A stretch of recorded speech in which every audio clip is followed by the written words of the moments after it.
go online and get to see a lot of opportunities in tech. But today I'll be talking about something that people have not really been talking about because I've been in that shoe. So I know what is really important. It is not just about going into tech. There are a lot of things that we need to consider before going into tech. So I'll be starting with that.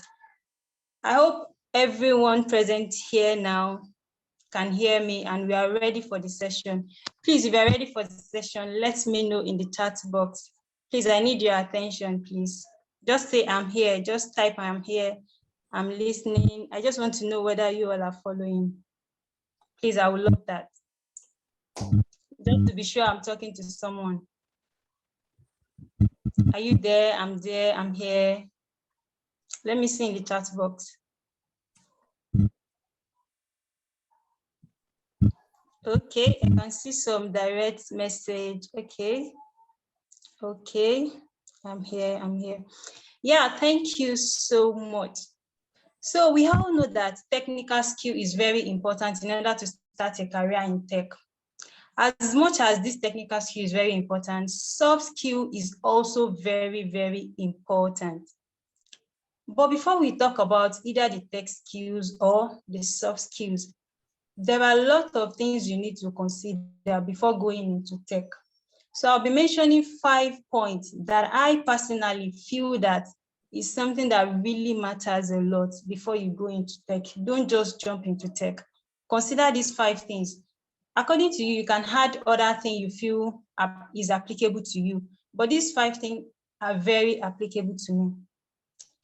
So for me, the first thing you need to consider when going into tech, you need to consider what you're passionate about, what your interest is, what are your skills, what are those things that comes to you naturally without you really stressing yourself or having to, go through excess training in order for you to excel. Things that align with your skill. Let's say you're someone that has writing skills. Look for a career path in tech that would allow you to apply that writing skills. Let's say you have speaking skills. Look for a career path in tech that allow you to apply that speaking skills. This is very important for you to be able to excel. Don't just go in. There are a lot of things you can do in tech, but it is better for you to go into tech and do something that you already have passion for, something that you already have a natural skill for. This is very, very important. Imagine someone that has that love to sit down in a round table discussing about something, brainstorming, solving a problem, and that kind of person just go into tech and started do coding. So the person is not really making use of that inner skill that the person has. So along the line, the work can get boring at a point in time. I've seen a lot of people go into tech and in the middle of the road, they just drop it and they were like, I don't think I can go ahead with this thing anymore.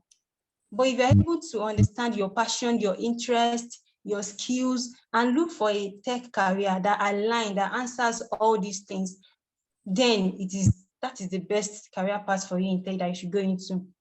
The second thing I would advise you should look into before you choose any path in tech, what is your purpose? Know your purpose in life before you choose any career path, even in tech. What is your purpose? Are you someone that you want to be a leader in the future? Whatever career you choose, you want to be at the top. You want to make sure that you are leading. So make sure you go for a career that can help you to actualize that your purpose. Your purpose, is it to be able to feed your family? Or is it to be able to impact people, to improve your environment, to contribute to the development of your country? Know your purpose in life. Because at a point in time, later in the future, money will not matter to you. A lot of people are going into tech just because of the money. But after many years, self-actualization will be so important to you when you get older. You want to feel fulfilled. So if you're going to a particular career just because you want to make money, it won't have any meaning to you later on when you have that money, because you won't feel fulfilled. You want to be a leader and you find yourself in a career where you need to learn, where you need to struggle and all, and you're not even getting to the top. Yeah, you have the money, but that self-fulfillment, self-actualization will not be there. So these 2 things you need to consider. You consider your passion, your interests and skills, and also consider a career that will help you to achieve your purpose in life. Aside that, another thing that is very important to you that I feel you need to consider is what you want to achieve by going into tech. Yes, not just tech, any other thing you want to do. But right now we are talking about tech. What do you want to achieve by going into tech? Are you going into tech just to earn a fat salary? Or you have seen yourself that you're someone that would love a job that will provide you the opportunity of working remotely? So that's a good reason for you to go into tech. So you need to look for a career path in tech that will enable you to work remotely. Do you want to later in life establish your own tech company?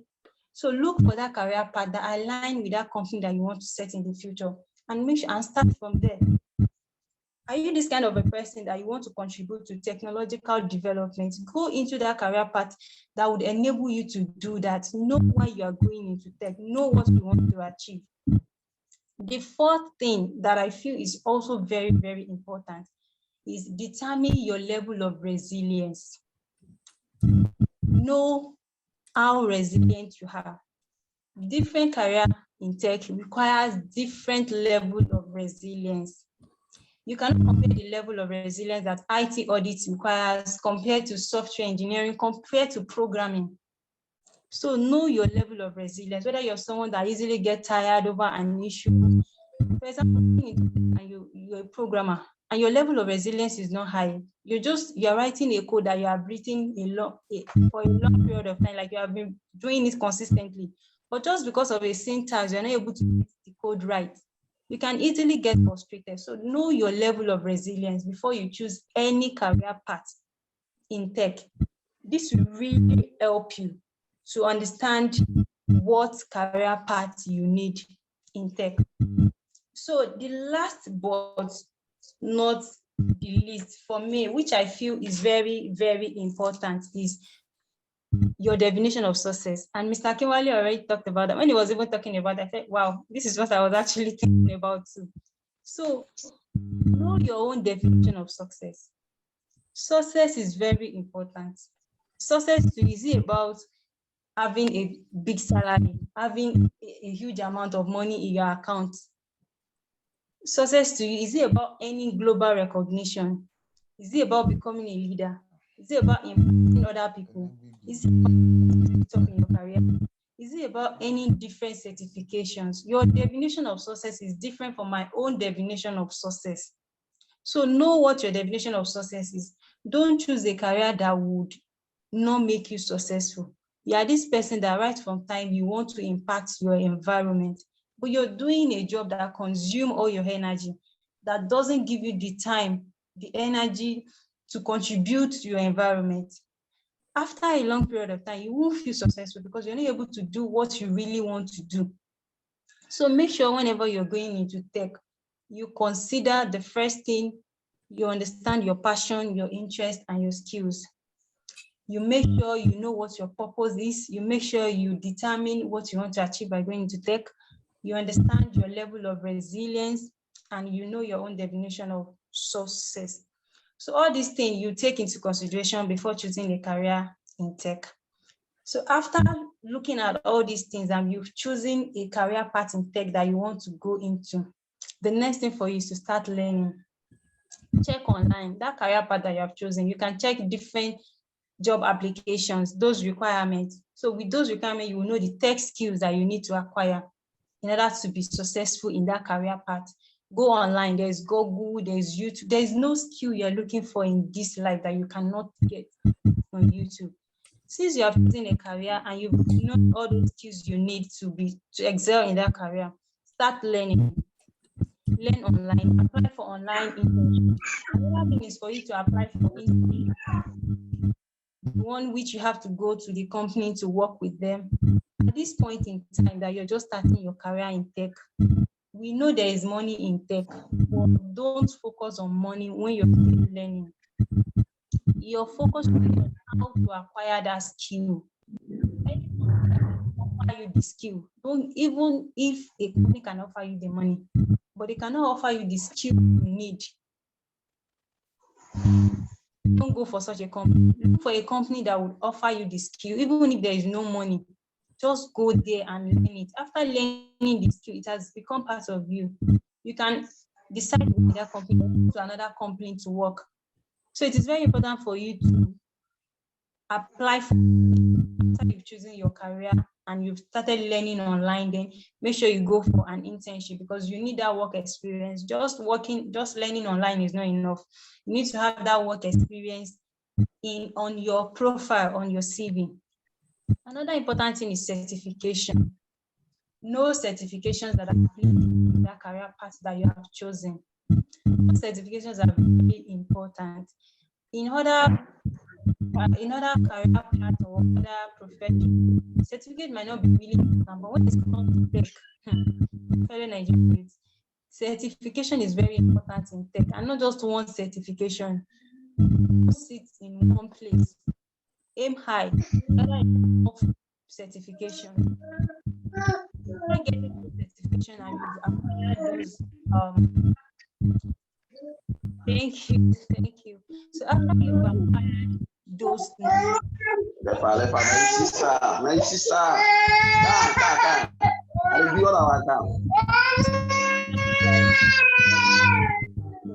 I'm trying to mute him.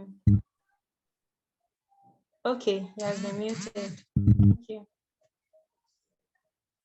Okay, so I was talking about internship. So after you've acquired that skill, you now decide whether you want to continue with the company or you need a more relatable environment. Whenever you're starting a career in tech, once you don't have the skill, you don't have the opportunity to choose. But once you have the opportunity to choose a work environment that is good for you.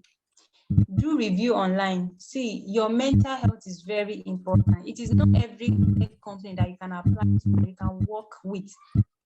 Decide on that work environment that is good for you, that you can excel in, that you feel secured, you feel accepted, and you feel comfortable staying in. Don't just walk into any company and because they are offering you big money, then you just go there. Make sure you go online, check the employee review. How they are treating their employee is very important. So after you've done that and you have that dream job, wow. So it doesn't stop there. You need to ensure continuous learning. In tech, the only constant thing in tech is change. Don't be surprised that programming language that you were using, that you were used to a few years back, that got you that job, is no more relevant 2 years after you started working. You need to upskill yourself. If you are this type of person that you are risk averse or you are this change averse, you don't like change or anything, please, tech is not for you. People in tech always make sure that they are adaptable to change.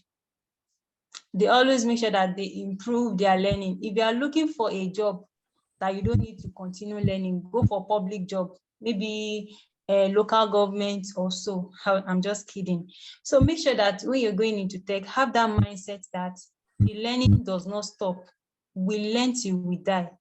And in tech is even more important. Continuous learning is very important. So having said this, you've gotten that job, fine. But for you to be able to sustain in that job, apart from technical skills that you need the soft skills. And people are not really talking about these soft skills. I don't know why, but these soft skills are very, very important. Yeah, you can use the technical skills to get the job. What will help you to sustain the job and excel in that job is soft skills. Some of the soft skills, based on my observation, there are other soft skills, but those ones that relate with me, that I've observed, so is teamwork. You can hardly see a tech job that would require you to work alone. No. Even most of my friends that work in different tech companies and all, is more of teamwork than individual work. It's different than you being an accountant and you do your work on your own, then you present it to your supervisor. No. In tech, most times, it's teamwork. So be a good team player if you are going into tech. It is very important because you'll be working with people. Like I said earlier, change is the only constant thing, especially in tech. Adaptability. Make sure you can adapt. You have this adaptability mentality, you have that skill, you have that adaptability, soft skills. You are able to adapt to changes in the environment because the environment will always change. Be ready to adapt. That your job that you think tech is great and all, in few years time, robots can take the job from you. Maybe there are other career path again that you can still try to smuggle yourself into. Be ready to adapt. Don't just stick your head to one job that, okay, this is the job, this is what I want, this is maybe a new programming language comes up and no, I'm used to Python. No, I can't learn Java. No, I can't learn C++. No. You need to adapt. Adaptability is very, very important. Problem solving. You're going into tech to solve problem. Tech is all about solving problem. So you need to be a problem solver. Be a problem solver and resilience. And I know everybody in Nigeria, we are all resilient. It's just that the resilience is quite different. So I know that being in Nigeria, you can actually succeed in tech. So there is another thing that is very important, even should be number one soft skill in tech environment, which is working under pressure. We have been hearing it, even a lot of hiring manager, all these human resources, they used to put working under pressure, even on normal industries. And when it comes to tech, working under pressure is number one soft skill that you must have. Don't say you cannot work under pressure. Be ready to work under pressure. Be prepared. And according to research, if you have that mindset, if you have prepared your brain to take any level of pressure that comes to you, so the impact will be very low compared to when you're not prepared. So make sure you are prepared. You have prepared your mind that the tech I'm going into, I'm going there to work under pressure. So the impact of that pressure will not be really much on you because being in tech requires you to work under pressure. So other skills that are also important, we talk about teamwork. Yes. So not just within your team, but interpersonal relationship is very important. You need to interact with customers. Yes, there are technical skills, technical jobs that require you to talk to customers. You need to talk to customers and your colleagues, different departments that you'll be working with. So have good interpersonal relationship. It is very, very important for you. So other skills I feel applies to other career paths and also tech. We have presentation skills. Even as a programmer, you know how to code and how and develop a software, but you need to present it in a beautiful manner to your customer, those clients that would get the work from you. So you need to make sure that you have good presentation skills. It's not just about the technical skill. You need good presentation skill. You need good communication skills, and you need to be organized. You see, that small word organization can frustrate one's life. It helps a lot when working under pressure, when you're organized. When they ask for a particular file, you don't just go about looking for it in which folder did I put it, which and that, or you're working in customer service and the customer calls you and asks you a question that they are facing a technical issue. And that particular technical issue, you've already solved it for a customer before, but because you're not organized, you don't have where you have kept all those solutions and you kept moving all around trying to, so you're the one causing pressure for yourself. If you are organized, the level of pressure you'll be facing will reduce. So all these soft skills are very, very important. There are other soft skills that are very important, but based on my own observation, these are the ones that I have observed so far. So I think now you're ready to start a career in tech. So I'm talking about different careers in tech that we all are even aware of, and just a little bit about some of it that we are not aware of. But before you choose the one that you want out of all these career paths, understand your personality, your skills, your interest, everything. Make sure that this thing you are choosing align with and will help you to achieve your goals and everything you have already outlined for yourself before you choose any of these technical paths. So we've been hearing about a lot of skills, a lot of career paths in tech. We have the UI, UX, we have the web development, back-end, front-end, we have data analytics. Well, we've been hearing about digital marketing and all. There are other aspects people have been taking consideration of, and they've been on ground for a while, and a lot of people are making money from it. That is, even for me, it has been on ground and it will forever be. like IT audit, we have technical support engineer, we have system engineer, we have cybersecurity, we have network engineer, we have computing, DevOps, a lot of. So all these skills, the most, you can go online and check about all these skills. You don't need someone to choose for you that this is his best selling skills in cybersecurity. No, go online, check what if you have communication skills, check those career paths in tech that will make you to apply that communication skill. So it comes to you naturally. You don't really need to start all over from scratch before you can excel in that career path. So this is a little bit of what I have for you, and I'm sure the other presenters have skills that you'll be learning today that would make you to be successful. So it's been an amazing session. I hope you all learn a little bit from everything I've said. So thank you so much for listening. And okay, thank you, Miss Abibat Oladunjoye. It has really been wonderful listening to you. She tried to give us, even before you are thinking of tech, there are certain, self-appraisal you need to do. Why am I, what is my passion? What is my area of strength? You see, and that is, is very, very beneficial for every one of us because, there are so many fields in tech that people are doing. People just think technology is coding. That I don't know how to code. I don't like programming, and see that there are areas in tech that you don't even need to be a technical person. All right, for example, management system. All right, it's a big field. ISO 27017, ISO 20000, ISO 14001, all these ISO standards, they call them management systems. We have young guys that are leading in these fields, and it's not technical. It's just basically tell the show organization how to comply with the standard, information security management standard. You don't need to be a highly, hard crunch tech person to be able to do that. So you need to be able to know your area of strengths, okay, what your passion is. Then you look at all the available fields in technology. Then you are able to now select one that best fits to your area of strength and purpose. Thank you once again, Ms. Oladunjoye. I don't know whether we have questions. Let's throw the floor open for if you have questions for Abibat. We can ask those questions now within the next 7 minutes when Mr. Michael Ace is going to take the floor. So do we have questions on the presentation that she just made?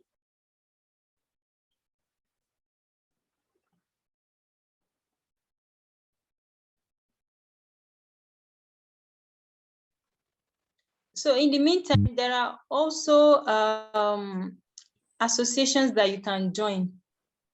If you're on LinkedIn, there are lots of them that you can join. I started my career in tech by joining the Young CISO network, attending conferences, seminars, and not just remotely, but also physical environment. So I started learning a lot of things, and most of the skills I also learned, the mentors were the one paying for those skills.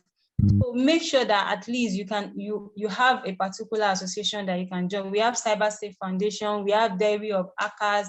Just go online, check Cyber Security Association, Tech Association that you can join. From there, it will really help you, not just your technical skill, but interpersonal relationships, soft skills, and every other thing. It will really help you. Your networking skills is very important. Make sure that if you are trying to start your career in tech, you have a good social media profile. For example, myself, I met Mr. Akiwale Akindiya on LinkedIn. And right from there, he has been a great person to me, a great father, a mentor, an uncle, and all. So having a social media platform is also very important. You create your profile on that platform that can attract people that are in that same career path that you want to choose. So you make sure you have a mentor in that career path that you have chosen after you've decided that this is what I want to go for, this is what makes sense to me. So after getting that, you need a mentor. You need someone that would inspire you. Now your mentor is not someone that you'll be disturbing every time. How do I do this? No, that's not what mentoring is all about. It's someone that you feel is at the top, that you can emulate, that you can indirectly see as a form of inspiration for you. So choose that person in your career path. So I'm still expecting questions. If you have any questions, I'll be glad to answer you, because I still have like 5 minutes my session ends. So thank you.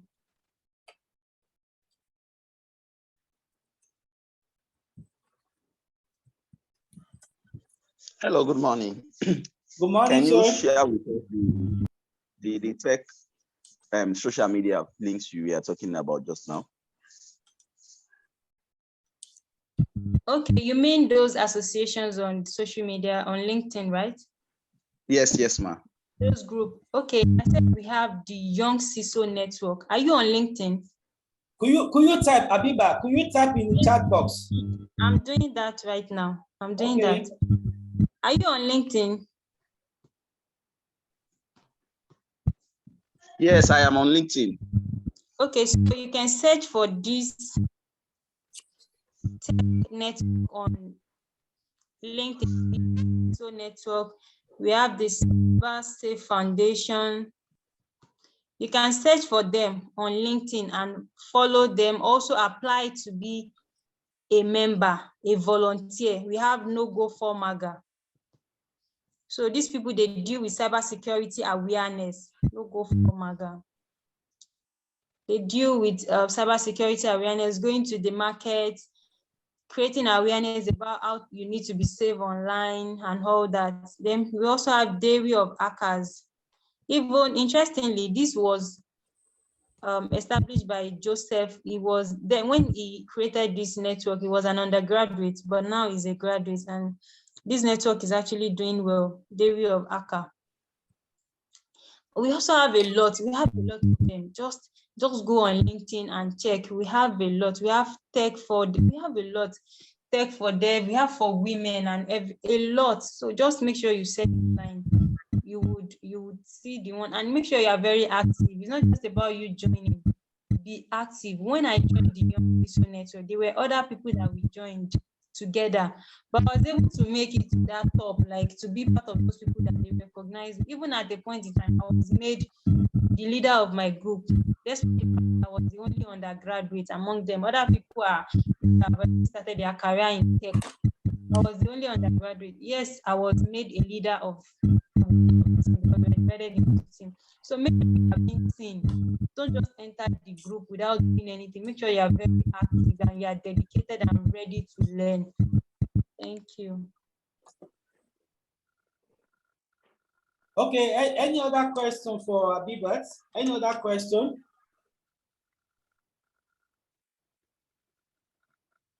Okay, young people in tech, any other question?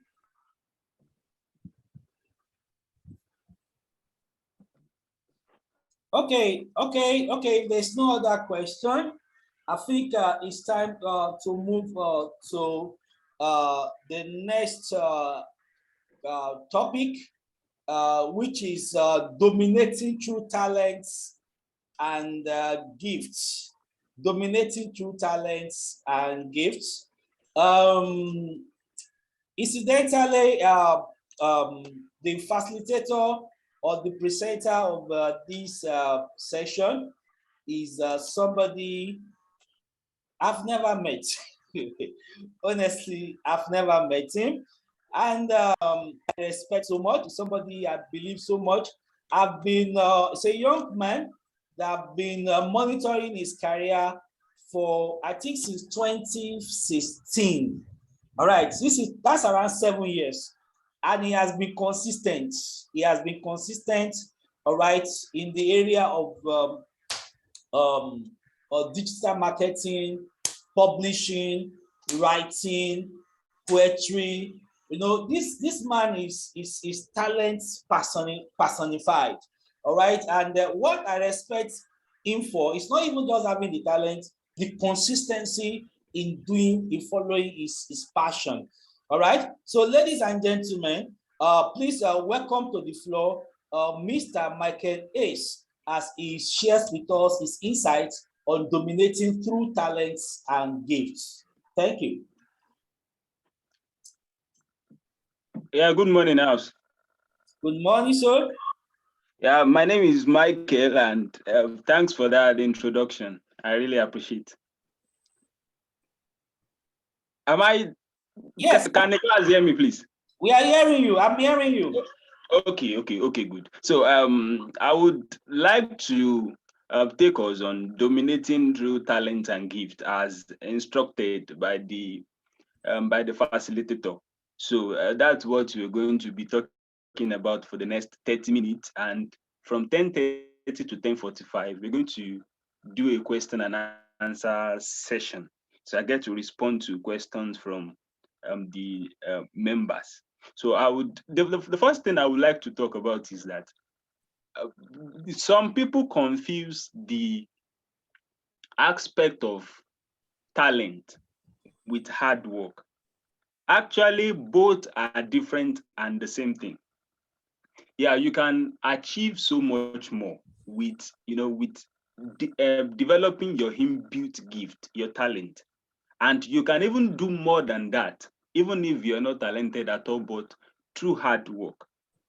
So the point is that if you are great, working with your talent, you could have been greater if you've added hard work.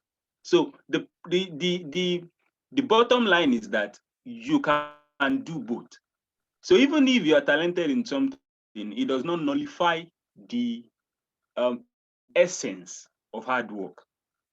So the first point I would like to talk about here is talent by definition. Okay, what does talent even mean? And I won't like to. There are a lot of dictionary meanings here. If you're going to sort the dictionary, we see a lot of meanings and all that. This is what talent is all about. This is all that. That is not what I'm doing here. I'm talking from personal experience and from what I've seen around me. So, of course, I should introduce myself. They've done that earlier. I'm a former poet. I'm web administrator. I'm a digital marketer, and a little bit of a tech person. So, and that is, I'm a online publisher as well. So, I've done quite a lot of things. I've laid my hand on a lot of projects, a lot of issues that growing up, I've been able to experience most of these things, that makes us into becoming an entrepreneur, into becoming a successful person, even though we are all still on that journey. So when we're talking about talent by definition, talent is basically an inbuilt gift. So that is what, that is the basic of what talent is all about. So there are a lot of things involved when you talk about inbuilt gift. It's some say it's God given, some say it's in the DNA. When that's when you're going into biology, they tell you it's in the DNA makeup and all that. But the point is that a talent is what comes with you being born. So sometimes it's independent of your environment, independent of your experience as a child, your childhood experiences. It's just natural in you. So now it does not matter whether you are able to discover it, whether you are not. The fact is that you have it. So you have a gift in you. So now the talent by definition, I've already clarified that it is an inbuilt gift. Sometimes you don't even have to learn it. I have people, in fact, not people. I have a cousin. The guy can make shoes, not not mending shoes, like sewing up torn shoes. Make new shoes, like brand new shoes, without ever undergoing any training on that.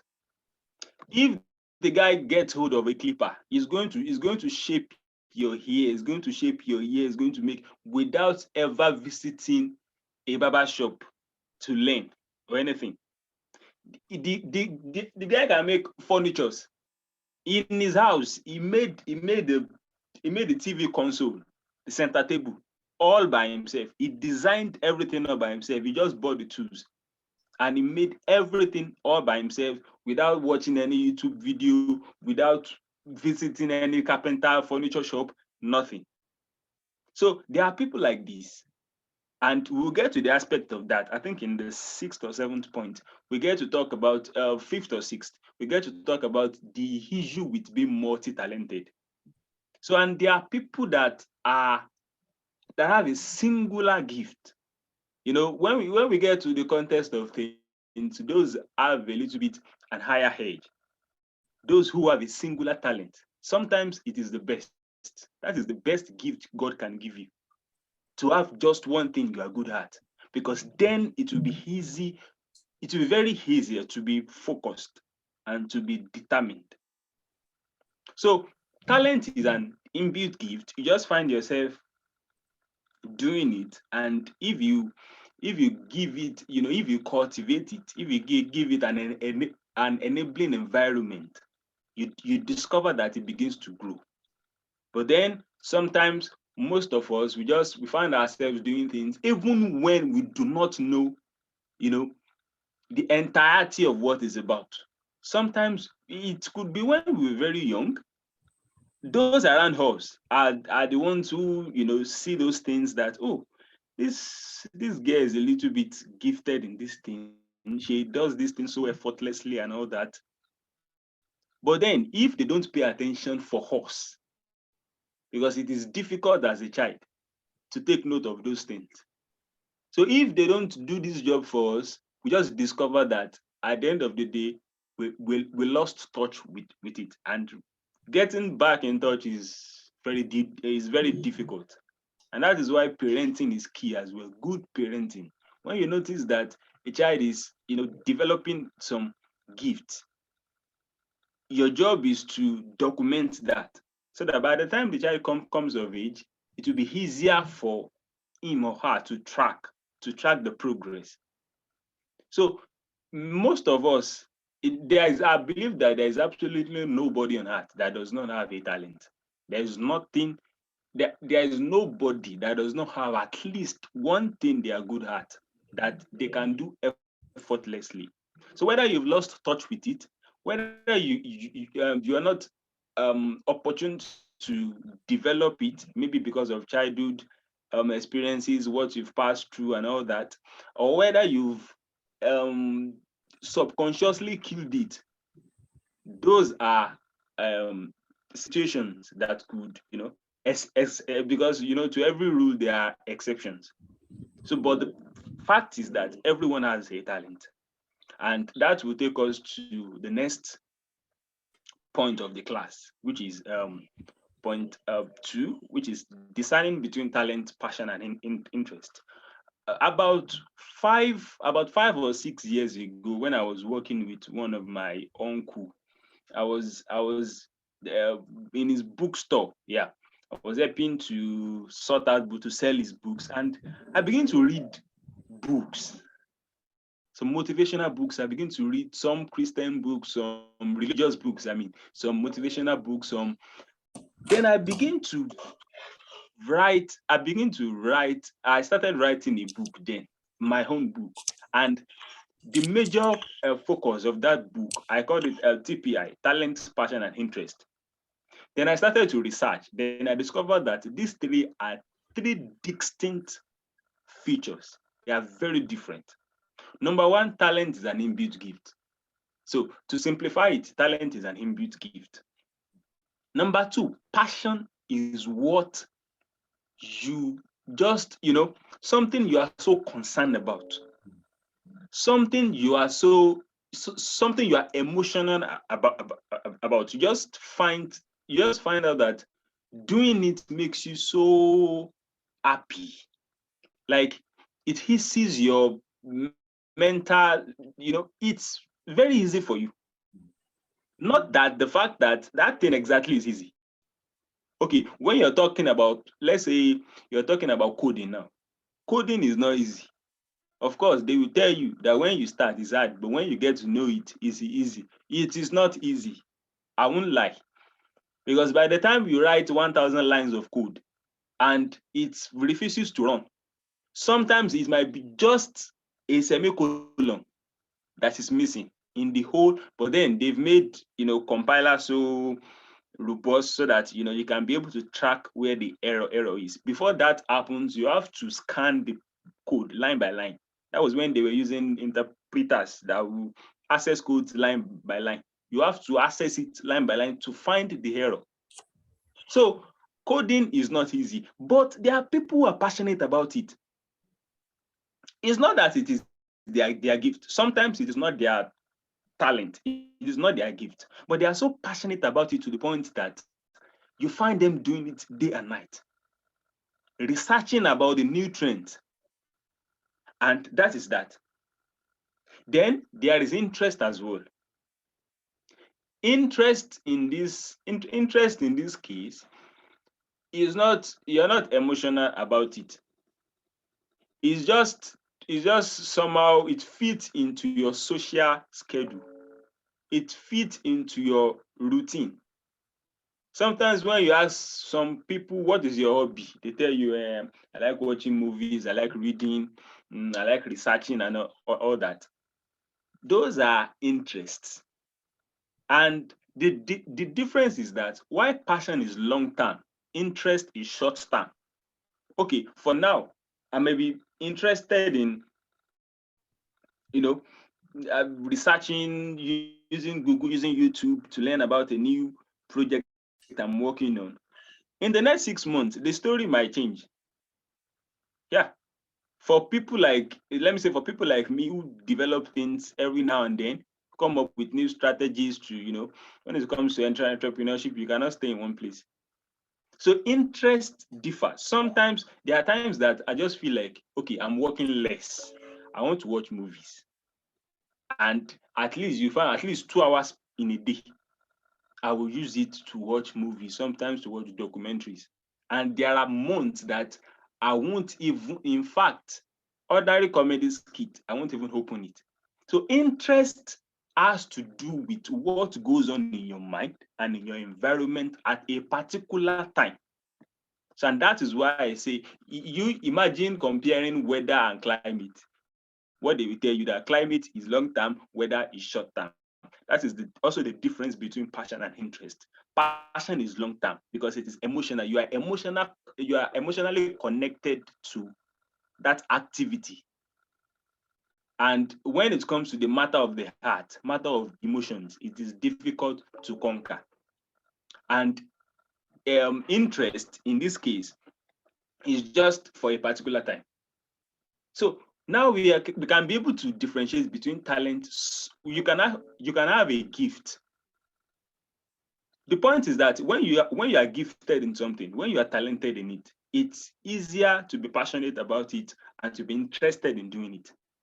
But if the foundation of that talent has been, affected, if the foundation of the talent is destroyed, for instance, if you were not able to cultivate it very well, or if you lost touch with it, passion and interest becomes a problem. Because that is the connecting line. Once the connecting line has been broken, you discover that you're no longer passionate about it, you've lost interest and all that. So, and sometimes you may not be gifted in something, but through hard work, through dedication, you begin to develop passion for it. And as time goes by, it becomes something you are interested in doing. You can have a passion for playing football, but then maybe you are working a 9 to 5. You discover that you don't have time for it. Your daily routine takes up your whole time, and then at the end of the day, you start to lose interest because something else is taking up your time. So those things, they are different. So you can be talented in something and not be passionate about it if the connecting line is broken. But if you are able to cultivate your talent, build it, you are automatically passionate about it and you're automatically interested in it.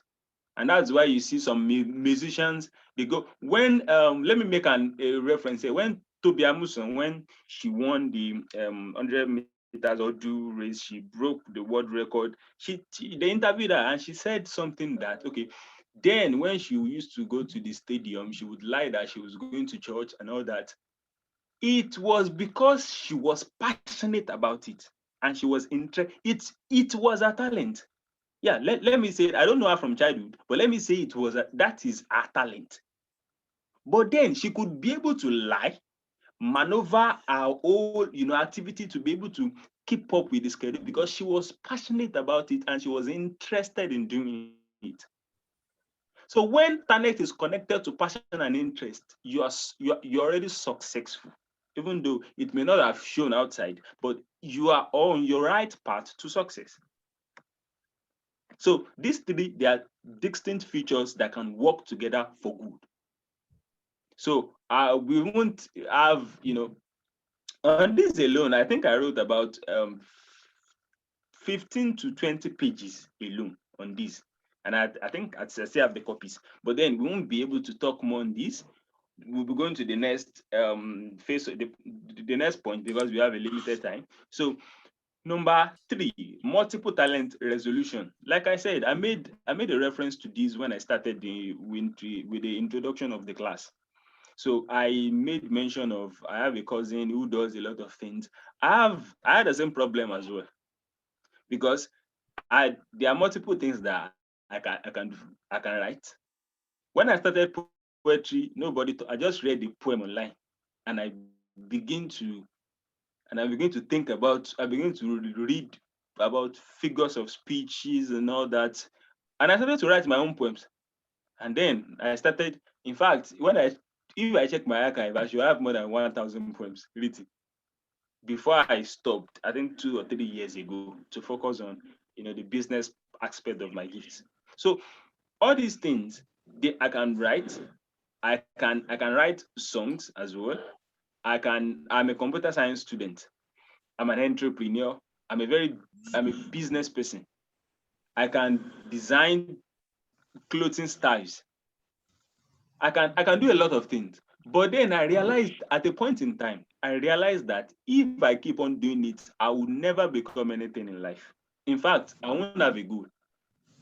Because becoming something in life is not until you build house in Banana Island. Is when you have a focus, when you have a goal. So I discovered that if that goes on, I won't even have a single goal in life. I will just be perambulating. You do this one today, you do it for 1 week, it does not work out. You move. If music is not working well, I can sew clothes. You go to that, you do it for 3 weeks, you discover that people are not bringing, you are not getting good clients. You leave that. Okay, I think I can blog. So you open a blog, you try to get Google AdSense approval for 3 months. They refuse to approve it. You leave that one. Okay, I can record video, I can teach things. So you open a channel on YouTube. You do that, you discover that to get AdSense, you need 1,000 subscribers and 4,000 watch views. You discover that people are not even watching your video. You beg people to subscribe. They don't subscribe. You leave that one. Okay, I think you will continue to do this till you are 50. Because you find a lot of activities, a lot of niches, a lot of things so easy to do. You begin to jump from one to another, and that is how you keep jumping. And one thing that will be missing in your life is consistency. And when consistency is missing, your enemy is done for. If you cannot be consistent at one thing, your enemy is done for. So if you're multi-talented, you already have a basic and fundamental problem that if you're not careful enough, and when I talk about parenting the other time, I'm so concerned about it because most of the problems we have, I mean the millennium and the Gen Z, or the generation, this generation, most of the problem we have are fundamental because our parents did not know enough. No insult to them. but they did not know as much as the world knows now. So they were not able to help us achieve these things. And that is why you see all this when you go to the tech world, when you check the tech world, when you go to the digital marketing field, if you check the list of people making millions, making billions in that field, you discover that they are the Gen Z. You see a lot about them online. Gen Z, Gen Z. That is because by the time they were given birth to, the world knows enough to help them cultivate. When we were young, the only thing that we knew then, that I want to become a lawyer, I want to become a doctor, I want to become a pilot, I want to become those things now. They are still successful feats, but they are already saturated. There are a lot of lawyers out there, charge and bill lawyers. Some don't even have work. Some are doing estate. So that is the point. Now you don't even need the certificate. You can be a digital marketer. You can be you can be a programmer. You can be a lot of things. You can be an affiliate marketer. You can be a writer. You can be a script writer. You can be a blogger. You can be a vlogger. You can be a YouTuber. A lot of things that does not require certificate. And at the end of the day, you see yourself making millions. So that is every generation, is fortunate, by the circumstances that, make up the time they were born. So for ours now, for people like us now giving birth, we should make sure that if we notice that a child is gifted with multiple talents, the best we can do is to help them manage it. Because at the end of the day, it leads to confusion and lack of consistency. So I can really talk briefly about this. Let's go to the next chapter, the next point, which is turning your talent into an enterprise. So I think I have around 8 minutes left. I would like to keep to time. So turning your talent into an enterprise. When I was talking the other time, I said something about 3-4 years ago, I left writing poetry to develop the business aspect of my gift. And that was because when I discovered that I was writing, I was being, celebrated. There, Michael is everywhere. And then it was more like I was begging to eat. So then I discovered that, see, at some point in time, you have to monetize, not even money. I differentiated, I splitted the point. Turning your talent into an enterprise is different from the next chapter we'll be going into, which is monetizing your talent. So you can turning your talent into an enterprise is not the same thing as monetizing it. Monetizing, it's a means to an end. So monetizing is the end. It's not even the final end. We get to the final end. But the primary thing is, and that is why they tell you that when you're building a business, your main focus should not be about money. So if you're going to build your talent into an enterprise, your primary motive should not be money. And that's the difference between a business person and a freelancer.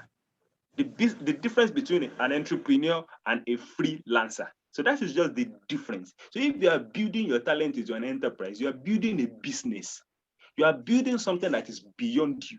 You are building something that is beyond the few thousands and few hundreds of thousands that you are making at the moment. You are building a business empire. So you are building a structure. So and that is turning your talent into an enterprise. The first thing is that you have to do a lot of research about, okay, what is even the global worth of this talent of mine? How much is it worth? Okay, how many people have been able to, to be successful in it, and what is their net worth? So when you get to know their net worth, you begin to track their journey, how they begin, the contact. Am I on? We're hearing you. Okay.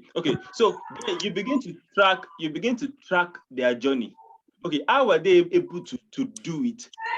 And that is why you see Now you begin to do a lot of talent hunt and all that.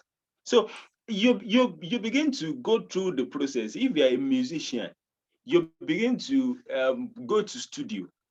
You begin to read about established artists.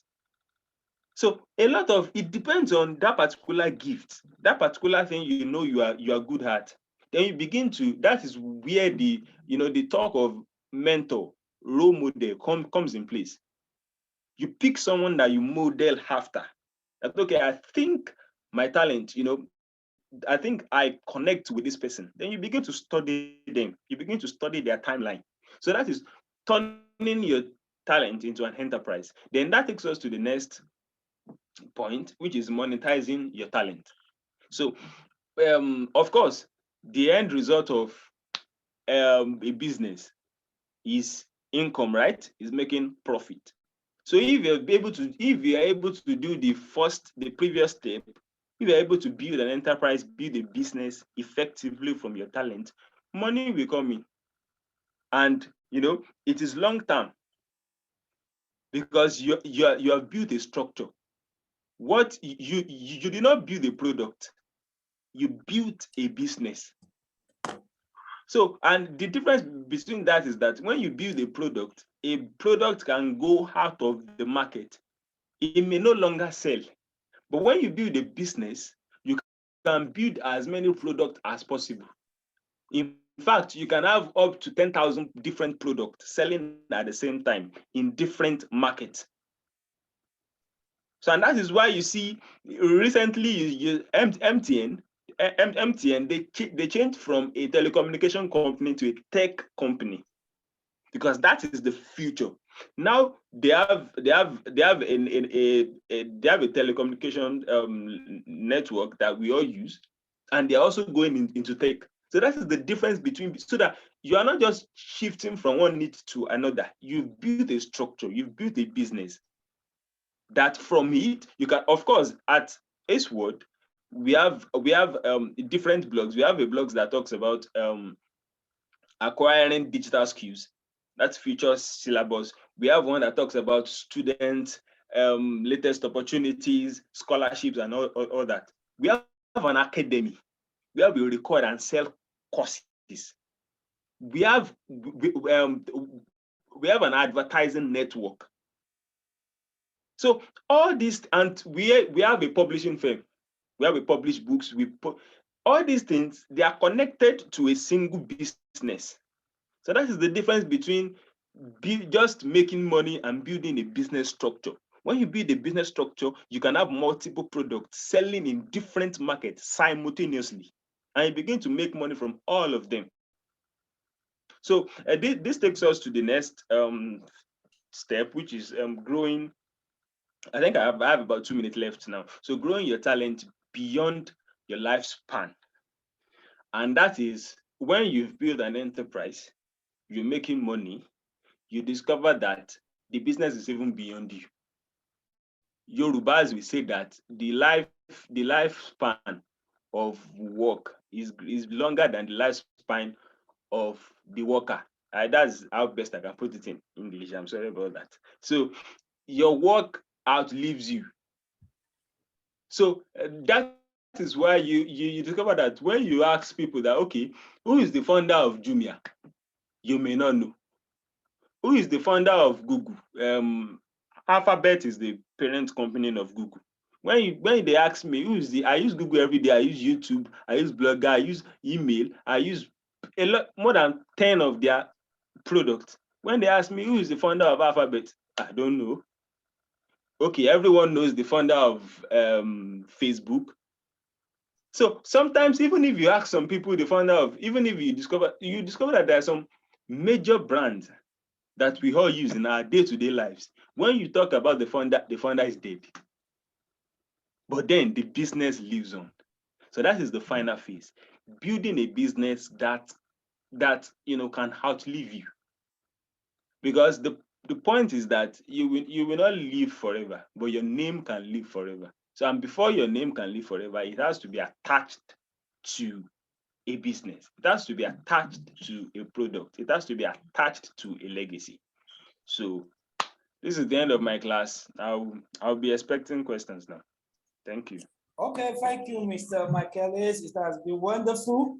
Mr. Michael speaking from his personal experience in the field of entrepreneurship, teaching us how to turn our talents into an enterprise that can live beyond us. And basically, that is the theme of this particular youth conference, being remembered for 1,000 years. Okay, for the next 1,000 years, people that are going to be born, that are going to live at that time, will remember and say, yes, in history book we know of one person that did this and this 1,000 years ago.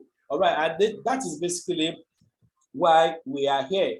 I like the fact that you mentioned that every one of us has a talent. There is no individual in life that is born without a talent. It's also a matter of not discovering, all right, that talent and nursing it. And I also like the fact that you mentioned, those two concepts of passion and interest. Okay, so you have to embed your passion and your interest with your talents so that you can be able to be successful in life. Okay, I want to throw the floor open for questions. Do we have questions for Mr. Michael Ace? Questions on talents?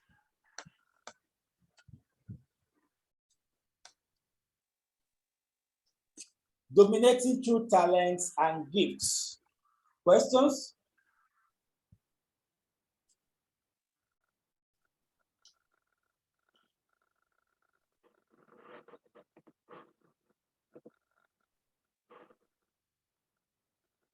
Do we have questions for our presenter?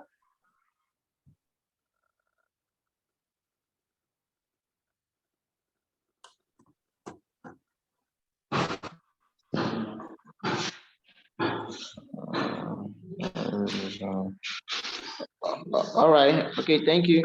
Good morning, everyone, and thanks to Mr. Ace for the presentation. So this is Israel. So I actually have a question.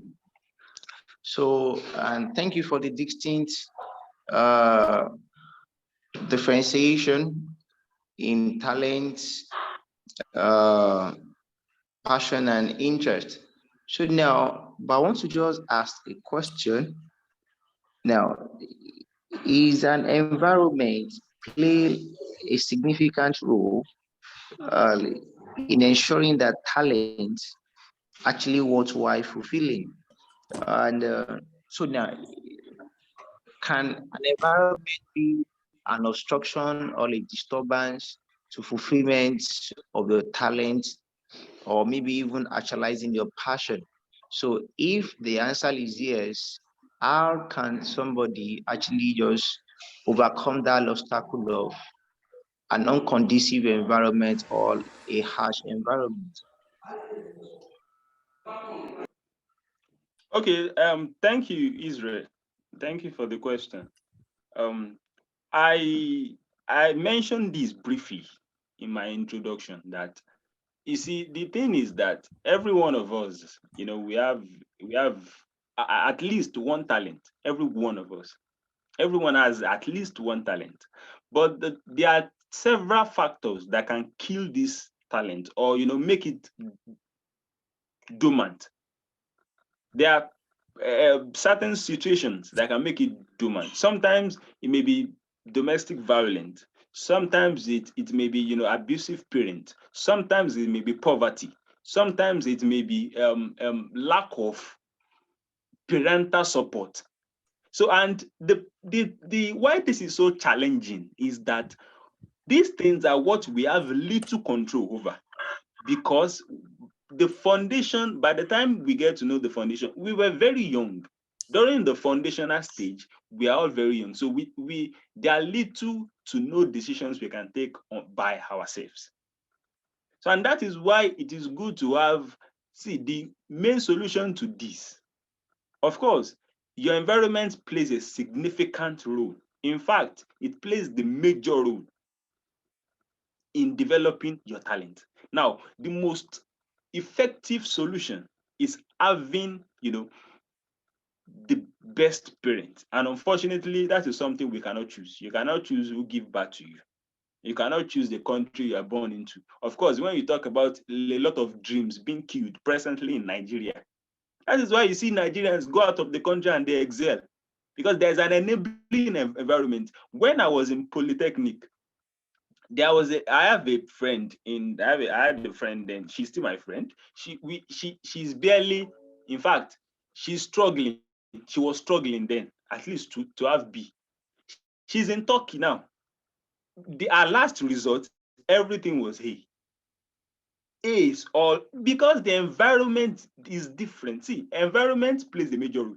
So, and then the solution, of course, to the fundamental is having a good parent, which we cannot choose. Or being born into a better country, you cannot choose that as well.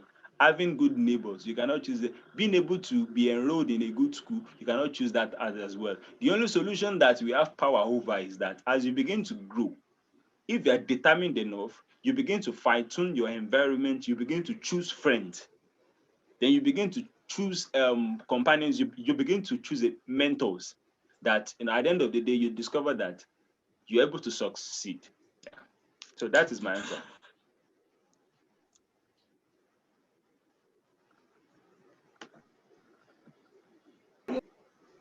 All right. Okay. Thank you so much, sir, for that explanation. Yeah, you're welcome. Okay, Awesome. I appreciate that question and the answer. I would also like to add this also.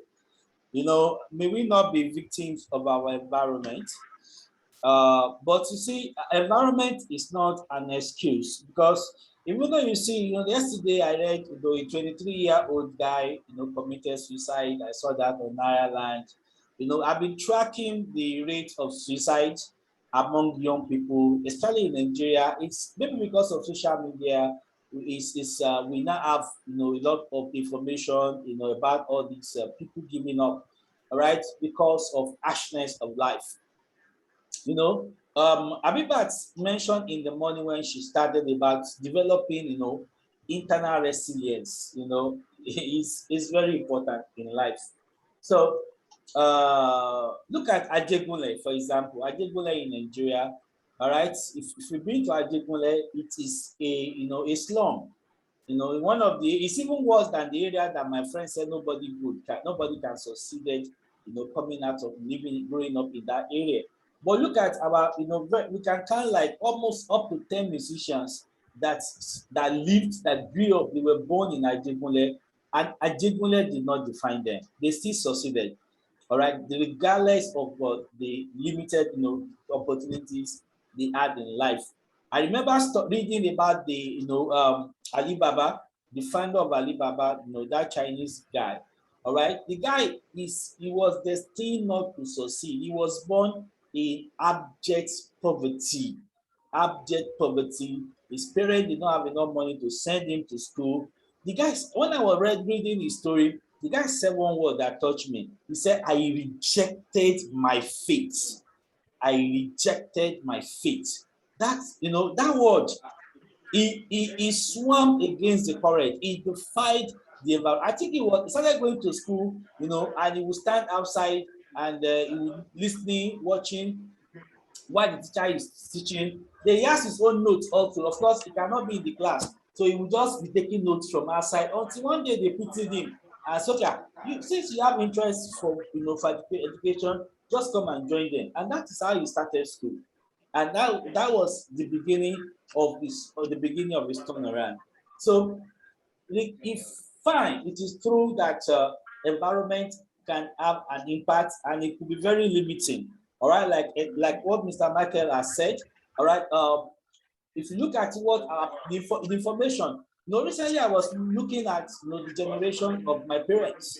All right, the kind of life they were comfortable living, and they're looking at so many opportunities that were available. Even at that time, they were not aware, all right, of those opportunities because they were living in a small world.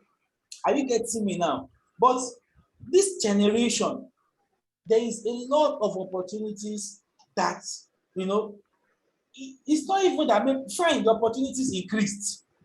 Okay, but even in the past there were opportunities. It is just that the opportunities were not going around. The information about the opportunities were not going around. And that's why one of the reasons why I pleaded with Mr. Mamani Megari to be part of this program, and it will also be a very consistent feature in his subsequent programs that will be holding.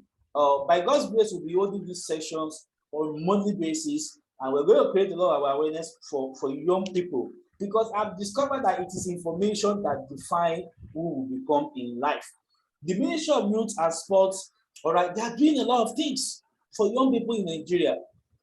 Okay, it's one of the programs that I met Mr. Megari, but how many Nigerians have opportunity to hear about these programs? So you see people, all right, fine, the environment is limiting, baby born into a poor family, born into an area that, amongst in the surrounding that, is more or less limited. But one information, I can count 1, 2, 3, 4, 5 people, all right, that, just one word, all right, which they were not aware before, changed their lives completely, changed the direction of their lives. So one of the responsibility we have in life, all right, no matter our situation, is to keep the hunger for information, networking, all right. Where is it happening? Go for conferences, go for association. See, sometimes I remember when we were in the university, all right. Okay, let me not mention that case study, because this session is being recorded. But what I'm trying to say is that, what I'm saying is that you can come from a disadvantaged environment, but consciously work your way into an advantaged environment by hunger, by passion, all right, by aspiration for a better life. So you keep on that journey until you get there. There must be a restlessness, in us as individuals, that we must be better than the generation, all right, that gave back to us, no matter how privileged they are. Even though Davido, he sang one song one time like that. I said, I want to have money more than my parents, even though his father was privileged. But we can all testify, how hardworking Davido is. Somebody will say that the guy is even working like an upcoming artist, despite the opportunities, that life has bestowed upon him. But you see him, collaborating with American artists, and he wants to know what is happening outside even Nigerian shores. All right, so success is a matter of information available to us.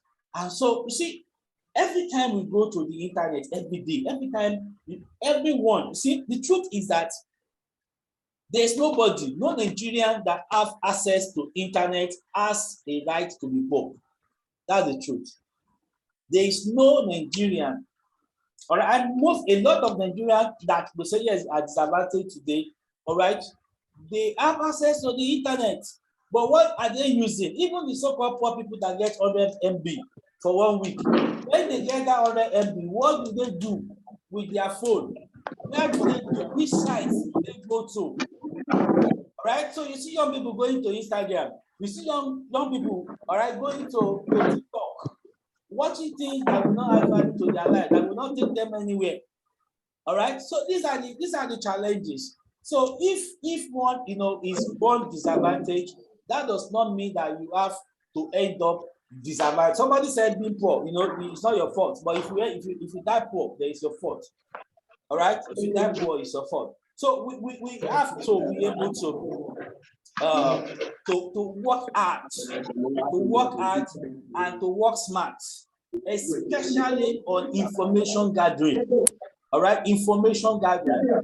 Look for information. Be hungry for information that can turn around your life. So environment is there as an impediment, but they must be conquered. They must be conquered. Thank you. Do we have any other question for Mr. Michael?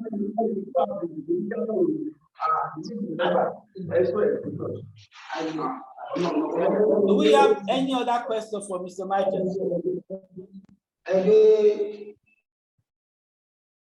Okay, if there's no other question for Mr. Michael, all right, it is 10:45. I think Mr. Mamani Megari is already here in the house, and I know he's a very, very busy person. Mr. Megari, do you want to have the floor now? Yeah, thank you very much. All right, sir. I would love to have it now. Okay, sir. All right. Thank you very much. Is the floor mine now? Yes, the floor is yours, sir. Okay. So kindly confirm if you can hear me. Yes, I can hear you. All right. Thank you very much. I'm so delighted to be part of this great opportunity. And Mr. Akin has been one of the person I would say I have never met before. If I say I've never met before, not that we've not seen before, we have seen, but his extraordinary pattern of life I've not seen before. So I'm grateful for meeting him. I'm grateful I've got to know a renowned person like this, someone with the capacity and the capability to do extraordinary things in the life of people. Thank you very much. So I will be talking briefly on some activities of the ministry concerning youth. And my apologies for coming in, going out. I'm actually in another call presently, but hopefully with the limited time given to me, I'll be able to explore all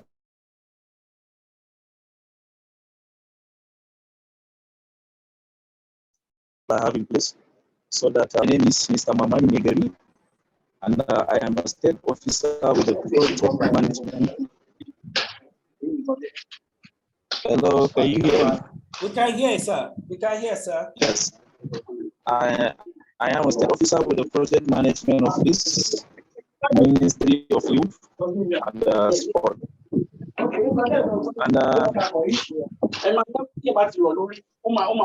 sorry. Okay, you can continue, sir. I've muted him. Somebody's not, we can hear. Thank you. Yes, I've muted him. Some of the activities of, all right, thank you very much.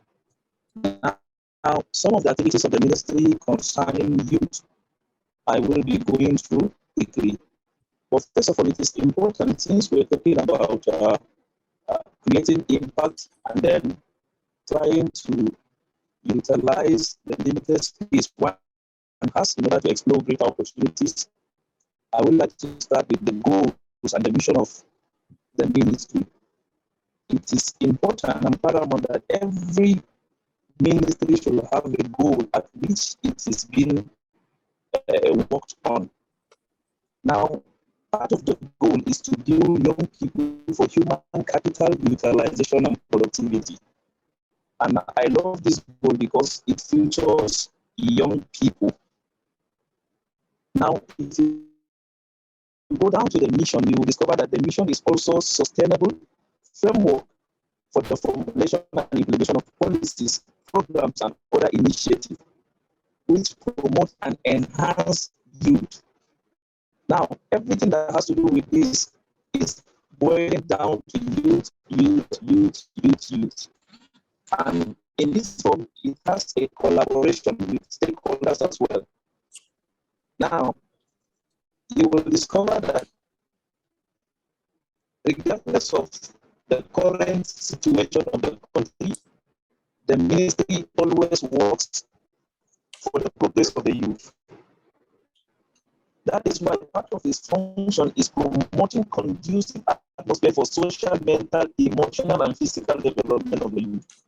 Now, if you look at this, you will discover in everything you want to feature in, the youth must be involved.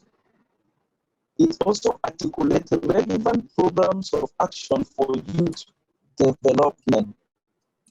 You will see most of the things I'm mentioning youth. So you see, looking at the the space in which we are coming from, and looking at the nature of the environment in which each and every one of us is coming from, you will discover regardless, there is a framework in order to create an environment for you to have a dwelling within. Now, I want to talk about some of the sections, or let me say some of the departments in the ministry. We have what we call the Education and Youth Development. That's the EYD. Now, this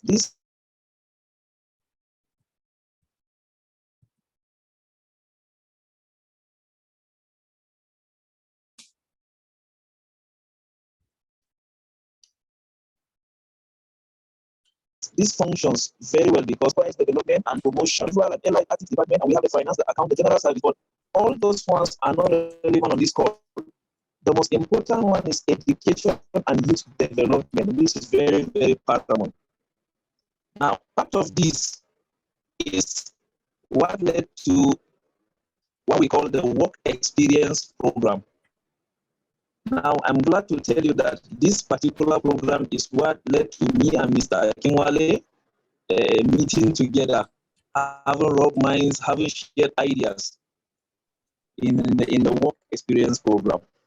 And the work experience program is aimed to ensure that young people acquire a level of experience and hone their employability skill to make them suitable for employment or to acquire required skills for self-development. Now, two things are captured here.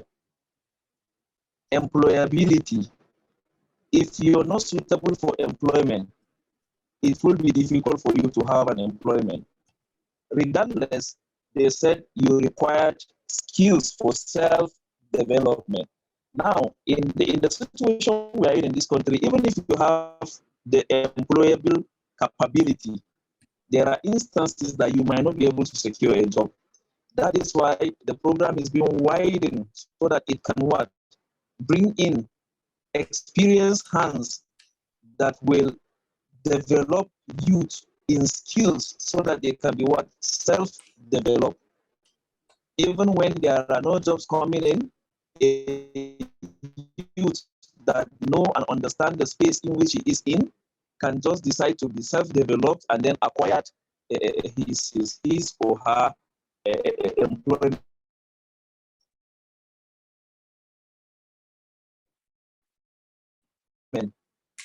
Now, the Nigerian youth and the opportunity to learn several digital roles, including business process, outsourcing skills, software, coding skills, animation, graphics skills, internet, so many IT skills. I'm glad the first speaker spoke about some of the tech skills that one needs to acquire and then how one can go about it, how you should take the bull by the horn. I am glad I'm part of this call actually, because this is in line with some of the activities of the ministry which concerns youth. Now, in the digital youth Nigeria, Mr. Akin was privileged to mentor a lot of youth about, in fact, I can mention number, covering the entire Northeast. Mr. Akin was privileged to lecture them about outsourcing skills. And I want to assure you, after that training, we have a lot of positive impact coming in from the beneficiaries. I know a lot of people that are now business owners after that particular program. I know a lot of people that have developed themselves into owning their own business. They have been self-employed. So, Mr. Akin, we are very grateful for that. And I am assuring you, I don't know if they have your contact, but they must have been contacting you now. Yes. Thank you for that opportunity. Yes. So this is also part of the activities that captured the youth. Then the next one is the Green Stimulus Framework. This is a training program that is designed to develop new breed and train technicians with basic and advanced knowledge in renewable energy or smart agriculture. If you look at all these framework, you will discover they are all framework that is developed due to the fact that there are a lot of unemployed youth roaming the street. Some people decided that due to where they are coming from or due to the kind of school they've attended, they must secure a job with the government. While some other people decided that any single opportunity we see, we will grab it and move on. The government might not be available to provide job for every individual that is a graduate. So looking at this, that is what led to this putting up together of things like this so that youth can be self-developed with the help of people that are advanced in knowledge, people that are well experienced in the field of knowledge, such as Mr. Akin, so that they can train these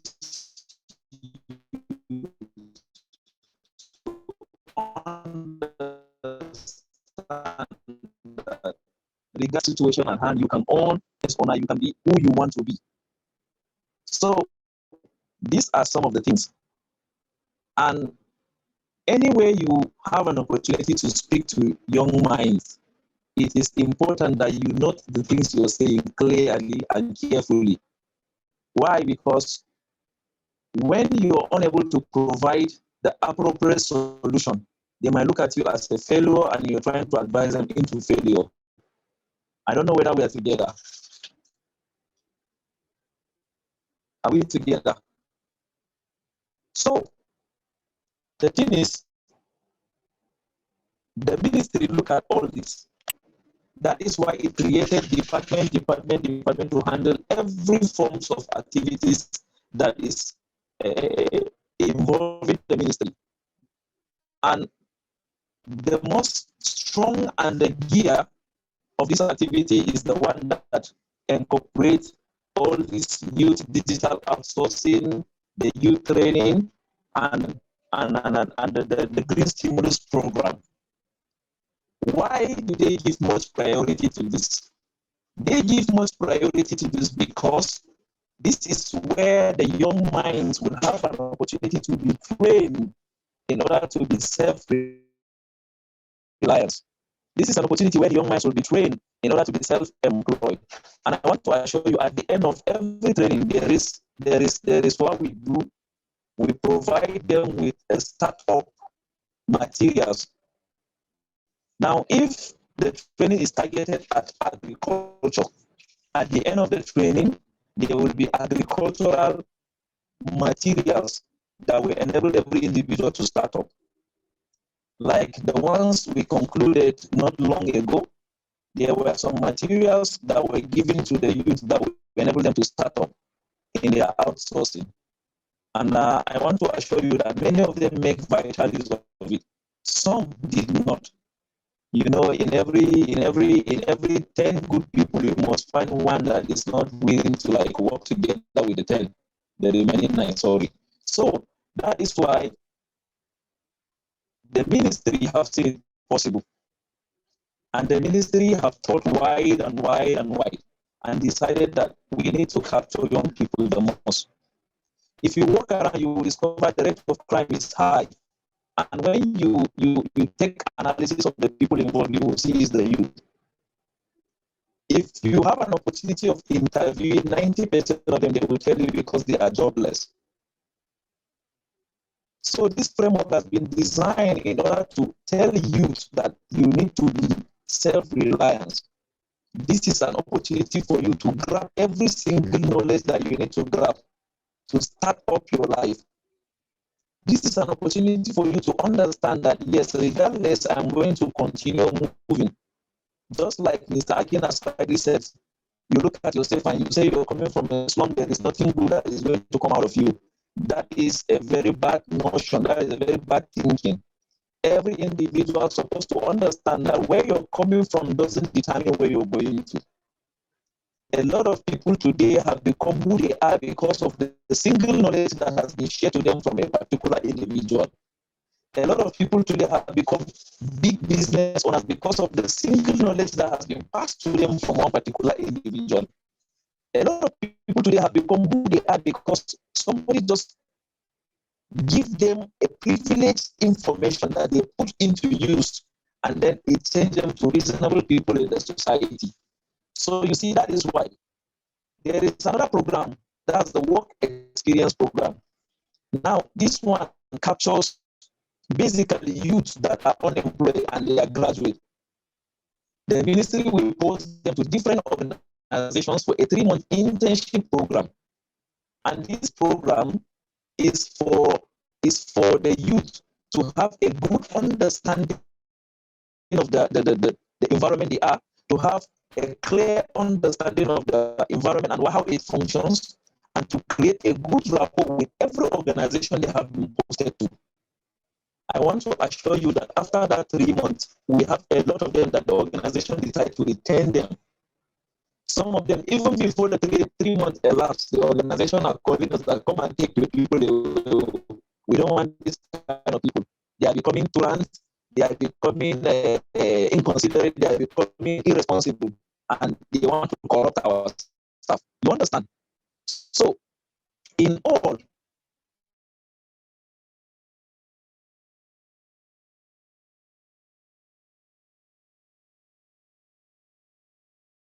in a society where to go to will utilize every single opportunity, and then it will yield for him.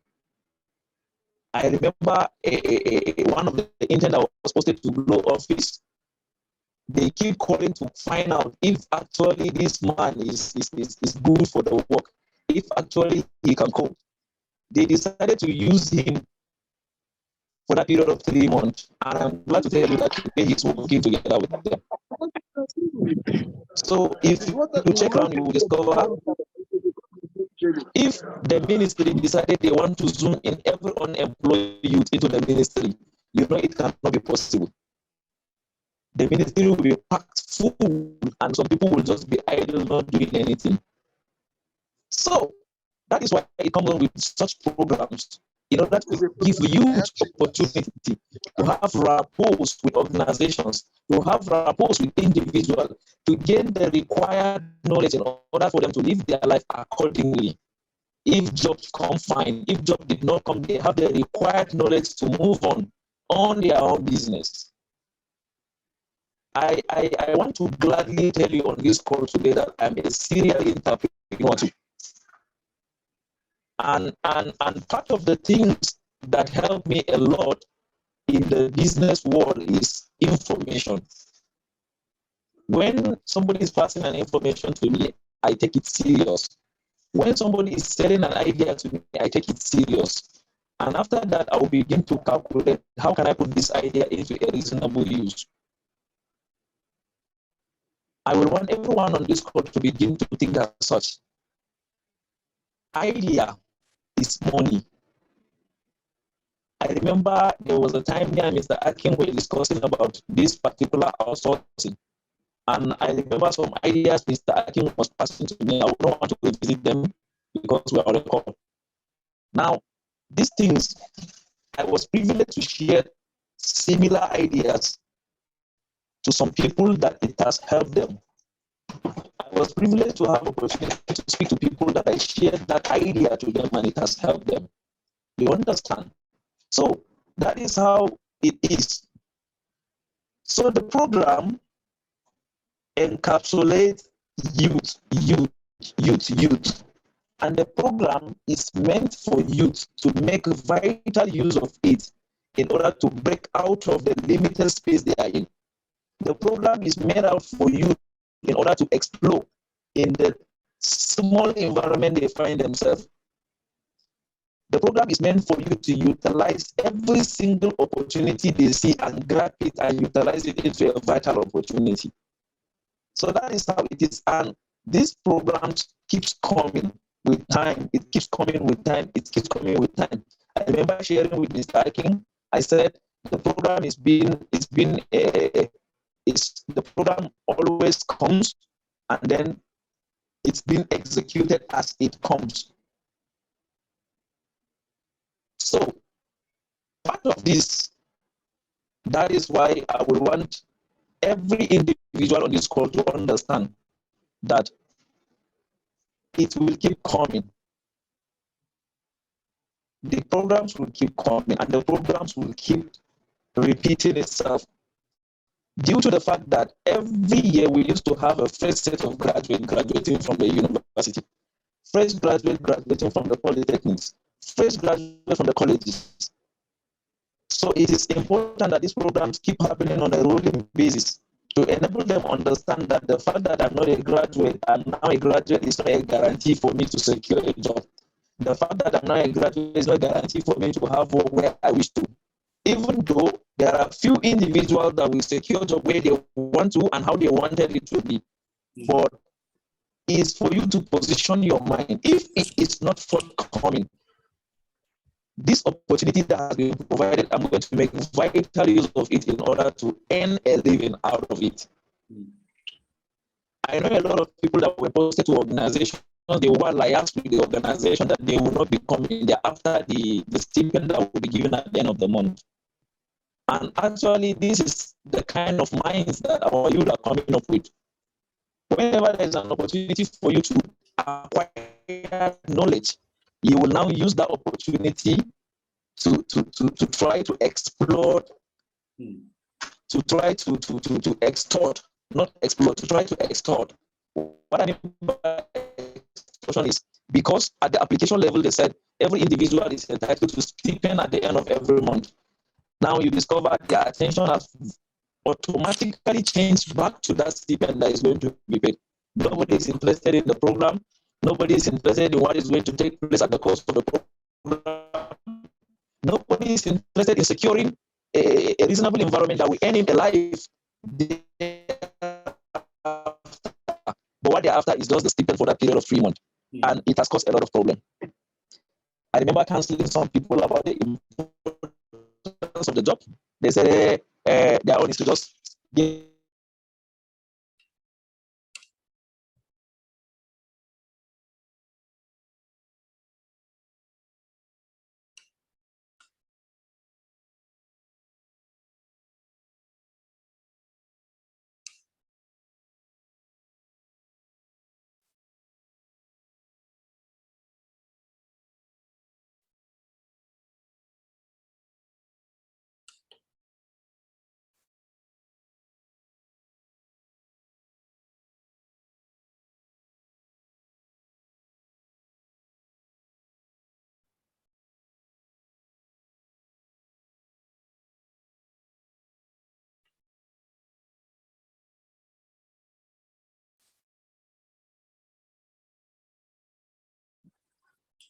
Okay, it's like we lost Mr. My money there. I believe he will soon rejoin. He will soon rejoin us as if he is able to log in. What he has been explaining basically is the activities of the Ministry of Youth and Sports. All right, for the young people in the country. I know you mentioned especially the work experience program for young people in Nigeria. That is where I was opportunity to meet him, okay, because I was privileged to be one of the facilitators in that program. And that program was nationwide. And when I say nationwide, I mean nationwide. All the 6 geopolitical zones of the country was, drafted into the program. All right. I went to Bauchi. I was one of the facilitators in charge of Bauchi of Northeast. So the Northeast training was done in Bauchi, and I was able to meet a lot of young people from states all over the Northeast. And the same happened, I think, for the Southwest, they did it in, if I didn't forget, they did it in Oshobo, all right, Osun State. And the question I was asking myself, all right, if not that, okay, somebody just happened to know about this program and they told me, are you interested in facilitating this program? And I say, yes. How will I know? Even me, I was not aware that a program like that is happening, all right? And, at the end of the training, a lot of benefits, were given to those young people. At the end of the session, every participant got a brand new laptop. I mean, when I say laptop, I mean laptop, standard, programmer laptop, So it's so amazing.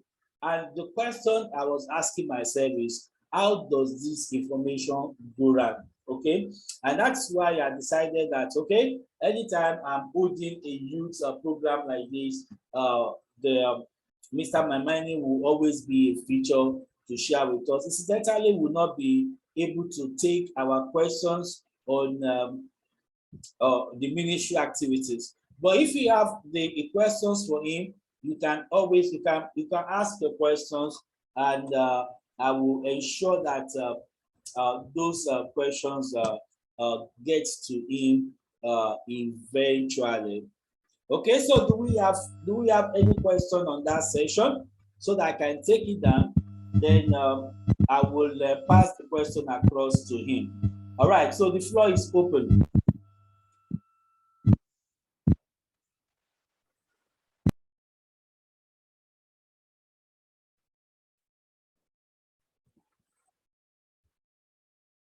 Do you have questions for Mr. Memani?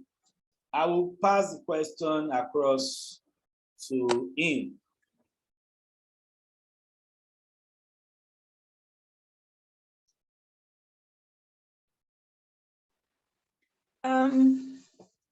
I have a question I would have loved to ask him, that the particular program they did where they were able to provide the participants with laptops and other things that they needed to, start that skill. Like, is that program still readily available? Like, is this He said it's on rolling basis. I think I can answer that. It's continuous. when is the next session? Okay, so I will pass that question to him. Okay, the next section of the work experience program. Okay, I will pass that question across. All right, it's here. It's here. So Mr. Abibat, you can ask him now. He's here. So let him answer himself. Very sorry. Very sorry. It's raining over here, and It's like all I right, said, sir. I'm on another call, so the network is seriously not friendly to me at this moment because of the weather. It's okay, sir. Yes. Okay, so could you round up? There's a question already for you, but maybe you should try and round up your presentation first. All right. So like I said, because of the bad weather and I'm equally on another call, I will urge us to always remember, regardless of the situation we find ourselves, we should know that focusing on the goal is what pays the most. Now, you will discover there are a lot of things happening. There are things that might not be friendly, might not be good for you at the moment. But all we need to do is to focus on the goal. Like I've made mention in the beginning, the goal is to build young people for human and capital utilization and productivity. When we focus on the goal, programs are coming up that are being used to correct the notion of the youth, that are being used to put the youth in place, that are being used to organize the youth into utilizing every single opportunity they see and converting it into reasonable opportunities. So I will quickly like to round up like this. Whenever an opportunity showcases itself, let's learn to focus on the goal of that opportunity. I remember in the program that we invited Mr. Akin to facilitate, there are a lot of people that refused to come. Some came, some did not. After the program, they will give you a call because they are after what is going to be shared after the program, forgetting the goal. And we used to have the work experience program that normally lasts 3 months, 3 months, 3 months. This one is basically for graduates, unemployed graduates, to have an opportunity to be posted to organizations, learn the activities of that organization. If possible, create a good rapport with those organizations that at the end of the 3 months, the organization will say, yes, this person is a material, then they will now retain you. Because we cannot provide job for everyone, we will post everyone that is available or that has filled our application into organizations. Let them gain the required knowledge they needed. Some of them, after the 3 months, there is no vacancy. The organization will tell them, we will call you when we have an opportunity for you. Some, immediately after the 3 months, the organization will return them. All I'm saying is, some of them, they are after creating an atmosphere that will last for long, while others are after the stipend that is being shared every end of the month. So I will love every one of us on the call that when we have any opportunity to be in an environment, let's understand what is the goal of us being in that particular environment. Even though money might be a factor, but it should not be the goal. Even though lack of money might be a factor, but it should not be a goal. Let the goal be that all that we are doing within that environment is to build ourselves for productivity. So I am very grateful, and if opportunity like this showcase itself again, I will avail myself. Thank you And so much, as soon as the call is over, as soon as my other call is over, I will gladly join back to this call so that we can continue together. Thank you very much. If you have any question, I'm available. Thank you so much, Mr. Mameni Megari. It has really been wonderful hearing you speak, not just as an employee of the Ministry of Youth and Sport, but as somebody that is very passionate about the affairs of young people in the country. There are so many opportunities in the country, and that is why one of the reasons why I really pray that you'll be able to make this meeting so that people can know that we have a lot of opportunity for young people. It's just a matter of being informed. All right, so the floor is now open for question. Miss Abibat Oladojo asked a question while you were not around. I think since you are here now, she can rephrase the question again. So thank you so much. Thank you so much for giving us an highlight on how we can, tap all those opportunities in Nigeria for youth. So we really appreciate it. Thank you for being here. So the question I asked initially is, one of the program you talked about after you lost your connection, Mr. Akinwale was talking about a particular instance where participants were able to get laptops and other things. So I was not asking that kind of a program, when is the next session going to happen? Like, is this something that will happen very soon, or let's just know about that specific moment so that we can prepare ahead and apply for it? Thank you, sir. Oh, okay. Thank you. Thank God Mr. Akinwale is here and he was part of the program. In fact, he was our major facilitator during the program. Now, such opportunities, like I said, we implement them as they come. So, but regardless, it is not a silent opportunity. Definitely, there has to be information that will go on that something like this is about to take place. You understand? So, because I am in connection with Mr. Akinwale, anytime a circular has been sent for such an opportunity, I will make sure I do well by sharing with him so that he can share with any other person that is willing to apply. I'm clapping for you, sir. Together. Yes. So anytime such a circular comes, I will gladly share with him so that he can share to every individual that might apply.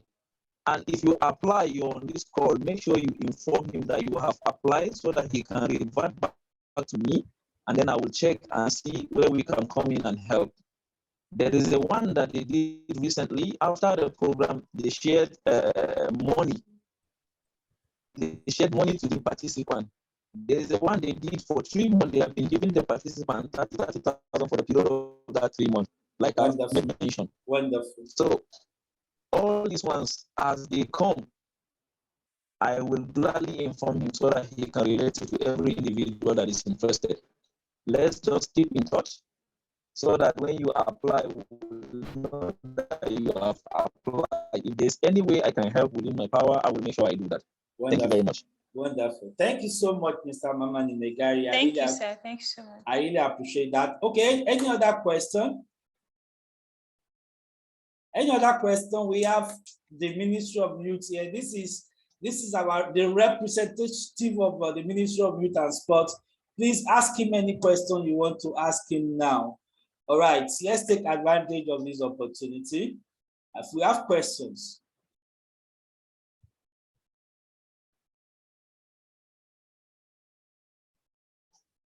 Any other question for him? Okay, if there's no other question for him, so Mr. Mamani Megari, please, our next session will be on August 27, 2022, next month by God's grace. So please, you are the first person I'm telling.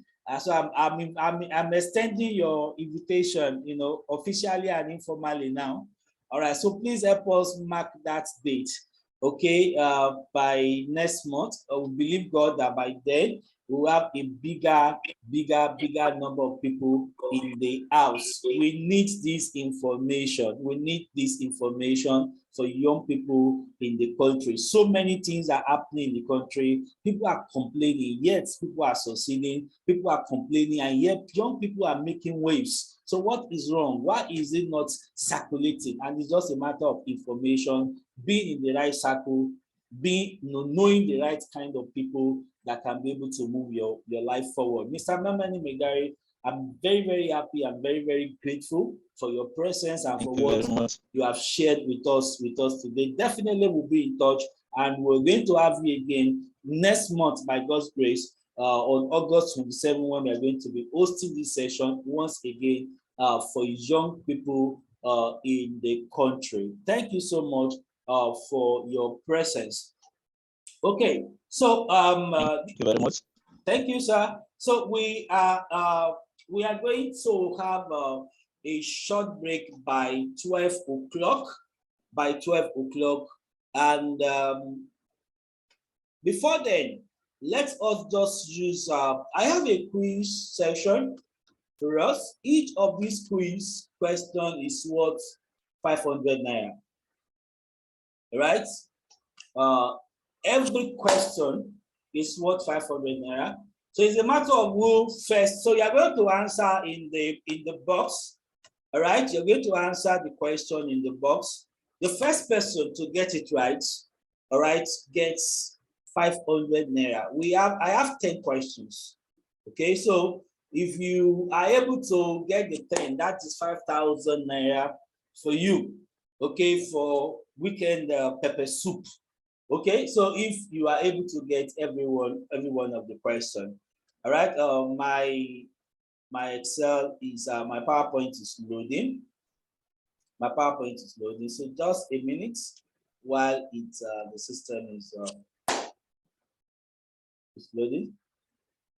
Apologize, I should have opened that earlier.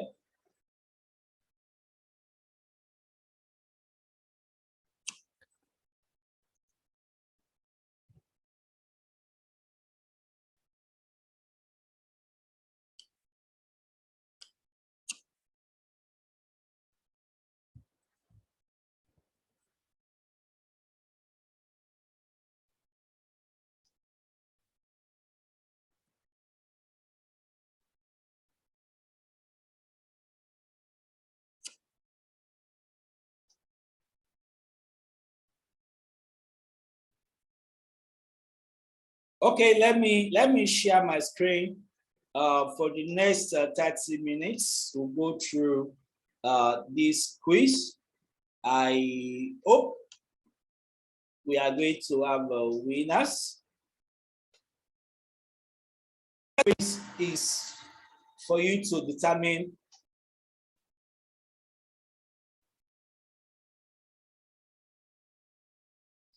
what is missing, but you must be able to explain. All right, whoever gets it, so for this question, what is the missing object here? Is it A, is it B, is it C, is it D?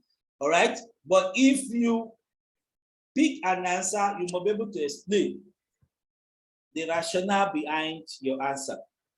500 naira.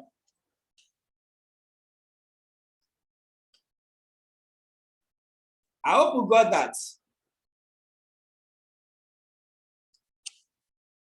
This question is worth 500 naira if you get it. Type the missing option in the box, in the chat box, and be ready to defend why the answer is correct.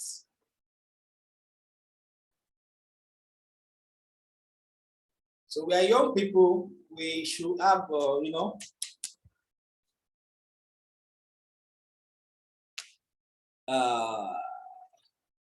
I hope it's not too tough.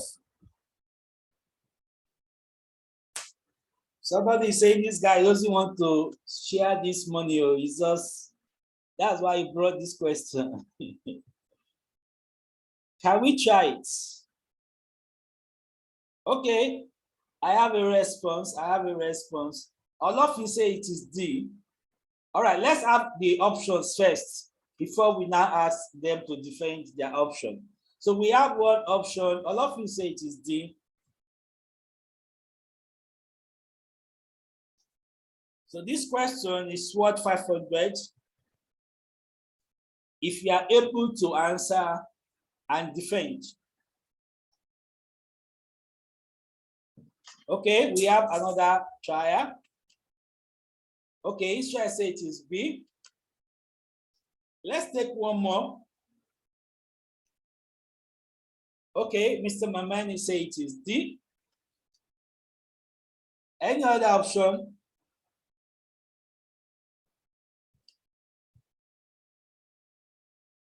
Any other option?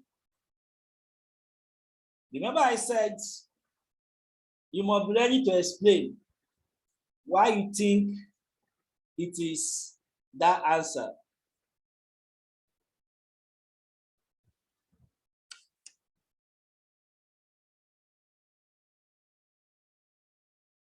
Okay, Mr. Luffy, do you want to defend why you think the answer is why you pick D? Yeah, okay, good morning, sir. Good morning. Okay, so why I'm picking D is because so I used like elimination method. So I started with the shaded square. Okay. Okay. So if you look at the first sequence, so the first sequence, the shaded square at the top left, then Top middle, left. Okay, fine. then top right.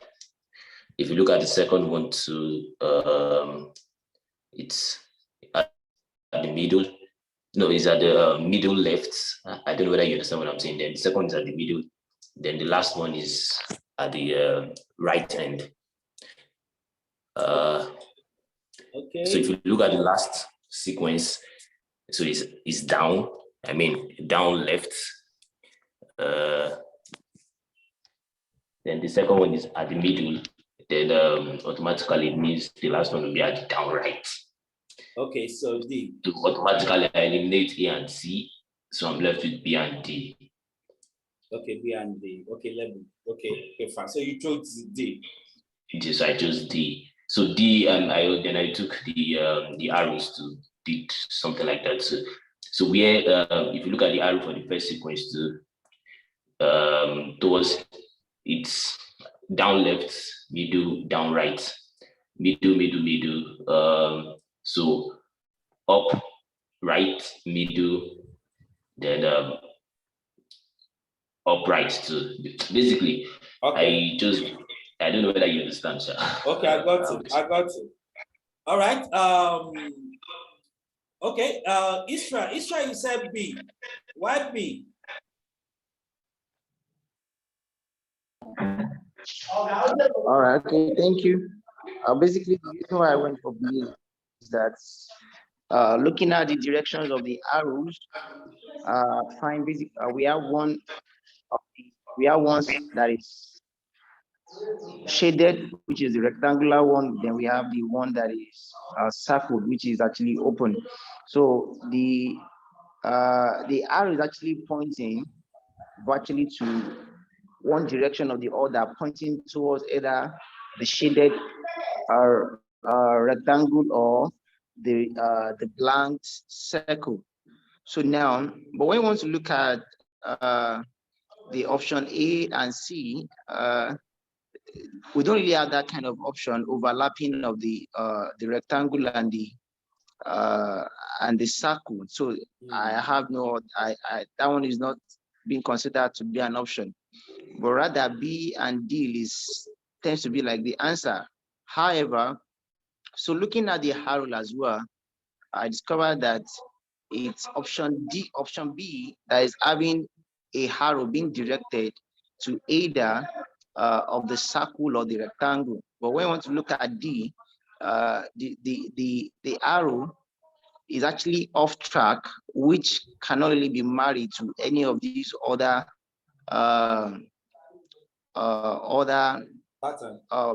previous, or what's it called, diagram that we actually have. So that's the reason why I feel like option B should be the correct answer. Okay. So before Mr. Memani.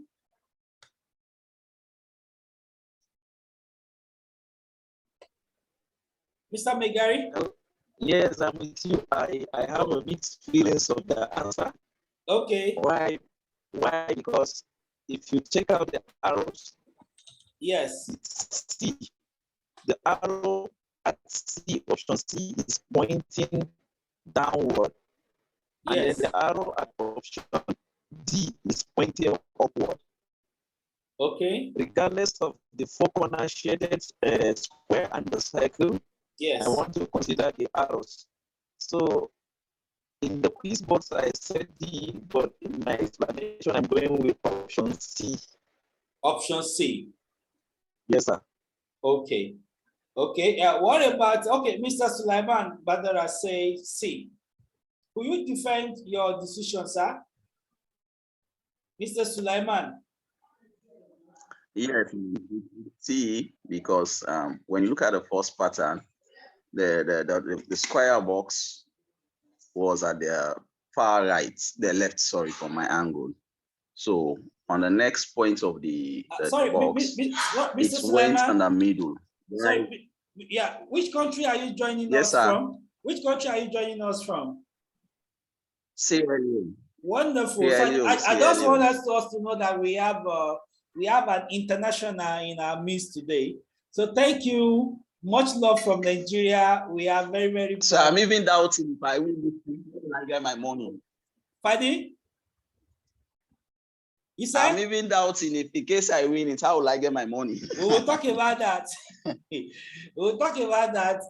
We'll chat. Chat. Yes. Are you getting me? I'm a little bit constrained with the network. Yes. Okay. Continue now. I think I'll prefer to type than to. Okay. Type. Okay. Type. Because my network is somehow bad here. Yes, you can type, sir.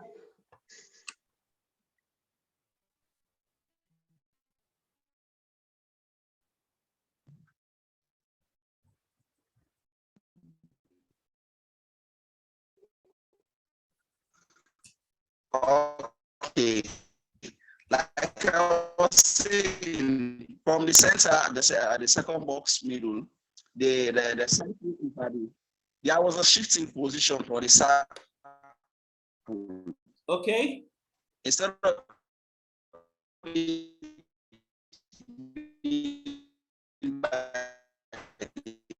can type, sir. Actually, I went in the middle. The third circle shifted upwards. Why is the shifting? Oh, okay. That will be a long one. Okay. Okay, just type it. We'll get it.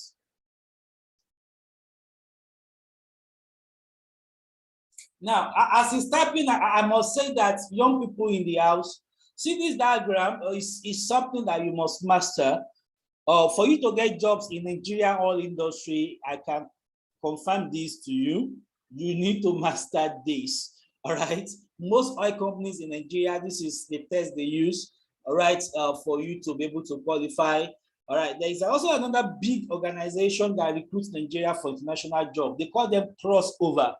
You know, imagine offering jobs, remote jobs. So in Nigeria, you are doing job as an accountant, as an IT person, offering you up to $400,000. All right, I've confirmed this: $400,000, $100,000, $200,000. convert that to Nigerian money, you know what that means, all right? If you're earning that kind of money and you're in Nigeria, all right? So for example, maybe you are in Ogun State, all right, or you are living in Bauchi, or you are living in Niger State, and you are earning $100,000 every month, and you are just in your house, a remote job, you're just in your room with your laptop, with your laptop, you know, only, and your data, and you're earning big money like that, but you must pass this. That is one of the reasons I started with this, and for us all to be aware, if you are a young Nigerian and are looking for a job, there are a lot of videos on YouTube on this area of quantitative, is it quantitative reasoning they call it now, or abstract reasoning? I can't say specifically, but this area of the questions, there are many good companies in the world globally that they will not ask you all these 2 times 2, 2 times 3 questions. This is their own means of setting, of determining who is going to qualify for even an interview. So you've got to use YouTube videos to be able to get it. All right, we didn't see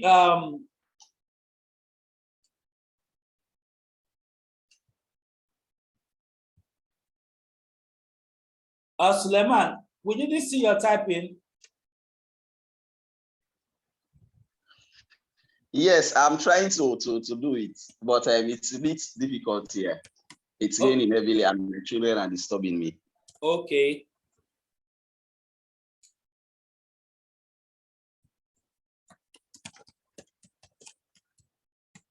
Okay, so can you try to explain the way you are going?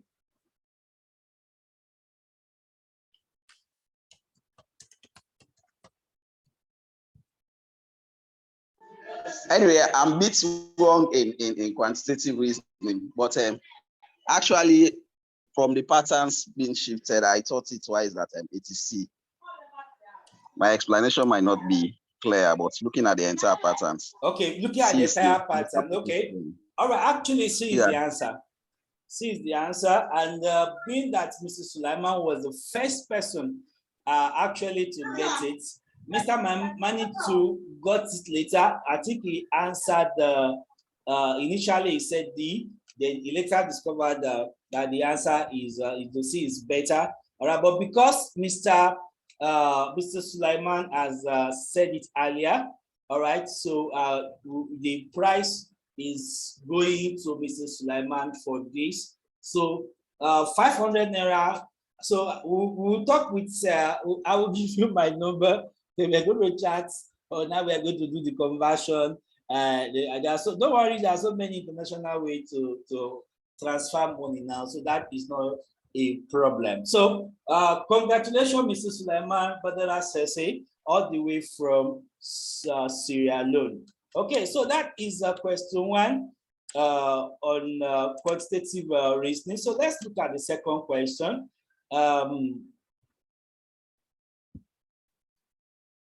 Thank you very much. Thank you, Mr. Mamani. The second question says, who are the first and last American presidents to be assassinated in office? The first and last presidents to be assassinated in office. So you have to be a global Nigerian or a global Syriano known to have that information. The first and last. The first and last American presidents to be assassinated in office.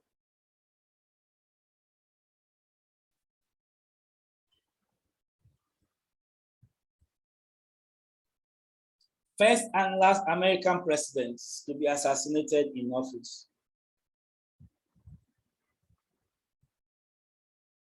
And so both of them are very popular presidents, globally renowned presidents, right? That died, but their name did not.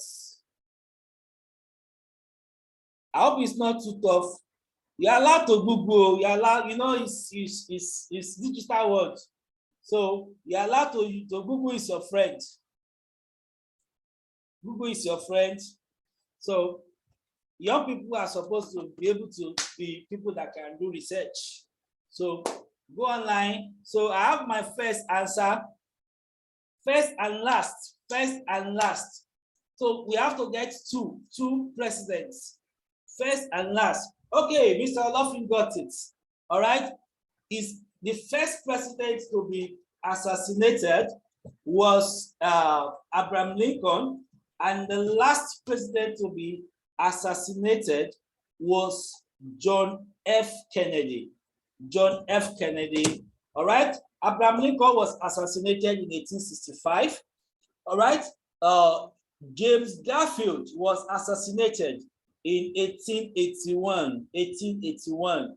Then you have number 3, William McKinley was assassinated in 1901. 1901. John F. Kennedy was assassinated in 1963. Up to date, since the founding of America, 4 American presidents have been assassinated in office. All right. Abraham Lincoln being the first, John F. Kennedy hopefully will be the last. Hopefully will be the last president to be assassinated. So congratulations, Mr. Olofin, the first person to get that question right. Okay. So we'll discuss with you how we are going to get the 500 naira across to you. All right. In which year was NYSC started? Which year?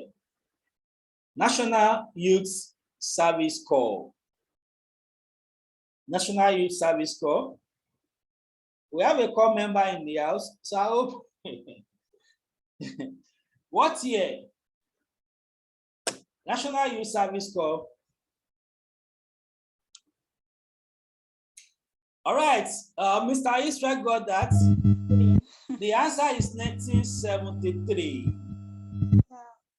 All right, the National Youth Service Corps was inaugurated by the General Gowon in 1973. So that is very, very, very correct. 1973. Okay. The fourth question. Which states have the largest landmass in Nigeria? Do you know your country? All right, Mr. Memeni said 22nd May, which is very correct. Exact date is 22nd May, 1973. Israel got it again. All right, the state with the largest landmass in Nigeria is Niger State. Niger State has the largest landmass in the country, 76,363 square kilometers. All right, 76,363 square kilometers. That is the largest state in Nigeria. Largest state in Nigeria. All right, I was surprised myself. I actually thought it was Kogi State, because a lot of time when you are traveling through Kogi, you just travel for hours, and you are still in Kogi. I was very surprised when I discovered that it was Niger State. I think next month we're going to divide the quiz into several sections. Know your country, know your continent, know your world. Okay, let me write that down. So next month, by God's grace, we are going to have quiz on know your country, know your continent, then know your world. Okay, so we are going to have questions, quizzes next month build around that. Okay, so it's Niger State. Congratulations, Mr. Isra. Then the next question: which of these clouds is owned by Microsoft? Google Drive, OneDrive, Dropbox, Ice Drive. All these are clouds. They are cloud services.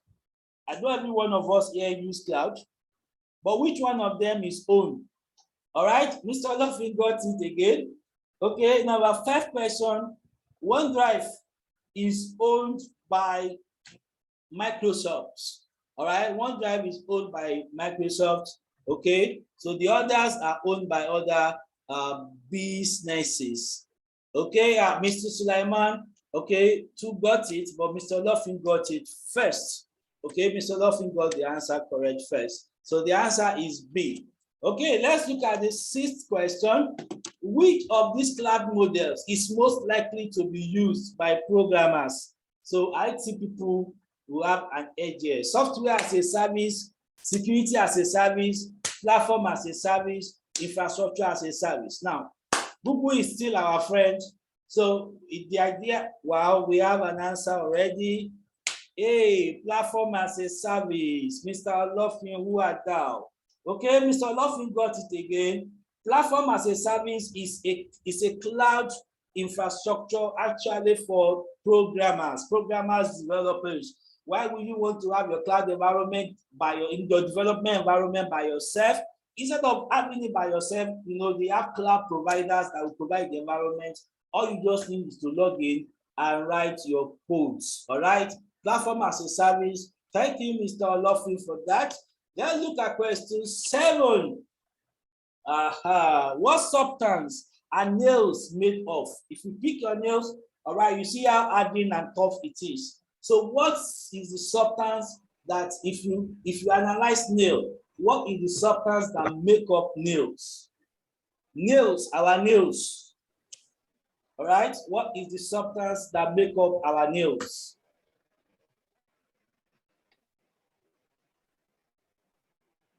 What is the substance that make up our nails?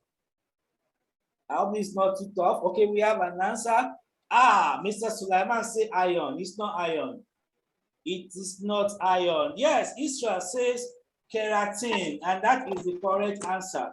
All right, question number 7. All right, is gotten by Israel. All right, the answer is keratin. All right, please take note of that. Our God is wonderful. Our nails are made up of keratin. Okay, our nails are made up of keratin. So number 8 question. How many moons are on Mars? All right, our planet have one moon. Okay, how many moons are on Mars?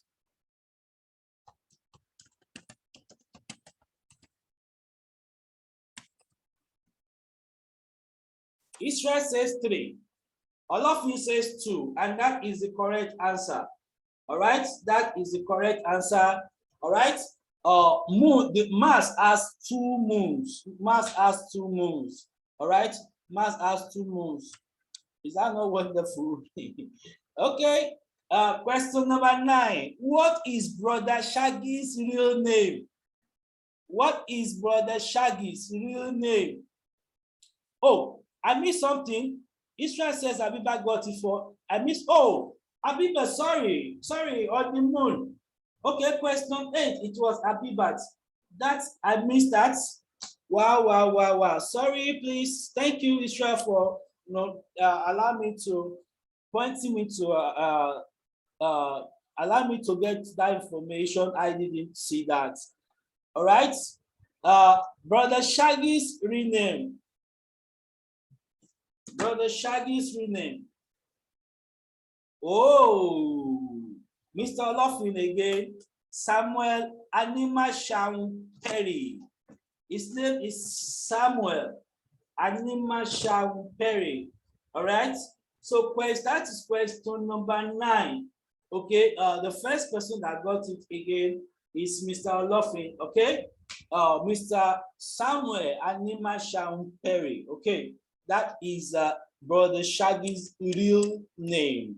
Okay. Before he took the stage name of Brother Shaggy. Okay. Question number 10 now. Which of the following best describes leadership? Leadership, authority, philanthropy, power, influence. Best describe leadership. All of you says D. Israel says D. All right. Okay, so Mr. Olofin got it first. The best description of leadership is actually influence. All right? Is actually influence, ability to influence people. Okay, you may have authority because you are a boss. The day you leave the office, all right, people that have been saying yes, sir, the authority is removed. they will not say yes sir to you again. So the leadership is actually ability to influence other people to act. You say follow me, even they don't understand why they should follow you, but they will, all right, because of the influence you have over them. Okay, great, great, great, great. I really love this session. And like I said, next month, by God's grace, we're going to have at least 3 sections, maybe up to 5. So we're going to have know your country, know your continent, know your world, then maybe like 2 other sections also to add value to our knowledge. Okay, I believe all of us have learned 1 or 2 things from these sections that maybe we have not learned, we have not known before. So congratulations to Mr. Sulaiman, Sulaimo from Sierra Leone. Like I said, we'll talk about how we're going to get your money across to you. So we have Mr. Lofin getting question 2, question 5, question 6, question 9, and 10. Is that not wonderful? All right, so that is 5. So that means we are going to send 2005. So Mr. Lofin is going to get 2005 at the end of this conference today. Mr. Israel got 1, 2. Okay, okay. Mr. Israel got 2, correct? Oh, 3 correct. Okay, so that is 1005. Okay, for Mr. Israel. Miss Abibat, okay, got 1 question, and that is 500. I'm one of the, if you check online, you'll see, if you Google the reward for academic excellence, you can Google it, all right, reward for academic excellence. I wrote, an article on it some years ago, which was published in The Guardian by the Youth Rise Foundation. I wrote that article for them, which was published. All right, what are the rewards for academic excellence? So, look at what is happening now. The what is it called? This Big Brother Niger. People are going to be in the house for maybe like 90 days or so, and at the end of the day, all right, for not really doing anything that is going to add value to our country, somebody's going to walk away with 100 million naira. It doesn't make sense. It doesn't make sense. All right, it doesn't make sense. So you have people, best graduating students, all right, giving them award of 1,000, of 2,000, all right, best graduating students. When people that have the brain, the knowledge to really add value to the country, getting 10,000 naira award, 20,000 naira award, it doesn't really make sense. We should recognize excellence, all right, not just by saying yes, you are good, like Michael Ace was saying the other time. You are popular, people are just hailing you, but the money is not there because people are not ready to pay, right, for knowledge and for academic contributions. I think this trend needs to change. Thank God we have Mr. Mamani Megari in the house as a representative of Nigerian government. These are serious areas that we need to address for young people in Nigeria. All right, we need to have special awards, not just giving them plaques, not just giving them certificates, give them cash awards. The best SSC student results in Nigeria. Okay, this is how many millions, all right, that the Nigerian government is giving the person. It will motivate young people, all right. Innovation award for young people, all right. These are things that we need, not just have physical award now, not just certificate like saying. Monetize it. Money is what rules this world. Everything answers to money. All right. So if people, if you look at the history of even the greatest, the people that contribute, to knowledge, academic, many of them die poor. All right. And Tesla, that is there, is not, somebody is building a multi-trillion dollar enterprise on Tesla today, but that name Tesla, the real Tesla died poor. These are guys that did innovative, that discover innovations in the world of power generation, but they died poor, all right, because the society at that time did not recognize their worth. They don't recognize their contribution. So it is time, all right, to do what we can. In my own little way, I will do what I could to ensure that, people get motivated, okay, by what they contribute, all right, to the field of knowledge. And that is why I am deliberately, encouraging this quiz session so that we can be motivated to learn, all right. The first word that everybody is running to. People meet me every day and tell me, sir, you are not supposed to be in this country. I'm telling you, I can count this year alone, how many people have told me that? But this is my country, all right? People tell me when I speak in some forum, they say, no, I'm supposed to be in Canada, I'm supposed to be in, supposed to be in America, supposed to be, fine, I know what I know. You understand? But if everybody leaves, who's going to build this country? Who's going to develop this country? So we have to encourage ourselves to learn, to see how we can contribute our own sphere. All right, touch one life, touch two life, touch three life, touch four life in this country. Before you know it, all right, we are able to share happiness. We are able to share affluence, around in the country. Ladies and gentlemen, I really thank you for the time you have taken, all right, your data and everything to be part of this conference. This is going to be the beginning of great things by the grace of God. I have challenged myself that I will not stop. Okay, by the grace of God, this is going to be a monthly affair, and I'm looking at also having a physical conference once a quarter. Physical youth conference once a quarter. All right, if possible, rotating it across the country. There are information that young people must hear so that we can build this country together. We can build, our continent. People call African continent. I'm very happy also. I appreciate Mr. Sulaiman, all right, all the way from Sierra Leone, being part of this project. This is an African project which we must arise and build together. They call us the dark continent. We are not the dark continent. We are the continent sustaining the world through our natural resources. So we still have two sections that is coming up after the break. So we are going to take our break from 12 to 12:45. When we come back, Mr. Michael Sachere, we taking the section on becoming a generational influence. Then I will be closing with the 30 skills that can, that can change your life. 30 skills that can change your life. I'll be discussing with each of us how you are going to, people that have won the cash awards, how you are going to get the cash award communicated to you. So for now, let's take our break. Then we'll join online again by 12:45 for the remaining two sessions. Thank you so much, and God bless every one of us.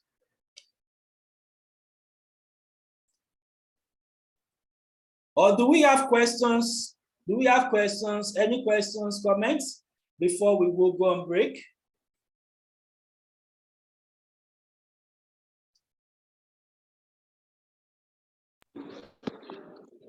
No question for now, sir. Thank you. Okay. So, Mr. Sulaiman, I'm sending my phone number to you now, so you chat me up. Okay, so that's my WhatsApp number, Mr. Sulaiman. Okay. Yeah, so try and chat me up.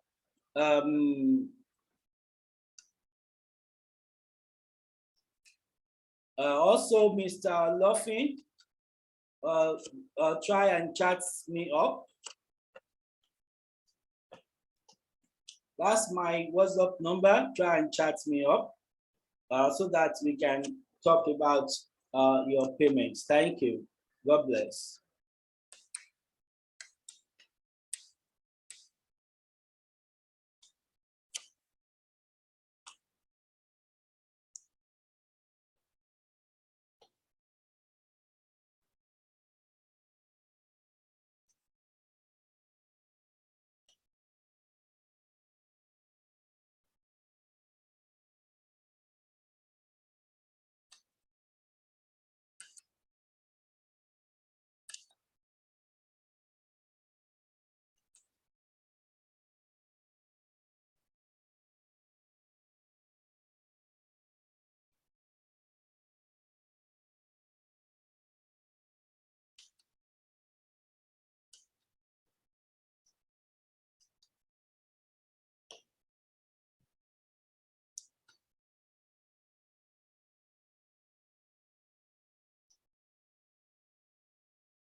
Okay, thank you very much. Okay. Uh, So let me just introduce you. So we are welcome back again to the second session of the Youth Forever Conference. It has been a great time since we started this morning. Ms. Abibat Oladunjoye started the session with us by sharing with us our experience and our knowledge in the world of technology.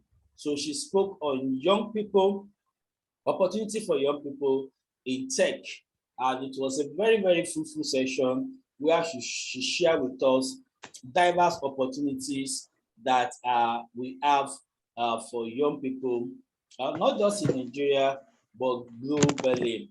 All right. At the end of that session, Mr. Michael Ace also spoke on dominating through talent and gifts, and it's a wonderful session, challenging us that every one of us has at least one gift inherent in us, and we must harness that gift. And it's not just about saying I'm gifted alone. You must be able to turn your gift into an enterprise. You must be able to turn your gift into money-making machine.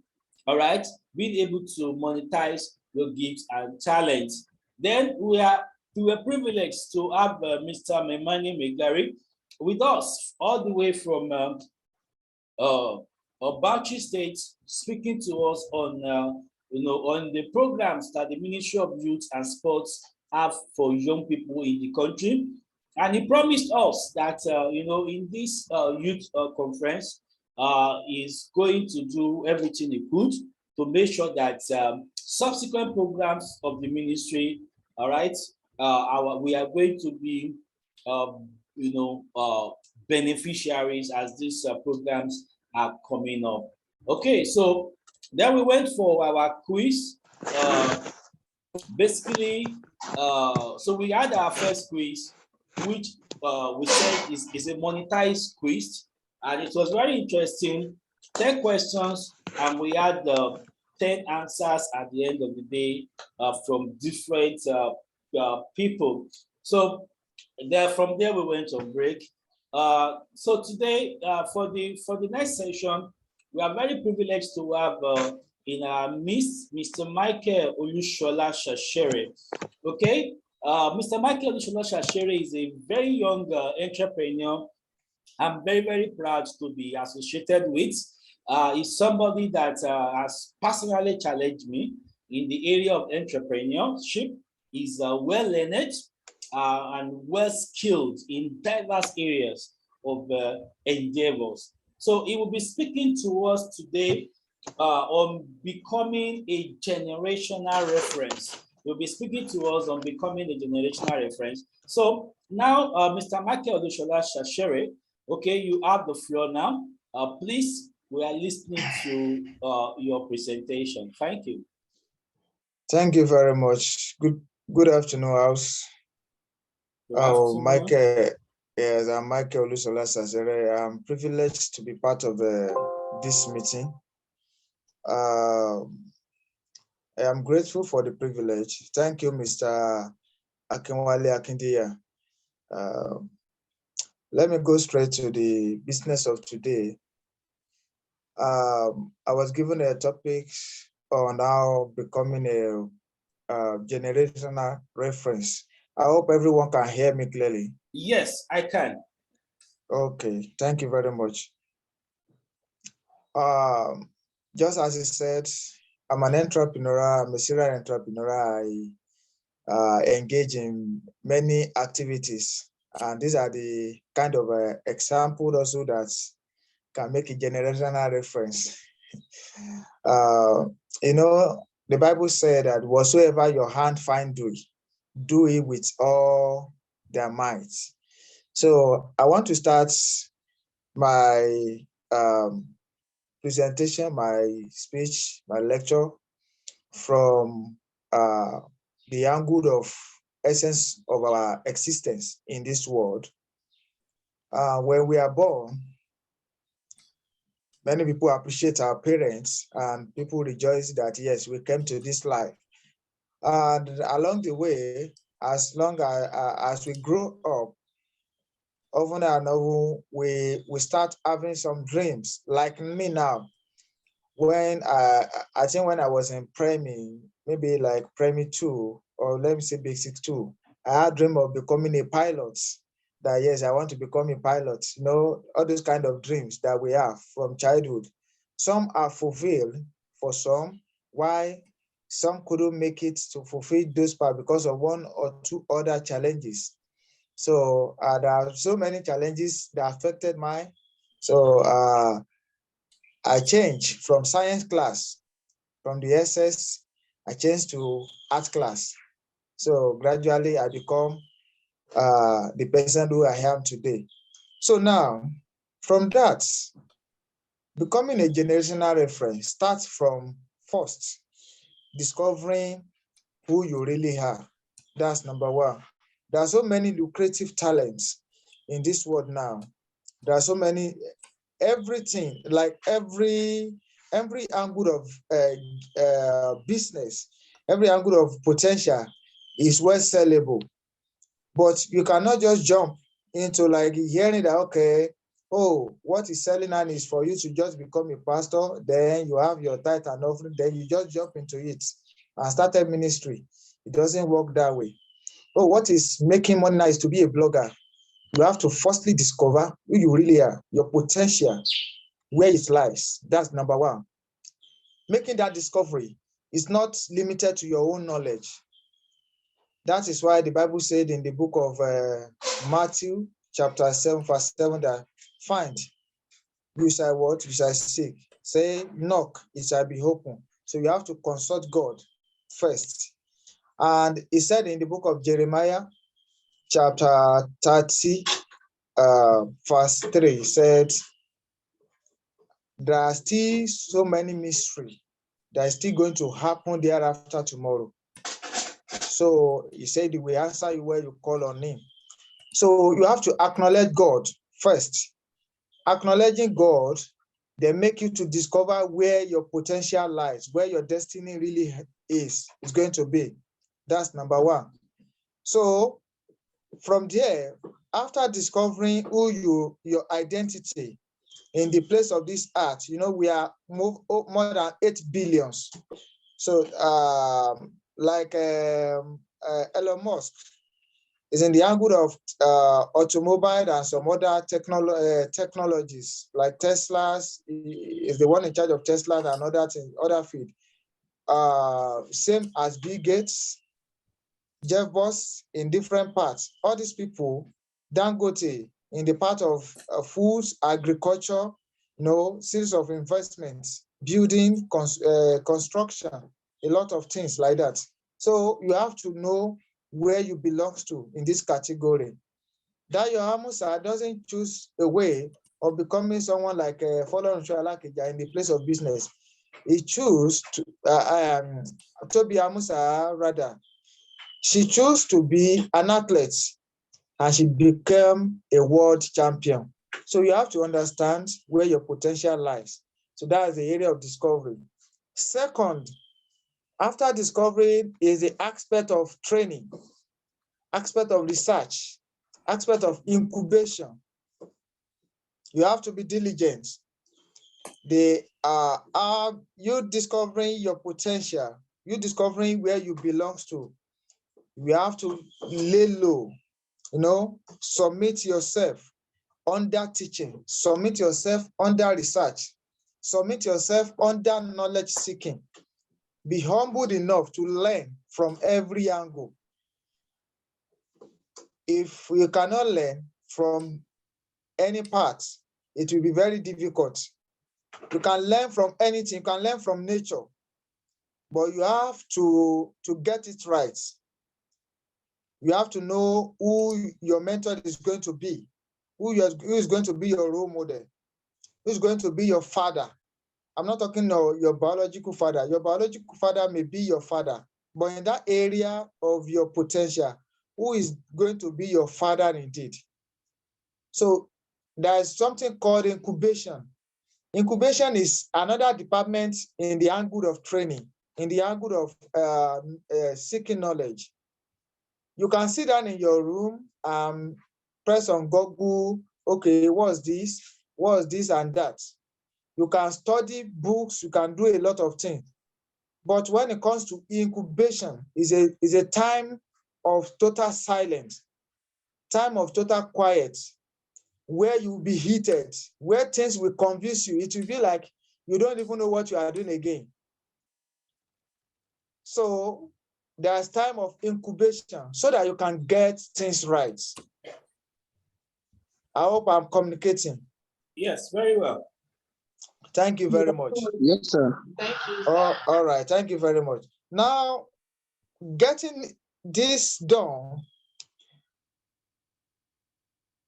the area of incubation is very, very much important in the life of man. And the area of incubation makes give you the training scars, I mean of scar in the body, which Yoruba call apa, scar, S-C-A-R. That scar, we try to remove something that things that you think that they are okay, but which is not going to help you. It will remove them. It will be pain. It will pain you. That's why they say there's no gain without pain. Some sacrifice will come during your training. You have to deny so many things. You have to deny yourself from any offer. Let me say, for example, I'm not there yet, but I still thank God for where I am. During the 2019 election, I contested under JMPP. It was a new political party then. As a member of Federal Rep Alimosho in Lagos. There I was challenged from the angle of the secretary of our party. He changed everything from my constituency, where I built people, where I've canvassed, I've done a lot of things. He changed my constituency to Agege, where I've not even spent a single night. That's number one. The second one, my role was changed, my post was changed from Federal Rep to Lagos State Assembly, House of Assembly, where I make a consultation, which is divine. I move ahead. I began the campaign. Along the side, there were many of us. I was called to Sanwo-Olu campaign office then to give over 5 million naira so that I can make alliance with my candidacy to the the present speaker there, who is Mudashiru Obasa. So to make things work together for them. There are so many challenges that come across the way. But what I'm happy and I'm thanking God for is that those over there, it's not that I don't need it. I seriously need them because they will make life good. They will make things very more okay for me. But what can I say? When God was not involved, what should I do? I couldn't do anything. I submit everything to the total ways of God. And I thank God that today, that politically, I stand on my grounds. And I thank God for where God has helped me to. And I'm seeing more evidence of getting greater even than what I should have put myself into. So in the area of destiny, after discovering yourself, there are a lot of challenges. Those are the kind of incubation also that will groom you to really make sure that, are you ready for this game? Are you ready for this purpose? So in this area of incubation, you have to be diligent. You have to know God himself. You have to be focused. You have to be focused. You have to get it right. And there is this saying that said, you cannot jump into water and now be afraid or be crying for cold. It's not possible. You have to think twice. Even when God said that you are going into this particular area of life, no matter how good it may look, no matter how suitable it may be, firstly think that that place is going to be well challenged, serious one. But those challenges, they are meant to groom you. Those are the kind of incubation there. And it's not limited to that place. Another one is that you have to believe in yourself. Everything I've been saying is believing in God. But you in particular, are you well convinced? You know, this thing is like a marriage. Your destiny is like a marriage that you want to marry something. So God will not make you to love your spouse. You have to love your spouse by yourself. God will only give you a direction that, well, this is the right, this is wrong. I hope I'm communicating. Yes. This is the best for you. God will never give you spirit to love. God doesn't give spirit to love because he will not force you so that it won't be like you are hypnotized or you are possessed. You have to create that love from yourself towards your spouse. So same thing applicable to matter of life and destiny. I'm still talking based on becoming a generational reference. These are the kind of things that many people don't know. They just do things. You know, there is difference between just come and buy me products and there is difference between a product you can just get from a local market and same product you can get from an international market, but at different price with different package. Are you getting me? Those that they are international market, they don't just jump there. You cannot compare them with those that are in a local market. The package is different. Their research are different. Their mentality are different. Their vision are different. That's just it. I can sell honey of 1 liter to you at the price of 50,000 naira. It depends on how I package it. Same people can still spend 1 liter, in fact, 10 liter at the price of maybe 5,000 naira to another person. It all depends about our package. But what makes us different is that we have our mindset are different because we are not on the same mentality. We are not on the same orientation. So these are the kind of things, timeline you have to get before jumping into the podium, before jumping into the limelight. Many people want to become just great all of a sudden. It doesn't work that way. There are a lot of things that needs to be done. So you have to believe in yourself. Believing in yourself will boost your enthusiasm to pursue many things. You will be working like a crazy man, a crazy woman, like, what is this one doing now? So getting all these things done, believing in yourself is the greatest weapon that God respected most. Is the greatest that you believing in yourself is not about arrogance. Get it right. It's not about arrogance. Believing in yourself is that when the world faces you with rejection, you stand your firm. Because it's not everything that God will be showing you revelation, giving you. God will not be communicating all the time. It's not every time. It will only give you a tips that this is what we are doing. This is the right things to do. That's what God will just do. And when you need him, he will give you direction. But it's not every time you have to be. Now, God is like your father, your biological father. You cannot have challenges today and go and be meeting him. Daddy, I have talent today. Daddy, I have to. Even he himself will be looking at you like, it's like this one is not serious. He's not ready. He is still a child. Your mind is not grown yet. But there are something that you have to face. Say, yes, I have this and I do it like this. Say, hey, that's my son. So, which means that you have to believe in yourself. Believe in yourself will boost your enthusiasm to face challenges, to win battles of life. Toby Amuson has so many challenges. She shares so many. She said one of it was that her mother have to lie whenever she went to training. That okay, my daughter have gone to church.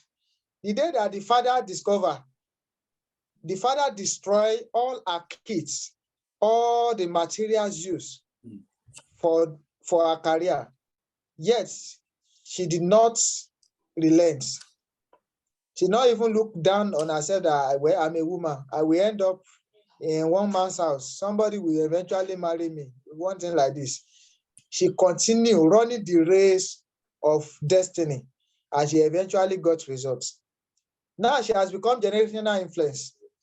Even if she doesn't do anything again in her life, that one alone will be speaking for her till she will die and after her death. So, which means we have to be diligent and believe in yourself. The another one is treat people with respect, because you don't know. You know, one of my father said something. He said, don't look down on people that you are above. Treat them, respect them even beyond people that are above you. Because you have seen those that are above you, have seen their level. You know how to approach them. But those ones that are under you, you don't know where they will get to in the next seconds. So you don't know who is going to help you. You know, this world, getting to the mountain of life, to the uttermost, it requires ladder, and that ladder cannot just stand. Some will be a nail, some will build a plank, some will be the carpenter, some will be the hammer. So you don't know who is who in this matter. Like I said, that I'm in politics. I can't be thinking that Buhari or Peter Obi will be only my destiny helper. It can be one of my party member. It can even be a new one. It can be the most poorest one. So we should not look down on anybody. Try to treat everybody with respect. It's a fact that we cannot please men. We can't please men, but at this point of time, becoming a generational reference, you have to deny yourself at some point. You know, there is an adage in Yoruba that says, which means that you prostrating. Hello, are you with me? Yes, sir. Yes, sir. Yes. So you prostrate. So okay, let me say it in this time. You lower yourself to somebody that is more that is not up to you. Doesn't mean that person will be greater than you. Are you getting me? Yes. So which means that you have to treat everyone according to what you expect that they should treat you also. Just as the Bible says that treat people the way you'll be expected. Another one is be genuine in your dealings. Be genuine in your dealings. Please, this is what we help destiny most. People will have testimony about you. People will testify about you. People will give one or two things.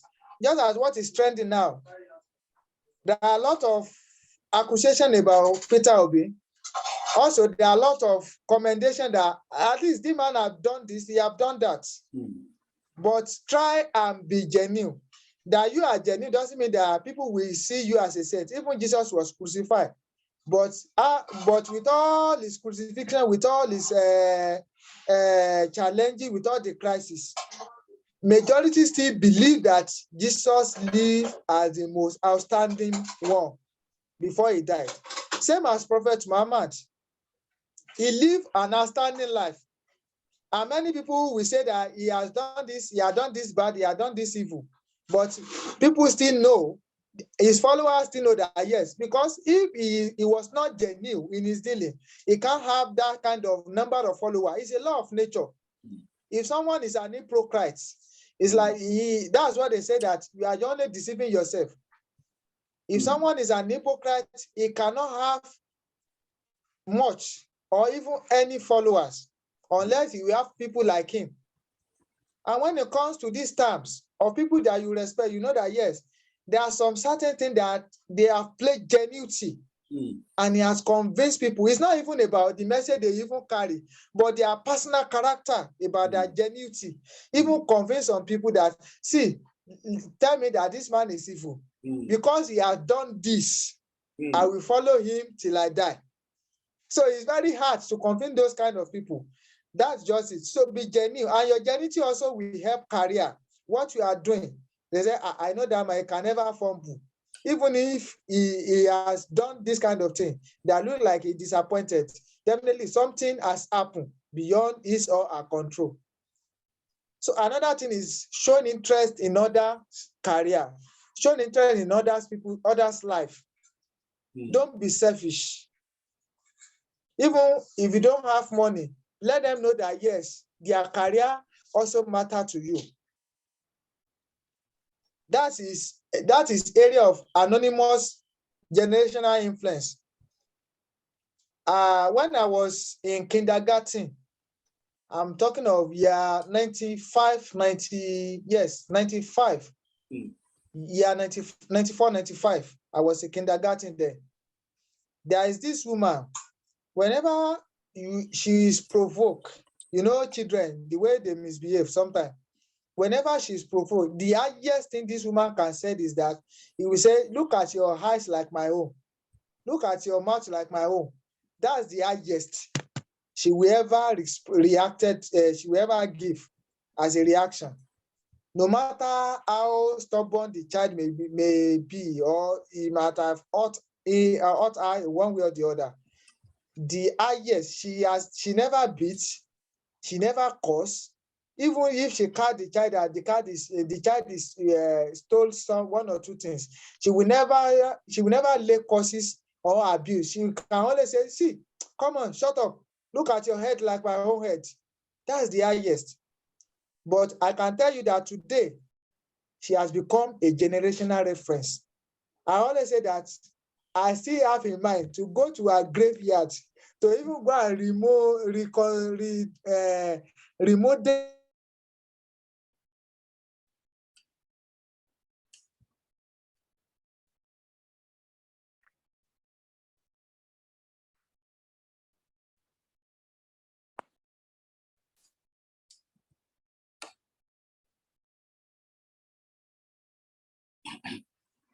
Okay, Mr. Mike, we are listening. It's like you lost signal to there.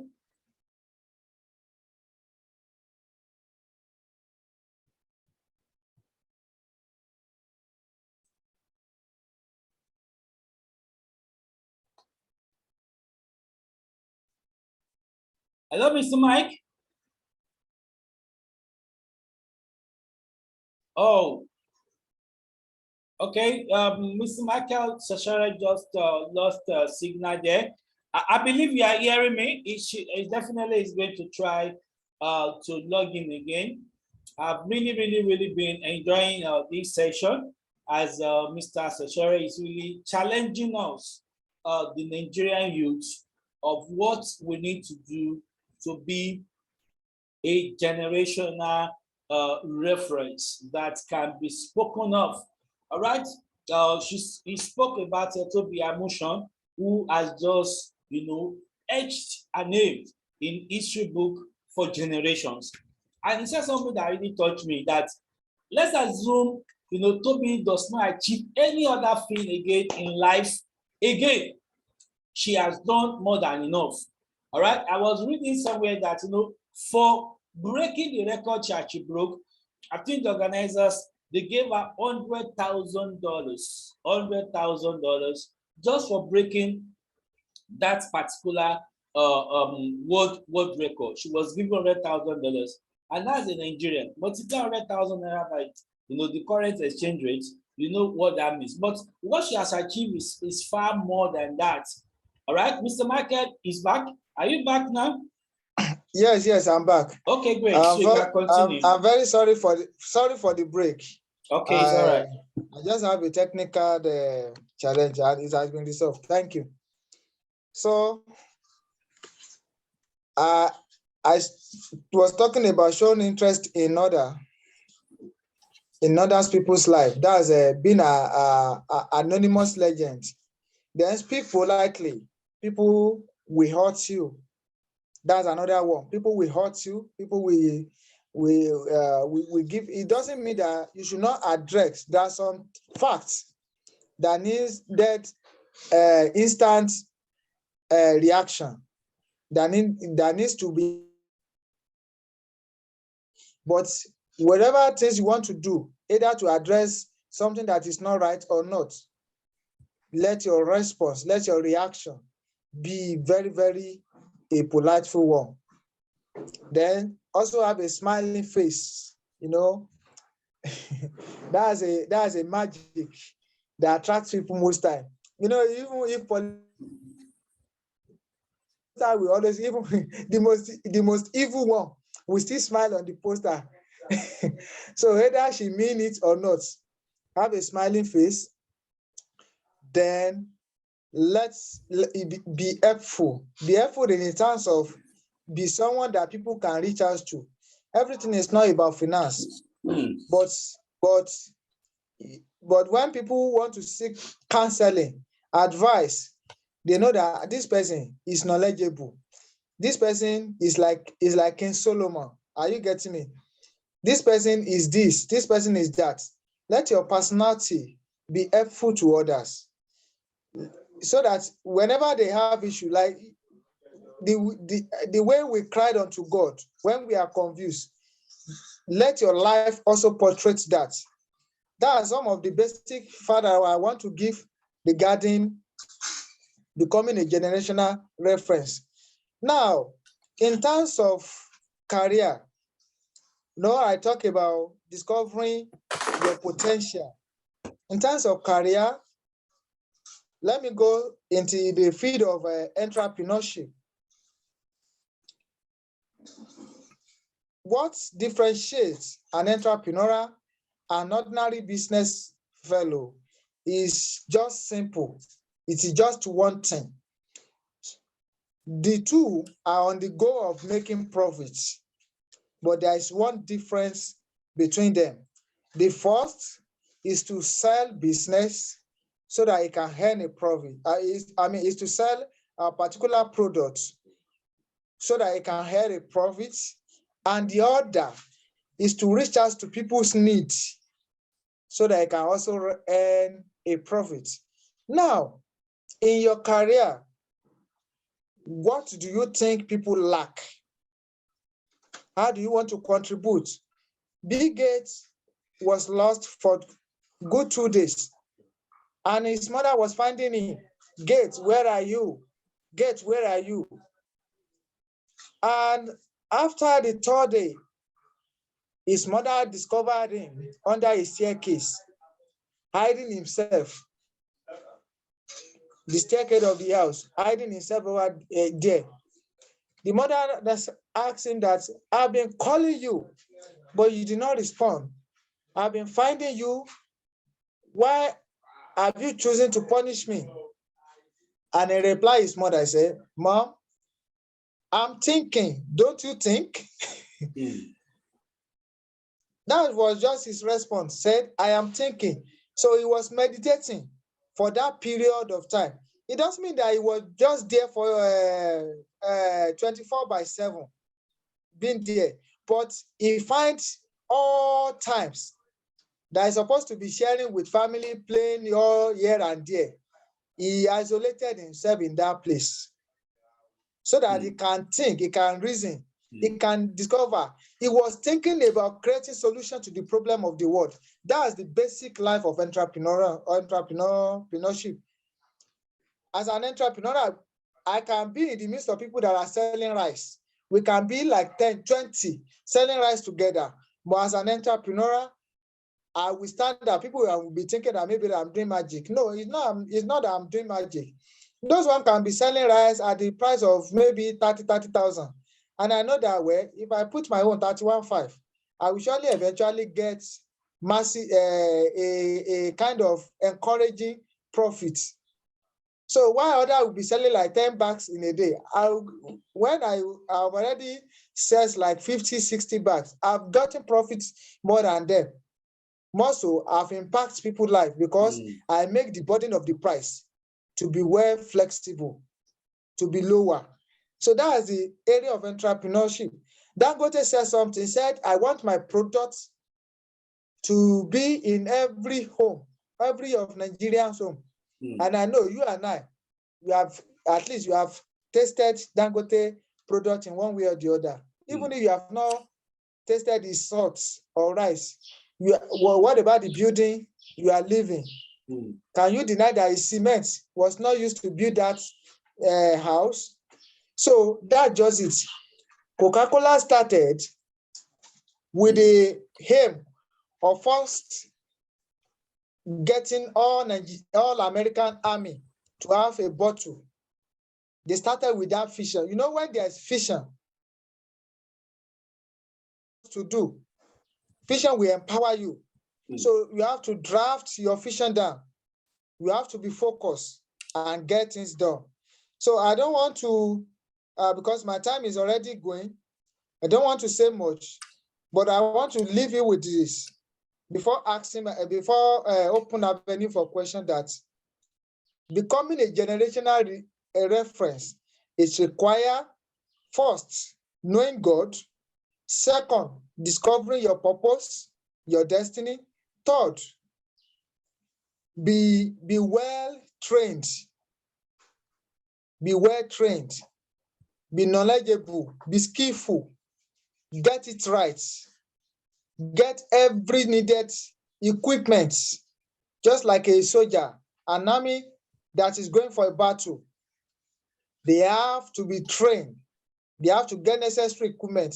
You cannot be trained as a teacher and be carrying gun into class. You cannot be trained as a soldier and be carrying chalk to the battlefield. So you have to get necessary material. So know the kind of information you need to engage in. Today now, comedy is selling very, very much in Nigeria, but it's a lot of distraction to many careers. So don't be distracted. Know the kind of content you want to watch. That's just it. Then also be productive, be impactful. In this area of productive and impactful, that's where you stand out. You know where you want to go in the area of vision. What will differentiate you? No, I tell you, what differentiates between entrepreneur and ordinary businessman is their mindset on creating solutions to humanity. So what in that your field, even if doctors are many, there are still something that needs solution that will stand you out. So find that thing out. If you are to be a lawyer, there's still, in the area of politics which I am, what is common is corruption, but there are still solution in the area of politics that, yes, this person, no matter how this thing is corruptible it may be, this person still stand out. We still have so many that still stand out, even at the top there. I don't want to mention name, but I know that you know that these people, he is not a corruptible person, and he still remain in the area of corruption. So stand out. When you stand out, the law itself, the nature of the law of nature itself will speak for you. It will glorify you. So I want to leave you with this, that becoming a generational reference is for you to stand out. So ready to face all challenges that will come across your way. Thank you. God bless you. So I want to open access for question so that I can give answer. Thank you very much. Yes, thank you, Mr. Michael. It has really, really been wonderful listening to you.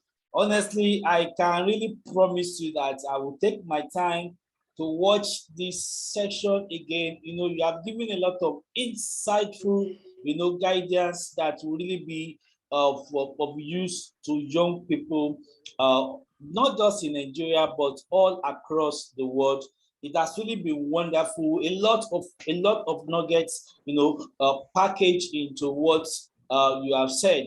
And one of the things you said that really, really touched me is that we need to be somebody that people can depend on, somebody that people can look onto. All right, somebody that people can say, yes, if I am confused or if I need direction, all right, I can always go to this person and will be a solution provider. So I can summarize that and say, okay, basically be a solution provider, be seen as a solution provider.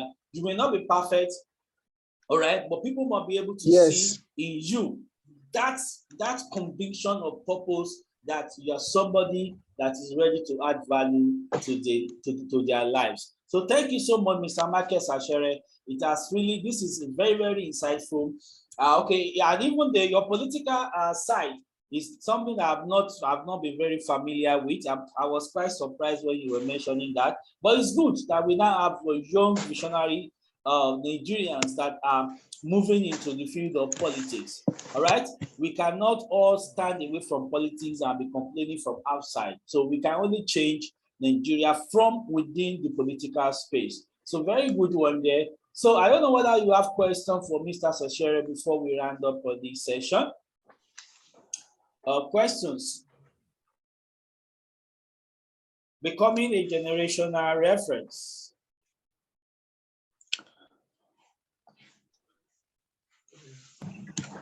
All right, thanks, Mr. Michael, and thanks for that wonderful presentation. Although my question might be a bit personal, maybe, I mean, talking about you, I got fascinated, or it was quite interesting when you talked about your political ambition. Everybody knows what is currently going on in the country. There's a kind of political tension because of a lot of aspiration for different position in the country. So I would not know whether you've actually dropped your aspiration for political office, and what do you think? How can we, the young ones of this generation? I know that you actually have the experience and perhaps some also insider information that might not really be open to the general public about how the politics is being played in the country. So how do you actually want to get it right? Do you see us getting it right shortly, or it might actually take another donkey years from your own view? Okay. Thank you very much, Mr. Isre, for that question. It's a very simple questions to answer. I call it simple. I don't. I'm not saying that I have too much experience that maybe I'm above challenge. Are you getting me? So, but with the one I've had is a very simple questions to answer to. One thing is that my involvement in politics, number one, because that's what I say that when I was given offer that I will have this entitlement here and there, it doesn't mean that I was not enticed. So I was seriously enticed. That's just it. But what happened is that my involvement in politics, my foundation is just what has kept me this far. And my foundation was Christ, and it still remains Christ. I didn't just jump into politics. In 2018, I had an encounter of Romans 8:19, which said, for the earnest expectation of the whole world are waiting for the manifestation of the sons of God. That was my encounter. And when I had the encounter, I don't have intention of joining politics. I received the mandate of Voice of Hope with that Bible reference, which I quoted, Romans 8:19. So which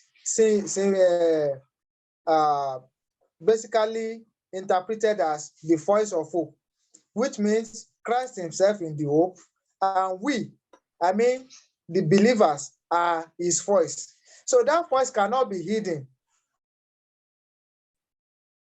Cannot be hidden inside the room or a sitting room or somewhere else. It can only be heard when it speak out in the public, in where voice matters. So my foundation is Christ. That's number one. So if you want to engage in politics, firstly discover that are you in line? It's not about passion. You can engage in politics with passion, but there will be level where you will get to, because if care is not taken, you will even be worse and bad more than those people you think you want to erase.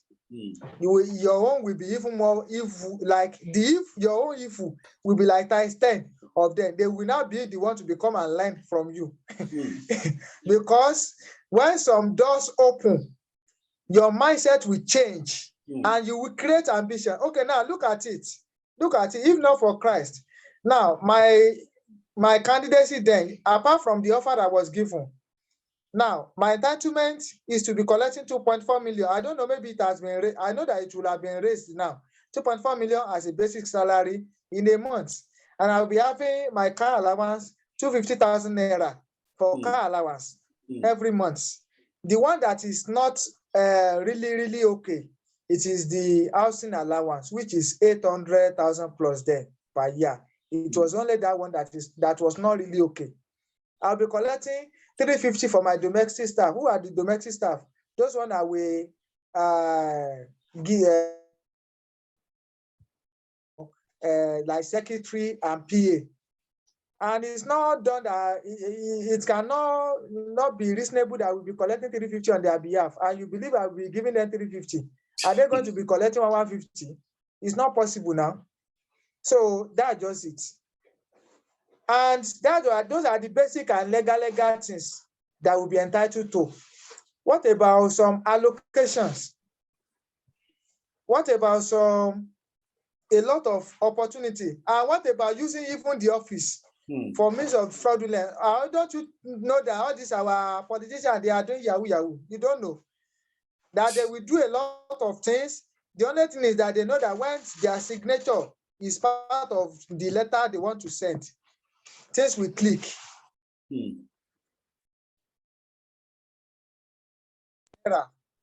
We just got into the accounts or to some other accounts who they want to use for that fraudulent acts.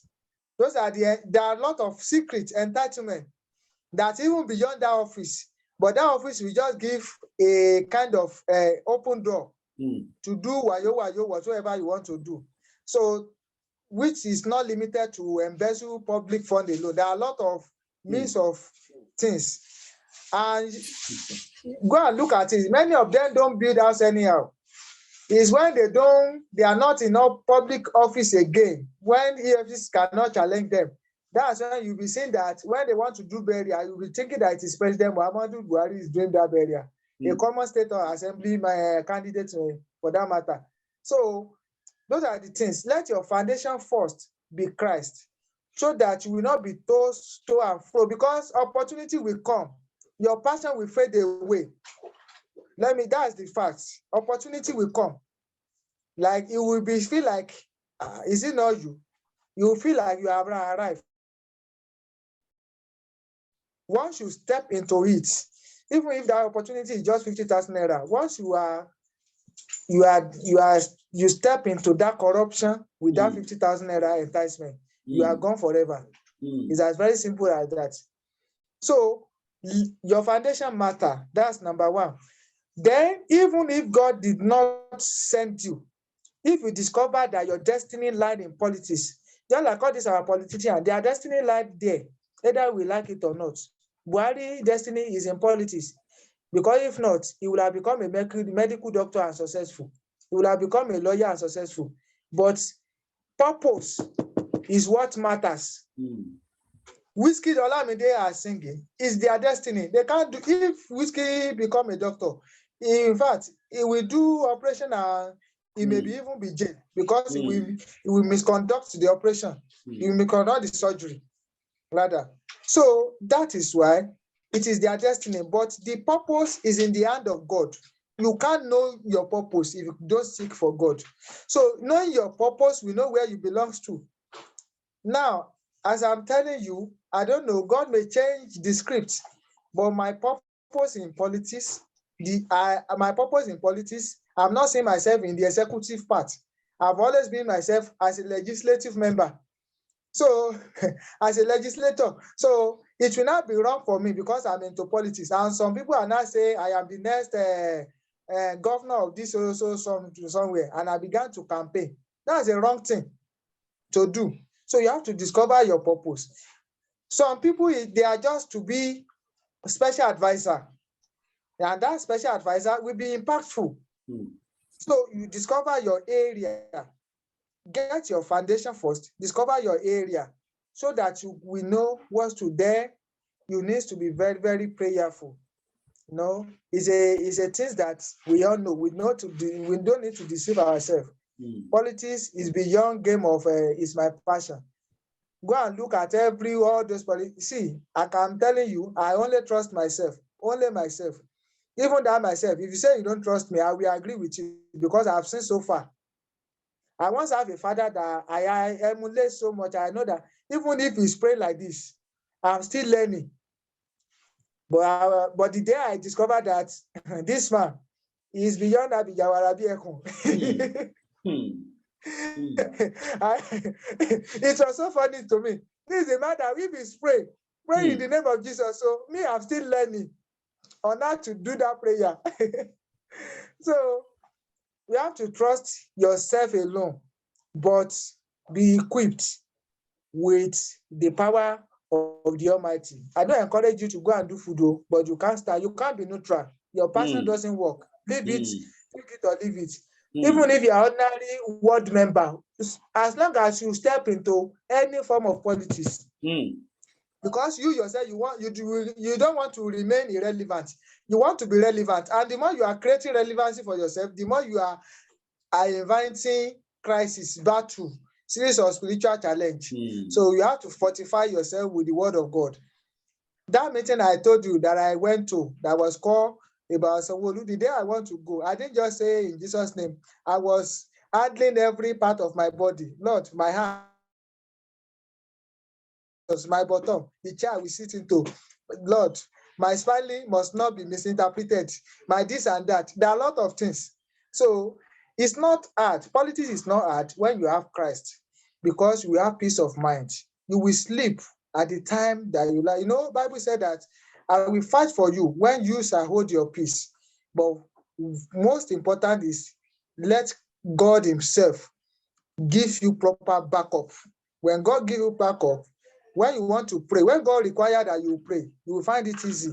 And when it's not necessary that you pray, even when they are coming with full force, God himself will answer them. It's as very simple as that. So may God be with you. So now, you said there's something about game that is going on there that probably, no. Yeah, there are a lot of game. There are a lot of game. One of the game is that deception. You will see people telling you that, it is this man that we support, it is this man that we support, but we just be surprised at the end of the day. And another game, the only thing is that I'm having partial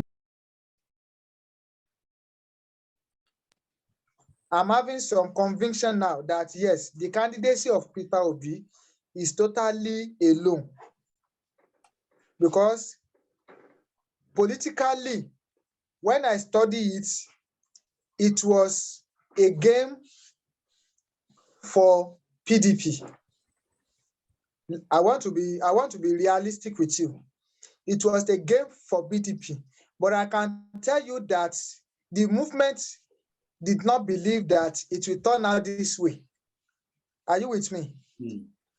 At the starting point, because the movement was to us. That's why the man said that he believed and is satisfied to do right thing and lose than to do the wrong thing and win. He was convinced that he needed to run the race, but you know that PDP cannot answer him the tickets. Are you getting me? Just like my own case, I was to contest, but I was removed from Alimosho to Agege, where I did not even spend just a single night like this. You understand? That is one of the game. So, but the game is that I must contest because I have a motive and purpose for that contention. So I need to run that race to the end. So running the race to the end was what pushed this man to labor. And what PDP has believed is to use every means. They create alliance with Kwankwaso. Kwankwaso just want to remain alone, but the man is doing serious business. You won't find it funny that nearly to the election, this man may submit to any of the party. Kwankwaso is doing business. I don't know if you remember or follow Kwankwaso. Don't dispute me. I'm talking about what is going on. But the turning out of Labour, the turning out of Obi is making him to now stand on his own. So there are a lot of things. So in politics, you don't be too forward.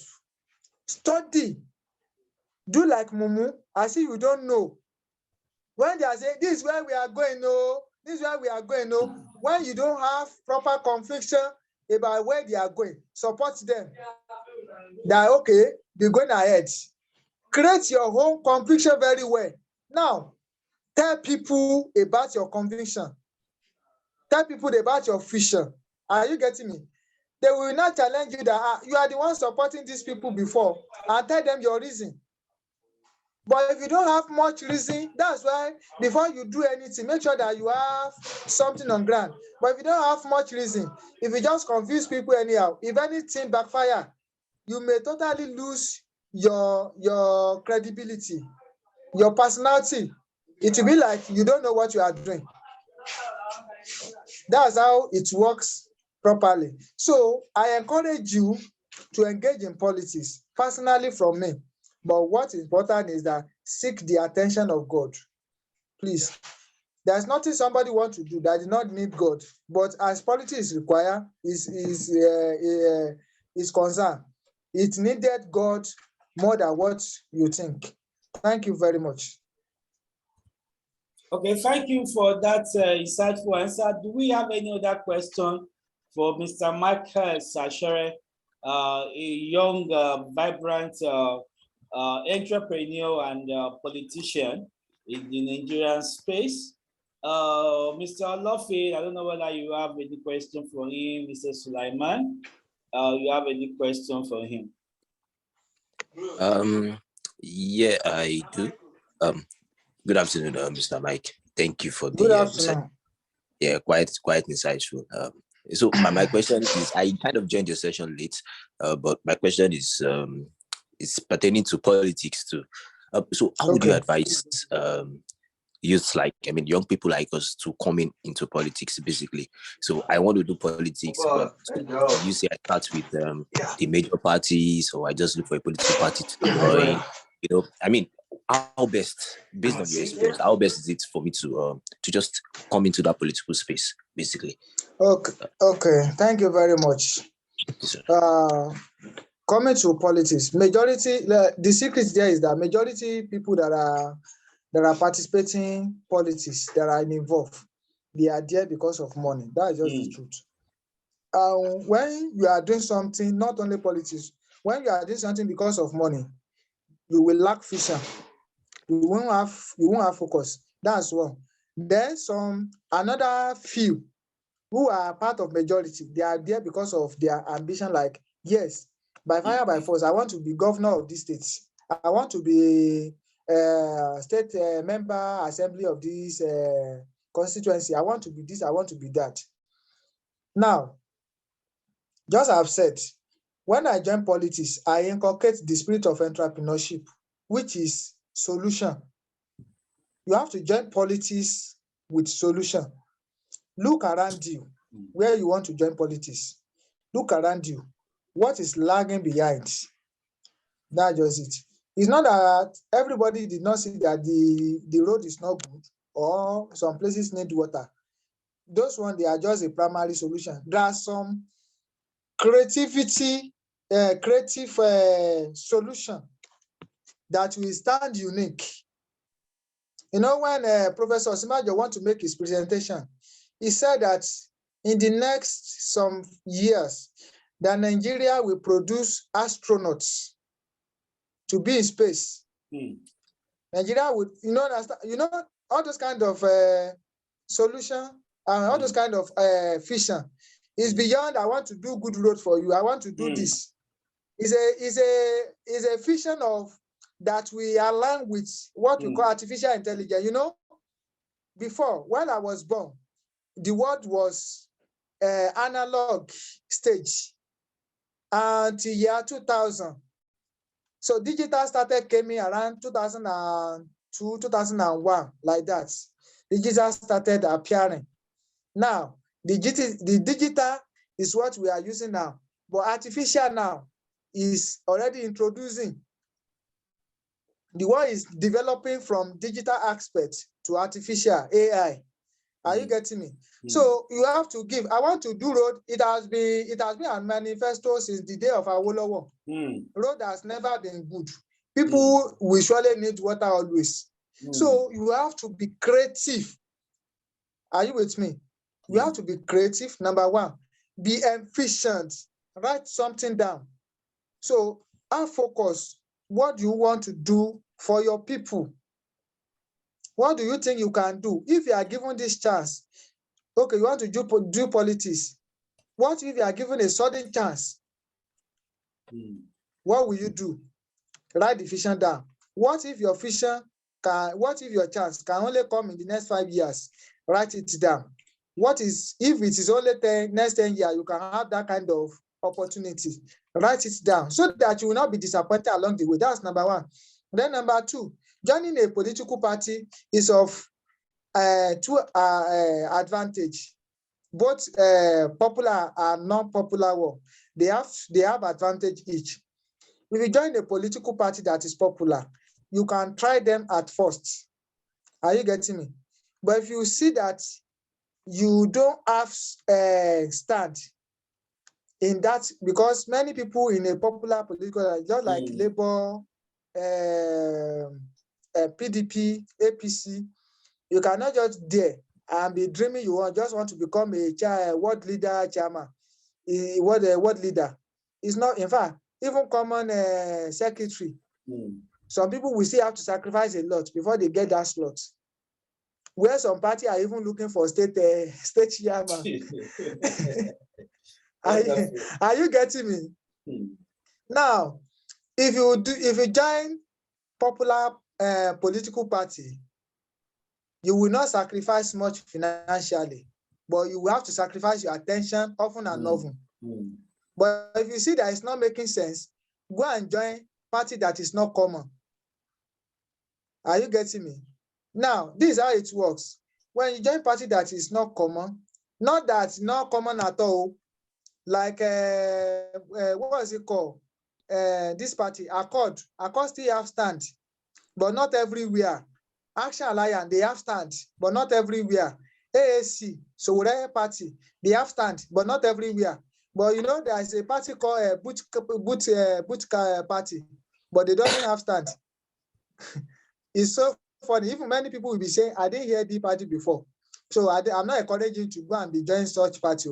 Go and join some party that they have stand, but they are not everywhere. So if they are not in your community, bring them to your community. Yes, that they are still growing. Bring them to your own community. It will require your finance, it will require your strength, but you will get it at the end of the day. Now, use it to build a level for yourself. Just I say I contested for House of Rep. Do you think I have that money to go and be buying an APC ticket for House of Rep? But what this thing have catapulted me so far, I know that I cannot be under APC doing world meeting level and get that kind of opportunity. Today now, I don't have much. I just have said, I remain as I am. But there is no any single House of Rep member that I cannot communicate with all pleasure, unless they don't have the time. This man, National APC Youth Leader, that your history, is my oga. And when it comes to career, he's my party, but God have elevated him. But I have clinched with him before he get to that position. Are you getting me? I have used, based on that, I contested that time. I used a lot of things to engage him. Same as Banky W.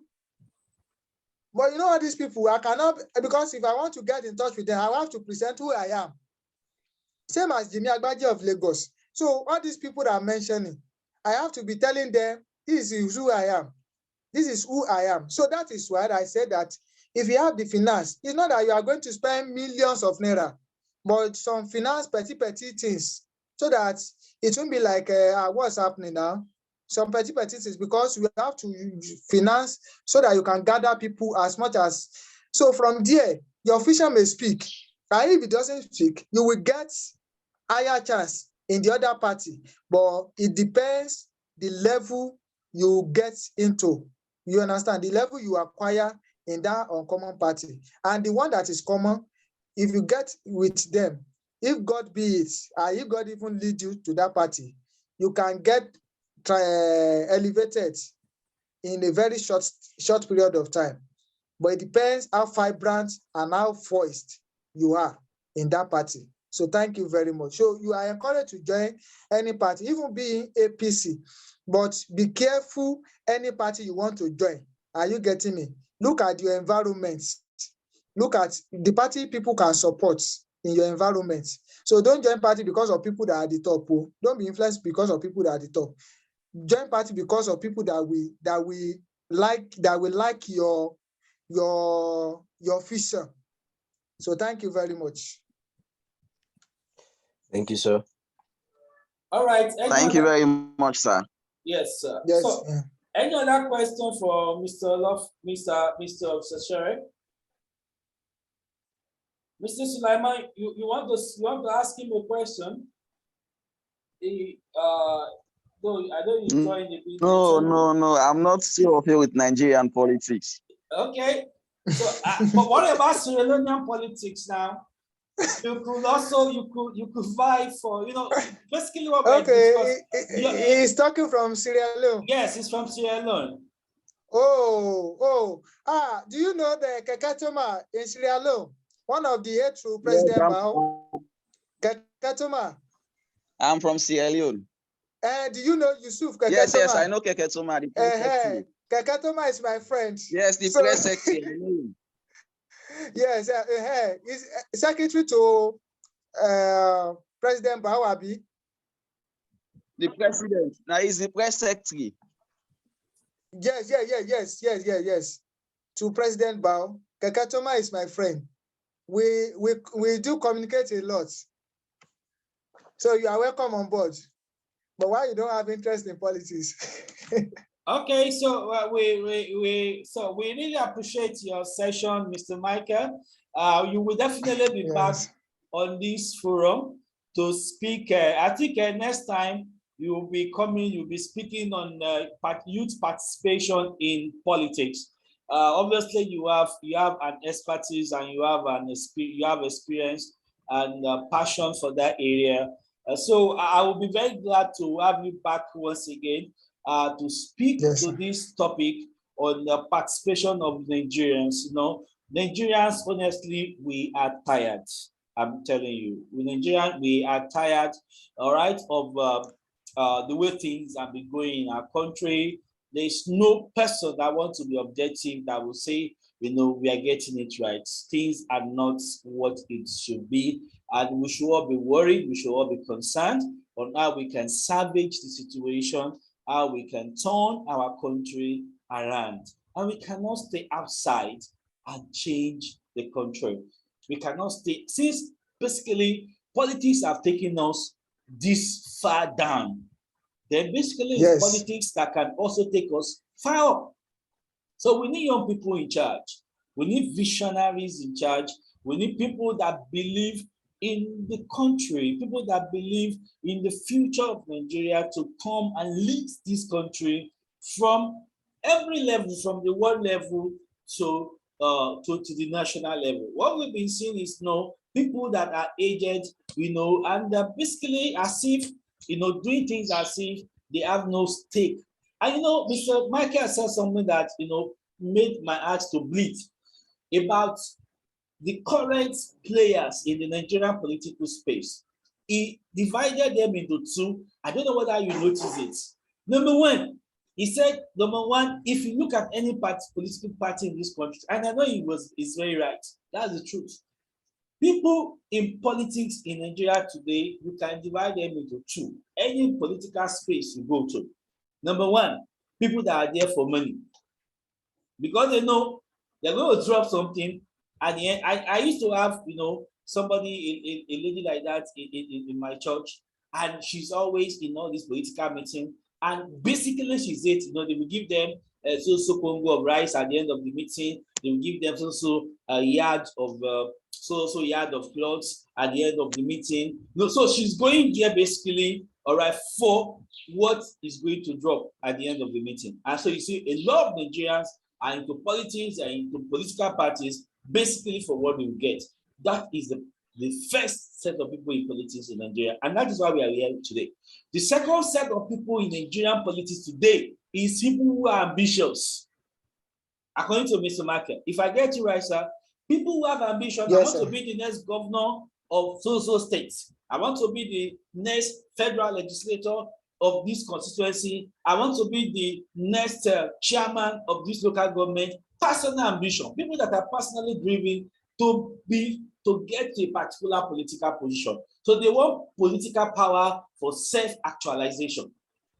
So between these two sets of people that dominate our political space today, where is Nigeria?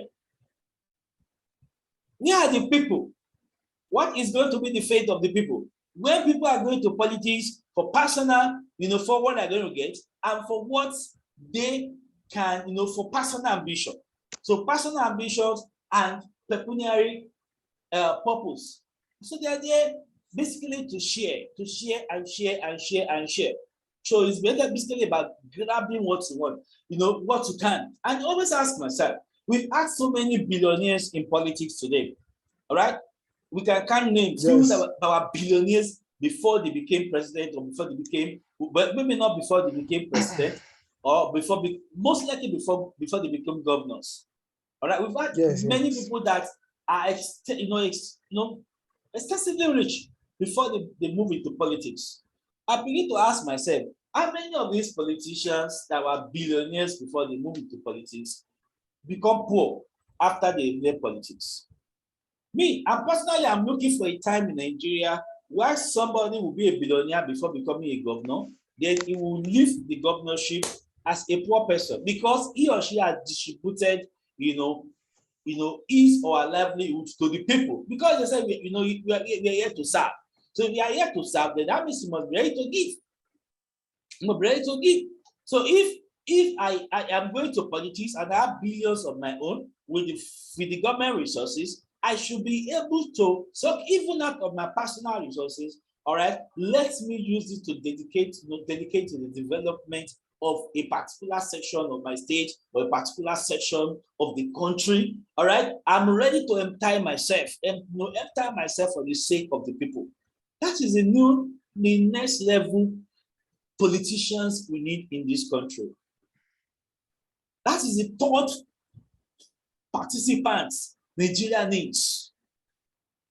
All right, I don't want to be mentioning names. In this country, 3 people have become governor and raised my hope when they became governor. 3, but I will not mention the names. 2 of them, one of them have finished serving 8 years.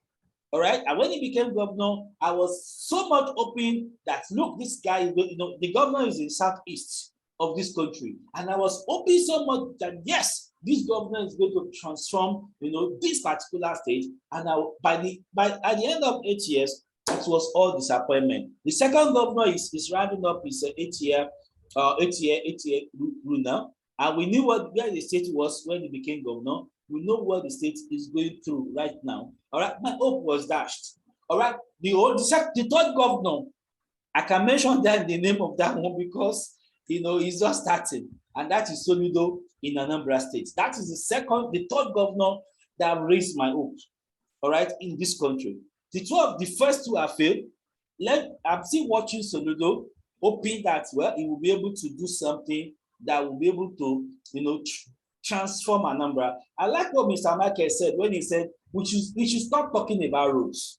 It's very irritating when somebody is campaigning and you are telling us you will build road. How can you just shut up?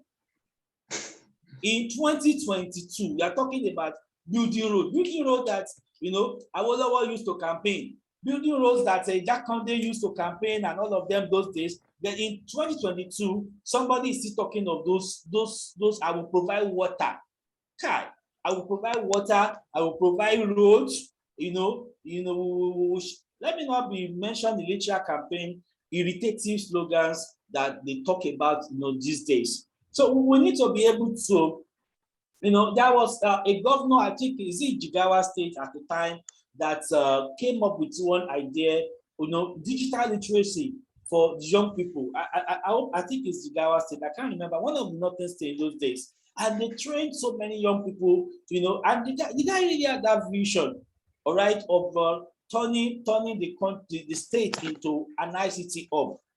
And he did well. At least I met one of the people when I was doing CCNA training, networking training. It's one of the products, all right, of that vision that taught me. That is a great one. Unfortunately, after he finished his 8 years, it was not sustained at the end of the day. It was not sustained at the end of the day, and so we need leadership. We need leadership that can say, okay, we want the state to be a technological hub. We want to have a leadership that say, okay, let's have a presence in the moon. We should have a presence in the moon. We should have a presence on Mars. We should have a presence in the space. All right. Or we should be, there's so many innovations, innovative leadership. And let me tell you, you see, the older you become, the more difficult it is for you to grab some of these essence. And that is why we need young leadership. Young people think differently, all right, and they take more risks, all right. The older you become, the more conservative you become, the more careful, quote and unquote, you become. And you don't become successful by being careful, all right. You become successful by being aggressive, by taking risks, by taking chances.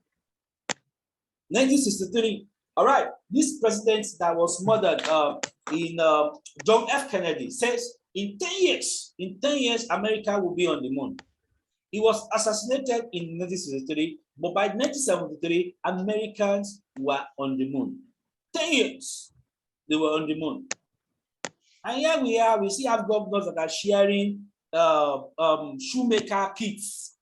Recently, I think last year, a governor shared shoemaker kits to his constituency, all right, to his constituency. So this is very, very terrible. All right, so Mr. Michael, we really appreciate you for this wonderful session. So we'll be inviting you once again to speak on politics for young people in Nigeria. So thank you so much for your time. We hope to be seeing you once again. Thank you. All right. Thank you very much, sir. You're welcome. So Mr. Michael says he has to attend another meeting, so he will be excusing us. I'm going to create a WhatsApp group at the end of this conference today, so we can also, if anybody has more questions to ask him, you can always ask him on the in the chat. Okay. So thank you so much. We really appreciate you. Thank you, sir. Thank you, everyone. Thank you very much. Thanks for coming. Thanks for the question. All right. So I will be taking the last section today, which is on 30 skills can change your life. 30 skills that can change your life. All right. We are in a skill age. We are in a skill age. These days they will tell you that you go to school, and they get a degree, then you start working. Those days in Nigeria, when you are in your final year, you have the UACs of this world, the PSED of this world. They will come and meet you on campus. All right, and final year, you already know where you're going to work. All right, because the graduates were few and the opportunities were many. If you look at the generation of people like General Obasanjo and the rest of them, it was so easy. By the time General Obasanjo, was joined the army, they were literally begging young guys that have O level, SSC, not SSC, those WAEC or whatever they are calling it, but you must have basic O level for you to become officer, lieutenant, second lieutenant in Nigeria Army. It's just your O level. You finish O-level examination, just O-level certificate. That is what is needed to become an officer in Nigeria Army in the 50, 56, 57, 58. All right? Then things were so easy for them, but not now. So imagine the number of graduates that we have in the country right now that are not even gainfully employed. So having PSC is not enough. All right. I remember those days when General Obasanjo was president. He was talking about people that went to school and read. I don't know what I can't remember exactly how he said. That there are some courses that does not have value. I can't remember the exact word he used. So that some courses that he doesn't really believe in. And so if you and the Nigeria of today, or where we have found ourselves in the world today, even if you read the so-called powerful courses, does not guarantee you are going to get a job. It does not guarantee. All right. So you have, at the time I studied, most people that studied engineering in Nigeria, they were in IT. Go and check it. The people that are IT people around you, and that just do a cross check. Many of them read engineering. All right. So you see some of them electrical engineering, electronics engineering, they have to move into IT. There's no job. Civil engineering. The civil engineering guys are the ones that are even the luckiest. From my perspective, all right, they are about because no matter what, Nigeria, we are still building, all right, because it's a developing economy. So we still construct roads, we still construct, bridges, houses. So civil engineers, to an extent, they are engaged, all right. So look at privileged courses like architecture. Those days, to be an architect is something very, very, very prestigious. But today, to be an architect in Nigeria, how many architects in Nigeria are doing well? The field is saturated, one. Then number two, we don't have enabling laws that will force people to hire architects. So what an architect should have done, a building engineer would do. And there's no law to say you have done what you're supposed to do. So it is a skill age. So the earlier you get all these skills, you get skills, the better for you as an individual, as a young person. All right, so let me speak about the first skill, all right, that you need in life as a young person: communication skills. All right. My tribe, Yoruba people, there is one adage that we used to say that aile sọ̀rọ̀ ni bẹ̀rẹ̀ orí burúkú. That is, if having ill luck or bad luck starts with not being able to speak. So you need to be able to have communication skills. You should be able to communicate. All right. And let me say this: one of the greatest, attributes you must have in life is the ability to say no. No is a powerful word you must learn how to use. All right. So a young person should not be something that is seen as somebody that will accept anything. Okay, you are angry. Say it out that you are angry. You don't agree. All right, say it out that you don't agree.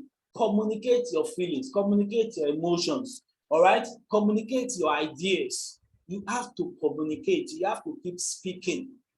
All right. So what you need to learn how to communicate: verbal communications. All right. Written communications. They speak a lot. They take you far in life. So that we must master communication. We must master communications. I have people. I know there's a particular person I used to know when I was in university. Maybe because of the background, the kind of primary school, secondary school, the English was very poor. Very poor throughout university. The English was poor, but somehow I met him years after. All right, years after graduation, and by the time I met this guy, his communication skills have completely transformed. All right, maybe by virtue of the exposure and the rest. So we need to be able to learn how to communicate verbally and written communication. Number two is negotiation skills. Ladies and gentlemen, life will not give you what you deserve. Life will give you what you demand for. What you demand for. All right. So you must learn to negotiate. An average human being growing up, all right, an average human being growing up has learned more or less learned to use people. All right. People have, yes. Somebody is calling my attention. Yes, Wale. With regards to communication skills, do you have books like a corporate communication skills books you can help us share? Okay, I will share some materials at the end of the class. I will share some materials. So you also Thank need. You're welcome. So let me know that. So negotiation skills is also very, very important. Negotiation skills. All right. Like I said, an average human being outside there grow up learning to use people. I'm telling you, that's just the reality of life. All right. If you just have to, and the earlier you know that, the better. All right. The earlier you know that, the better. An average human being is skilled to use others to achieve his or her goals. All right. The average person outside there. So in every time you want to negotiate, all right, you must always start from the higher end. You mention an amount that's not reasonable. All right. Though there's a risk to that the person might just walk away. All right, but accept that risk. It's better that somebody walk away that you are too expensive and they walk away than for you to now, do more for less because you have not acquired the ability to negotiate. I remember, I will not mention, there was a bank I was working at the time, and one of my friends was coordinating an interview, and there was a lady that was dropped. She invited her for bank work, and when they got to the point where they asked her, how much do you want as salary? She mentioned an amount, and they stopped the interview there. Why? It was too low for the banking industry. The amount, and when she was telling me, I said they were not fair. The interview team, I said they were not fair. Do you know where she was coming from? You don't know where she was coming from. All right. So, but now you know her words, you know her skills, you know her qualification. Why not? But they killed the interview there. But it's because it's a bank. Some other banks, through organizations, can accept, give her that role, and she'll be doing the work of 200,000, and she'll be collecting 50,000 naira, and she will think, she has been blessed. We have somebody who's using her. So in this life, you must learn how to negotiate. And one of the first way in two things about negotiation. Number one, get information.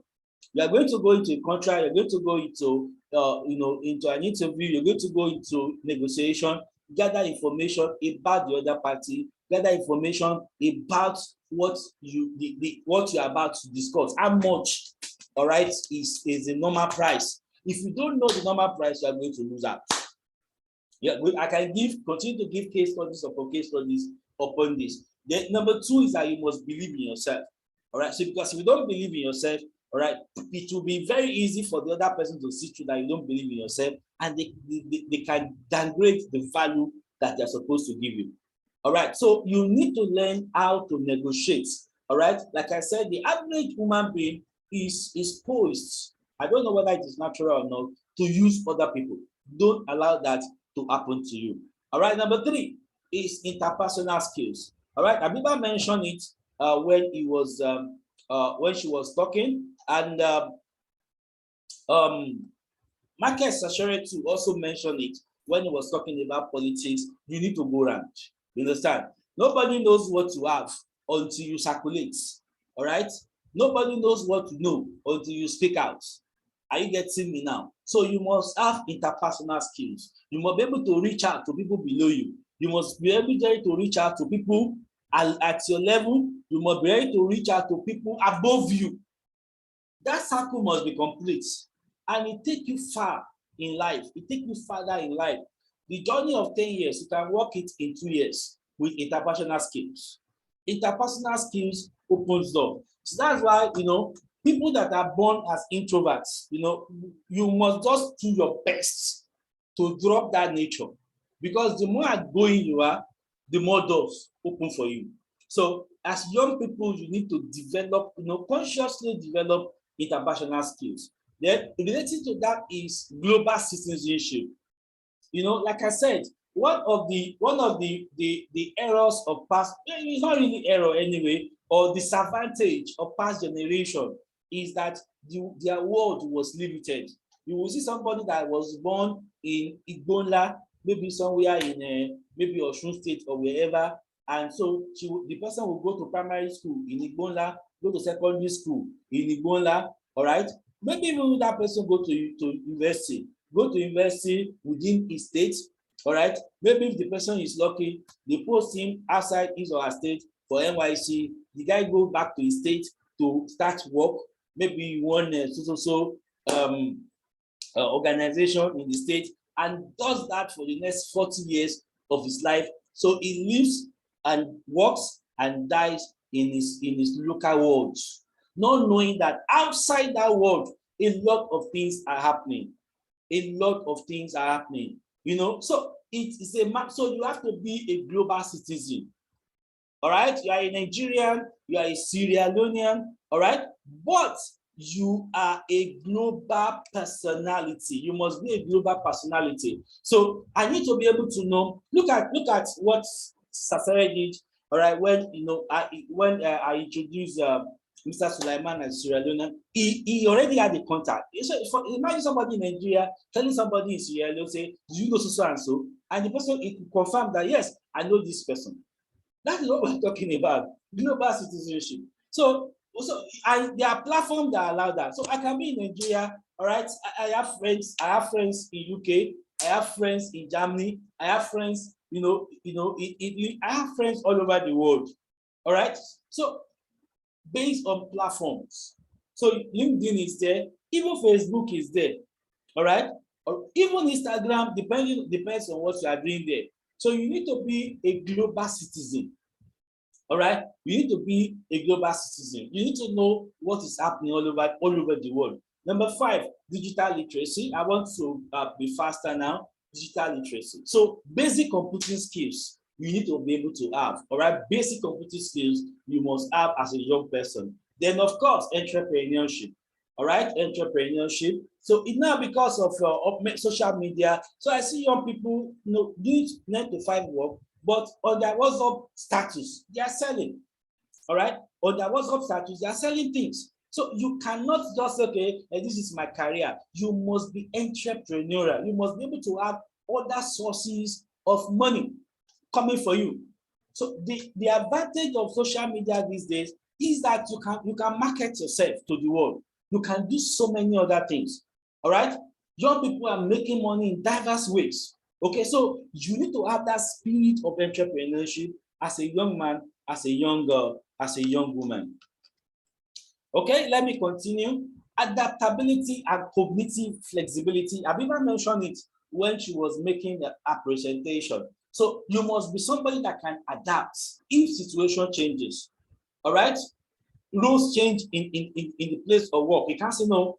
I read computer, I read civil engineering in the university, and that is all I will know. That's what I'm trained for, and that's what I will do in life. So if you lose civil engineering work, is that the end of life? You must be able to do other things. All right. So you need to be able to adapt. Make decisions, think on your feet. All right, and adapt to a situation in which you have found yourself. If it is rosy, you enjoy yourself. If it is difficult, you endure. You have that internal resilience, adaptability as an individual. Self-knowledge, number 8, you need to know yourself. There's what they call SWOT analysis: strengths, weakness, opportunities, and threats. So you need to have understanding of who you are. All the speakers mentioned this. Everyone that has spoken today talked about this: self-knowledge, self-awareness. Know your strengths so that you will know what to pursue. All right, know your weakness so that you know what you are going to guard against, how you are going to defend yourself. Okay, so self-knowledge is very, very important as an individual so that you don't follow the crowd. Number 9 is emotional intelligence. I've studied most successful people around me, and one thing I've seen about all of them is this, or most of them, is emotional intelligence. Ability to manage their emotion intelligently. That is what they call emotional intelligence. Ability to manage. So if you see somebody that is getting angry in public, that person is not emotional intelligent. You are allowing your emotions to rule you. Virtually all successful people, when they are happy, sometimes you don't know. When they are angry, you don't know. Many of us, we see, leaders like that. If you see a lot of leaders, you notice that most of them have that attribute. You can't read them. You can't read them. They are angry, but you will not read. You will not be able to know. All right? They are happy, you're not able to know. Because they have learned the rule of managing their emotions so that you don't use their emotion to rule them. All right? To manipulate them. Look at the case of this Zinedine, this French player. Okay? At that World Cup, France versus Italy, and they provoke him to go and headbutt somebody, and that was it. Give him a red card, and that was how France lost out. Emotional intelligence. All right. So you need to develop the ability to manage your emotions intelligently. Then Microsoft Excel. I've noticed that Microsoft Excel is one of the most underrated, what would I call it, application in the world.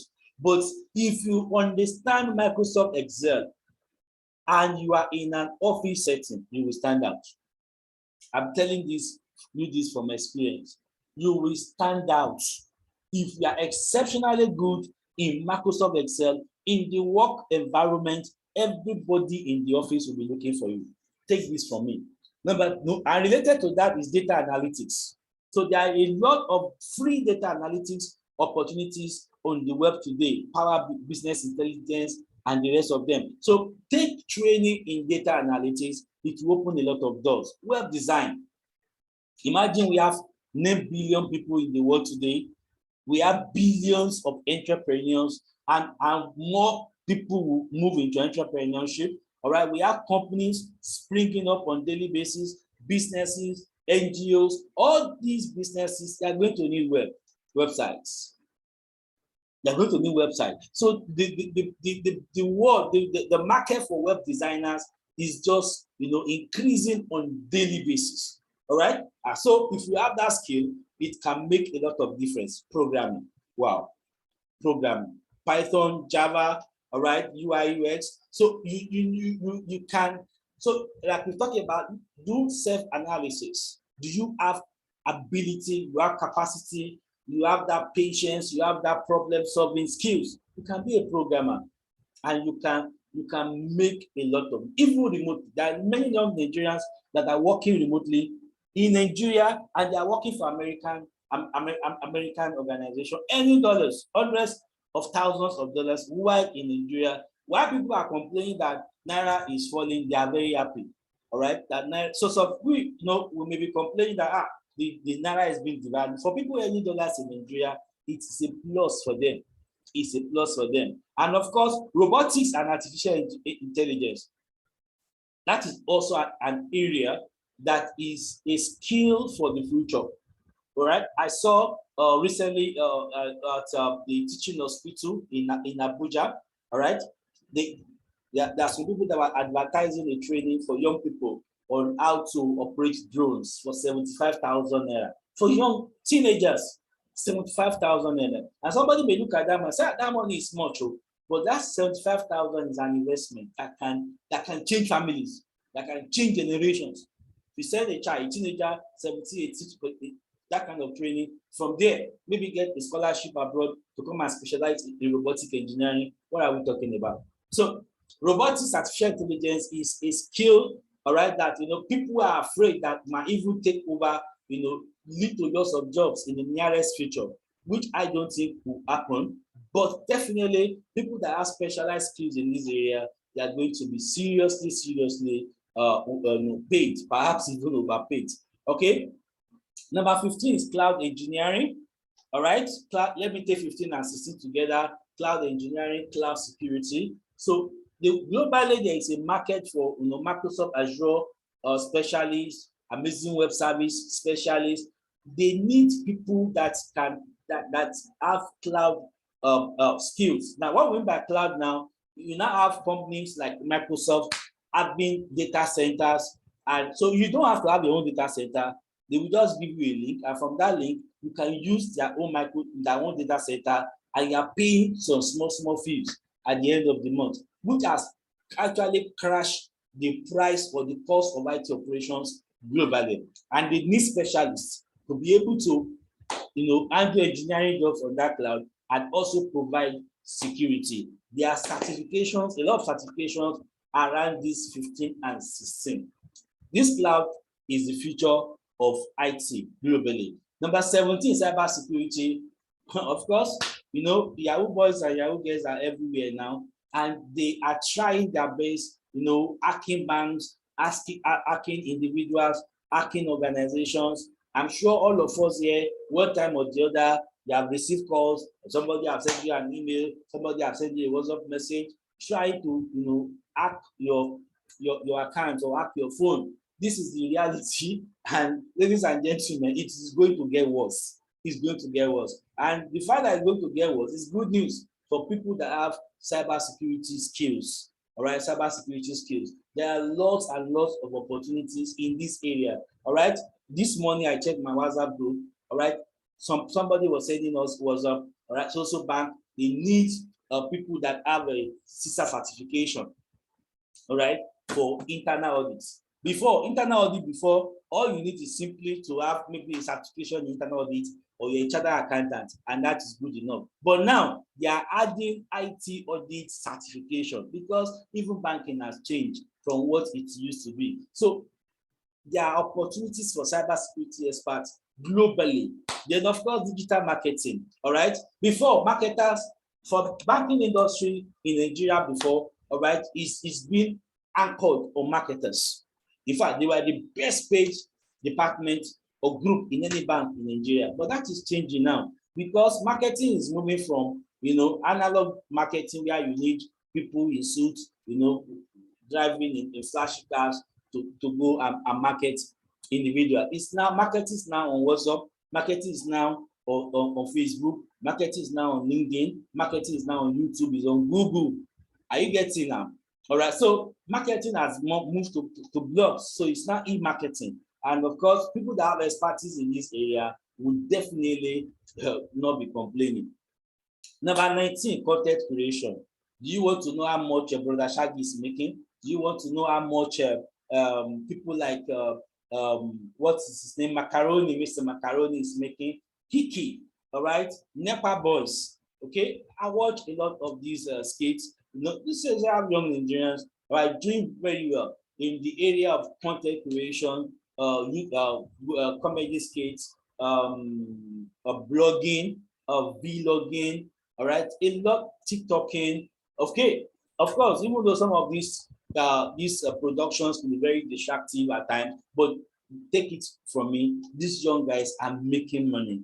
They are making cool money. I think for in YouTube, when you qualify per 1,000 views, YouTube pays you between $3 to $10. $3 to $10 per 1,000 views. All right, so maybe you do a particular skit or whatever, and you are able to get maybe 100,000 views. 100,000 views. That would be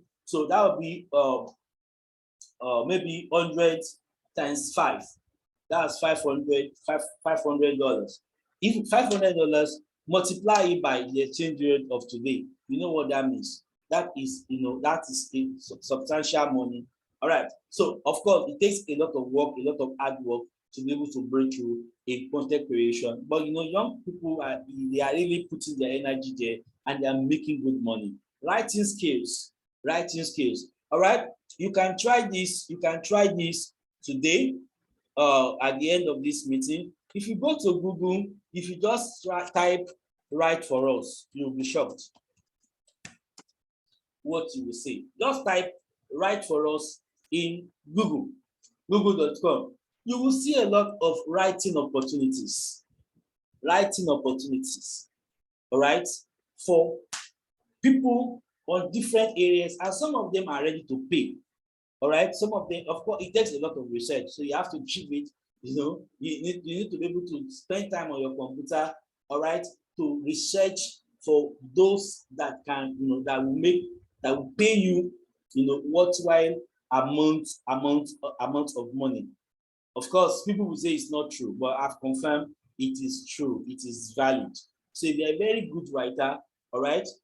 Type write for us. We will see a lot of opportunities for people that can write. All right. 21, alternative energy installers and technicians. Ladies and gentlemen, this is gold mine. This is the next gold mine in Nigeria. All right. I don't know about the power situation in Sierra Leone, Mr. Sulaiman. All right.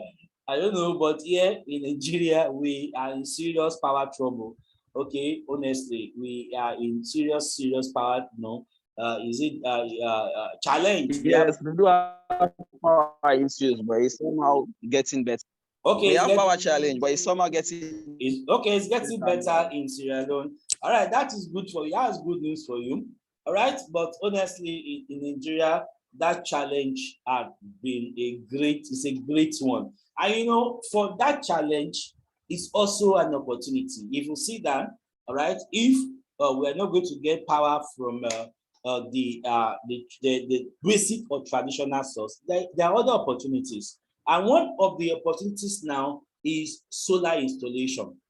Ladies and gentlemen, there's a lot of money there, right? There's a lot of money there. Why many Nigerians are not using solar is because they can't afford it, right? They cannot afford it because it's expensive. It's expensive, but we still have a niche of middle class that can afford it. They are ready to pay. They are ready to pay any amount just to have power, 247 power.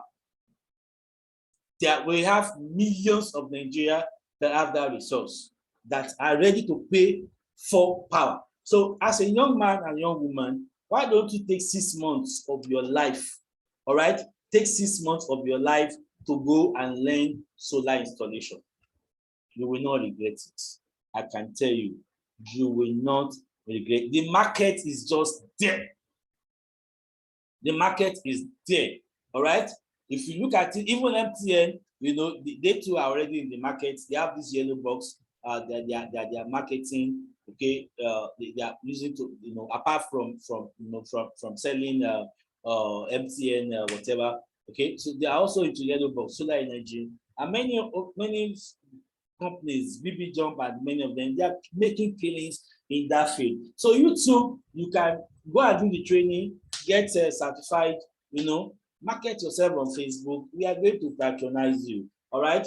Your WhatsApp section, your WhatsApp status. All right. Your environment, your community, advertise, do flyer, share it. I do solar installation. No, you will be amazed. You will be amazed of the opportunities that you are going to get.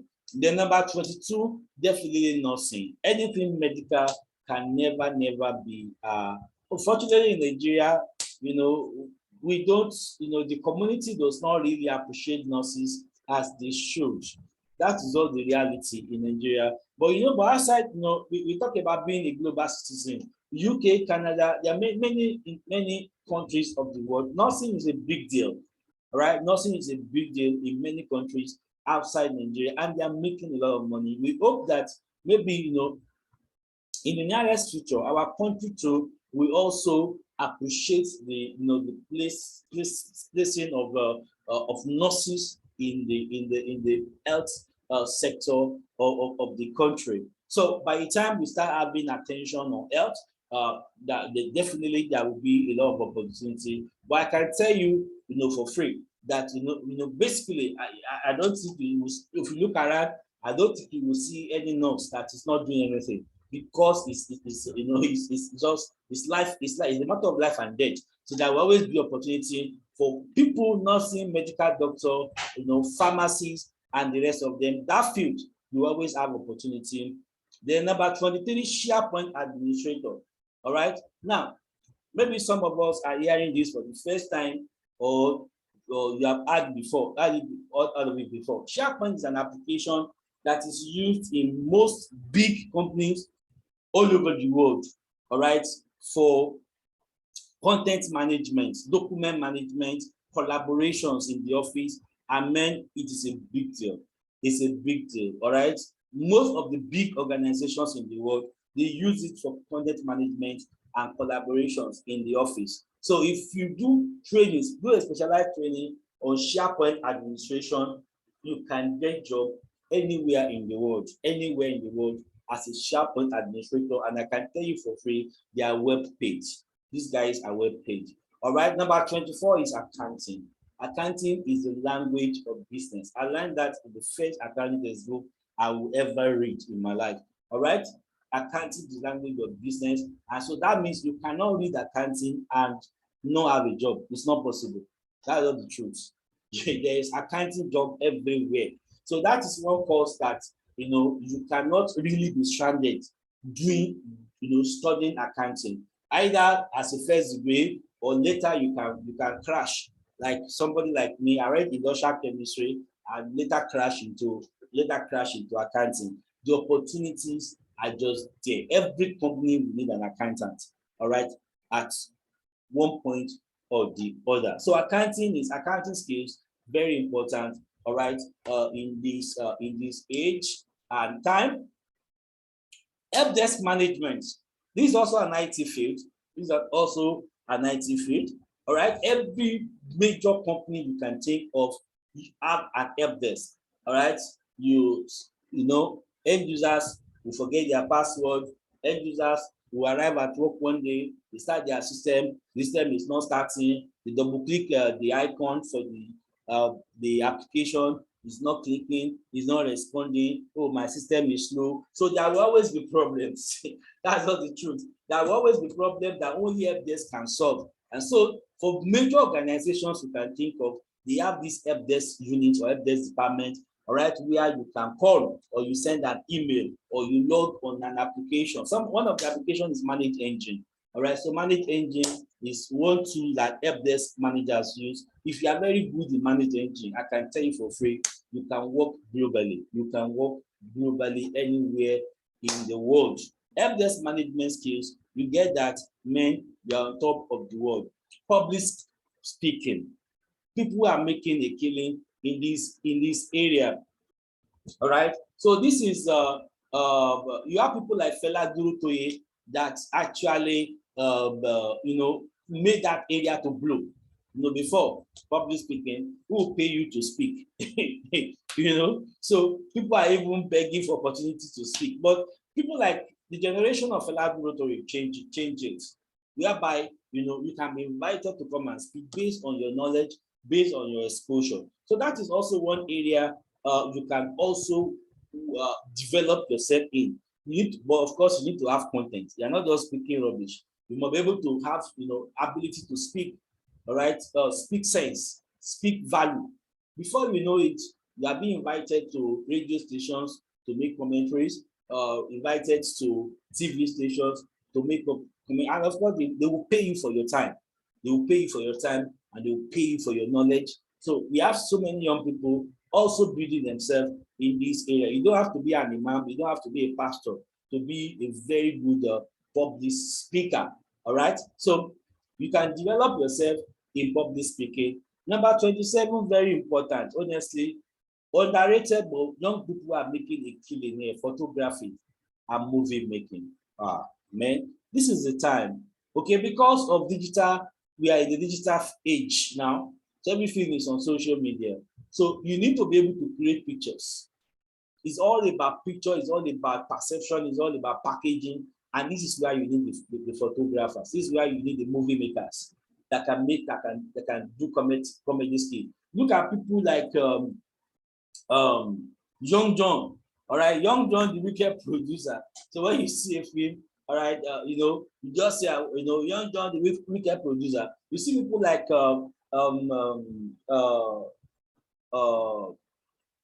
some of these directors, movie directors, Session, and there's one other very popular guy I was trying to remember. All right, they are doing very well in movie production. So there are many opportunities now. All right, with YouTube, with Instagram, so the opportunities are just there for people that are very good with the camera. You cannot be a very good camera person in Nigeria of today and you are not making money. It's not possible. Because before, it's only the big people, big name in Nollywood, that are doing films. But now, every news and corner, comedy, shorts, production, and the rest are going on. So you can have a lot of opportunity in in photography and movie making. Then 28, budgeting skills. All right, for young people, you need to be a very good money manager. All right, that skill is very, very important. All right, ability to manage your earnings, ability to determine, okay, this is what I will save, this is what I will invest, this is what I will use for philanthropy, this is what I will use for myself, this is what I will use for my family. So that budgeting skills, all right, is also very important so that you don't go red. Then 29 is time management. We will not be here forever. That's not the truth. And so we must learn to manage our time. All right. Time is not, tomorrow is not guaranteed for any one of us. What we have is today. And so you need to be able to manage your time effectively, fill your time with productive activities, activities that can add value, activities that can take you far. All right. I'm not saying you should be serious all the time. I'm not saying you shouldn't go to the cinema. I'm not saying you shouldn't go to parties. All right, those are things that make us human. All right, go to parties, go to cinema, go to social gathering, watch Netflix, but don't forget your life purpose. Ensure that you manage your time. All right, and it's not all about pleasure. At the end of the day, all right, you are forgetting yourself. So you need to be able to know how to structure your time for productive purpose. The 30th skill, of course, I cannot exploit all of them, is blockchain technology. Blockchain technology, all right, that is the future of cryptocurrency. That is the future of electronic money. And we know that whether we like it or not, even the CBN that banned cryptocurrency in Nigeria less than 1 year after, they took him up with e-naira. That is to tell you can't fight it. All right, you cannot fight it. Globally, we are all going to, succumb to that cryptocurrency. And so people that have specialized skills in this area, they are the ones that are going to marshal, all right, the future of global economy. And so you want to position yourself on time in this area of specialization. Ladies and gentlemen, this is my presentation on the 30 skills that can change your life. So this is in conclusion, I want to say that this is a skill age. People that have skills are the ones that are going to make money, and they're going to be the influencers. They're going to be the decision makers. We cannot be complaining that, okay, fine. Nigerian economy, people are complaining that things are not going right. America too, they have recorded depression. I mean, they have recorded a negative economic output for like 2 consecutive sessions now, which is showing that they are moving to recession. So this challenge is everywhere. But even though there is a global challenge, there is a national challenge, we must stand out as young people, as individuals, or based on our skill. You must be able to be a reference point in the area of your skill. And everyone that has spoken today, talk about the power of consistency. The more you use your skill, the more you become better. So that consistency, that regularity, that persistence must be there. So whatever skill you have chosen out of these 30 skills that I have listed, you must use it continuously. The more you use it, all right, the sharper you become, and the more you become a reference in that particular area in the country, and in fact, all over the world. So thank you so much, ladies and gentlemen. This is the end of my presentation. So I'm available now for questions on this area as we gradually round up today's session. Okay, questions, comments on skills.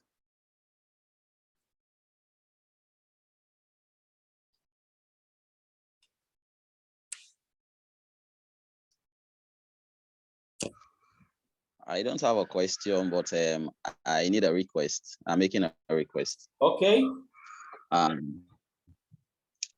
Yes, I might need materials on auditing skills for IT. Okay, auditing skills for IT. Audit, yes, because I'm preparing for CISA exams. I don't know if you will be in place to at least guide me through. Okay, I have materials. I have materials on auditing skills for IT. So I've not checked my WhatsApp. So I asked you to send me a WhatsApp message for your price. So you can send me that message, then we can take that up from there. Yeah, I did send you. I did send the Okay, WhatsApp message. I've not checked it yet. I will respond to it.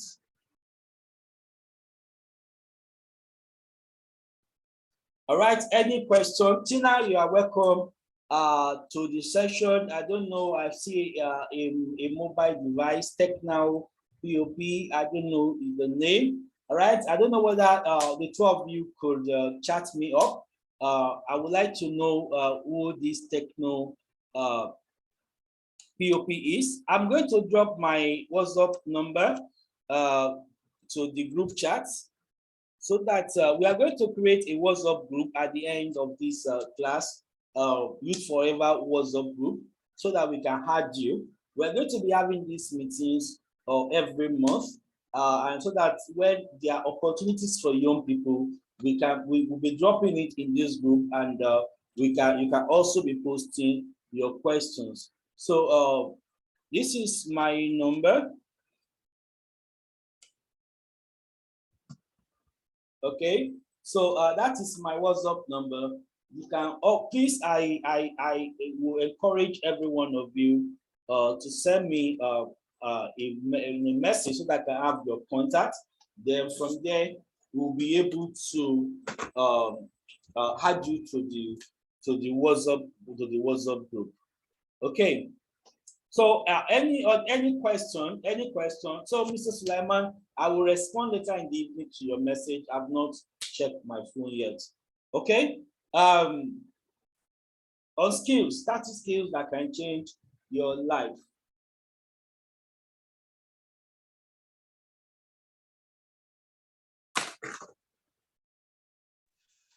Yeah, thank you. Thank you so much for this amazing session. Seriously, it's been a platform of learning. Seriously, all the skills you mentioned, there are lots of them that I've not even been paying attention to. So I really appreciate being part of this session as a speaker and also an audience. So thank you so much. And you've already promised that this will be something, a continuous program, and we are looking forward to that. Thank you so much. God bless you. Well done. Thank you. I really appreciate.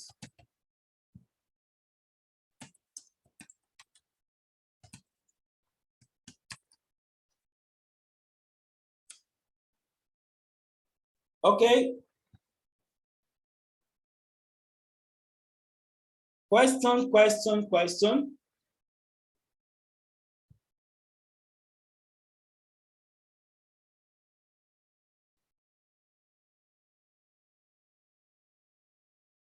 Question, comments?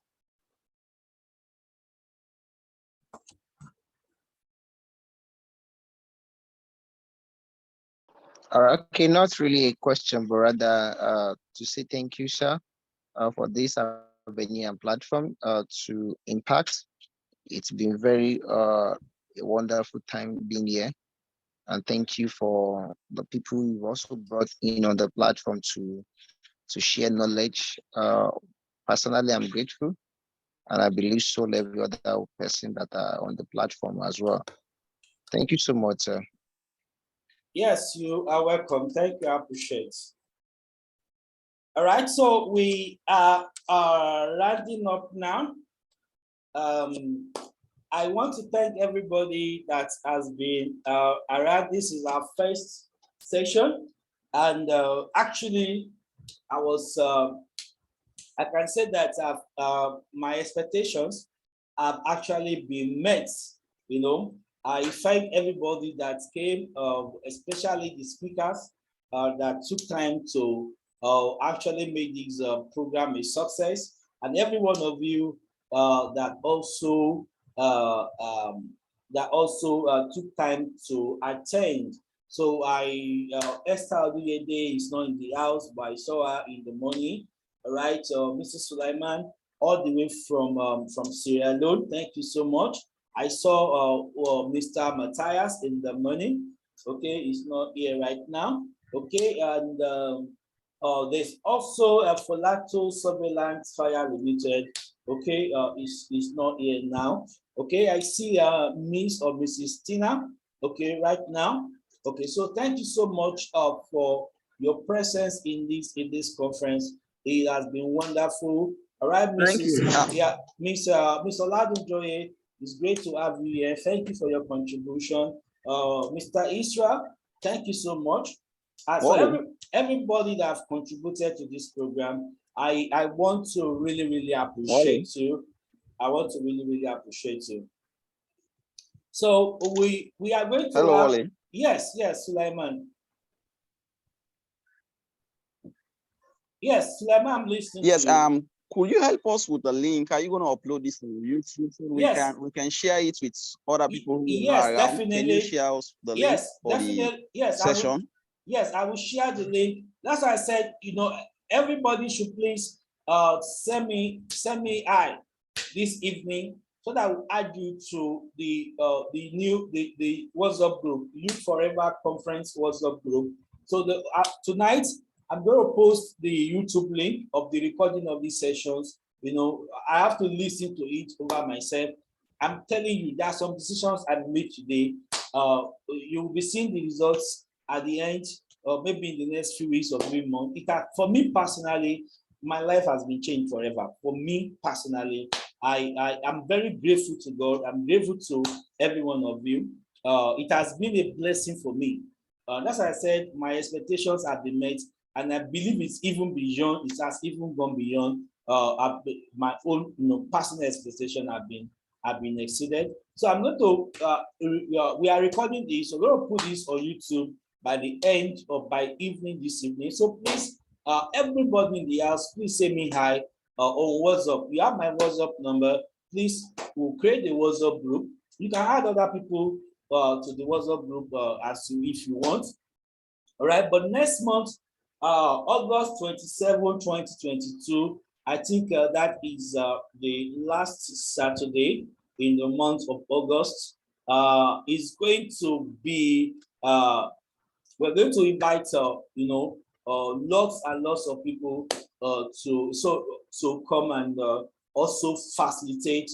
So that is August 27, the last Saturday in the month of August. That will be our Youth Forever Conference 2.0 by God's grace. It's going to be another wonderful session. Congratulations to all that we won our quiz today. So you say me hi, Mr. Olofin. Okay, Olofin is not in the house now. Mr. Olofin won 2,500, if I'm not mistaken.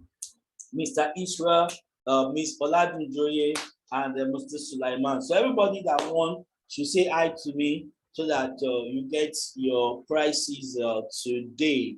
You get your prizes today. So next month, we are going to have a more robust quiz that will cover Nigeria. And of course, I'm very grateful to Mr. Sulaiman that added an international dimension to this conference. All right.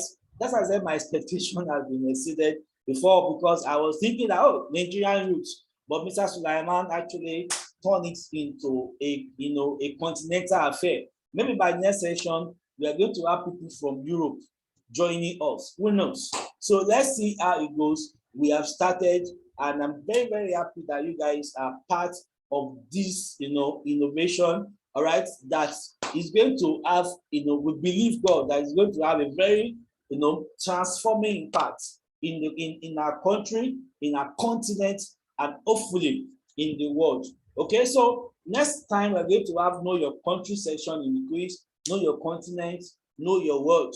And hopefully the prices are going to be far, far, far bigger than the amount that we give away in this conference for this first inaugural one. Okay.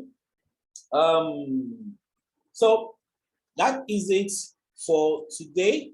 So once again, I thank all of you.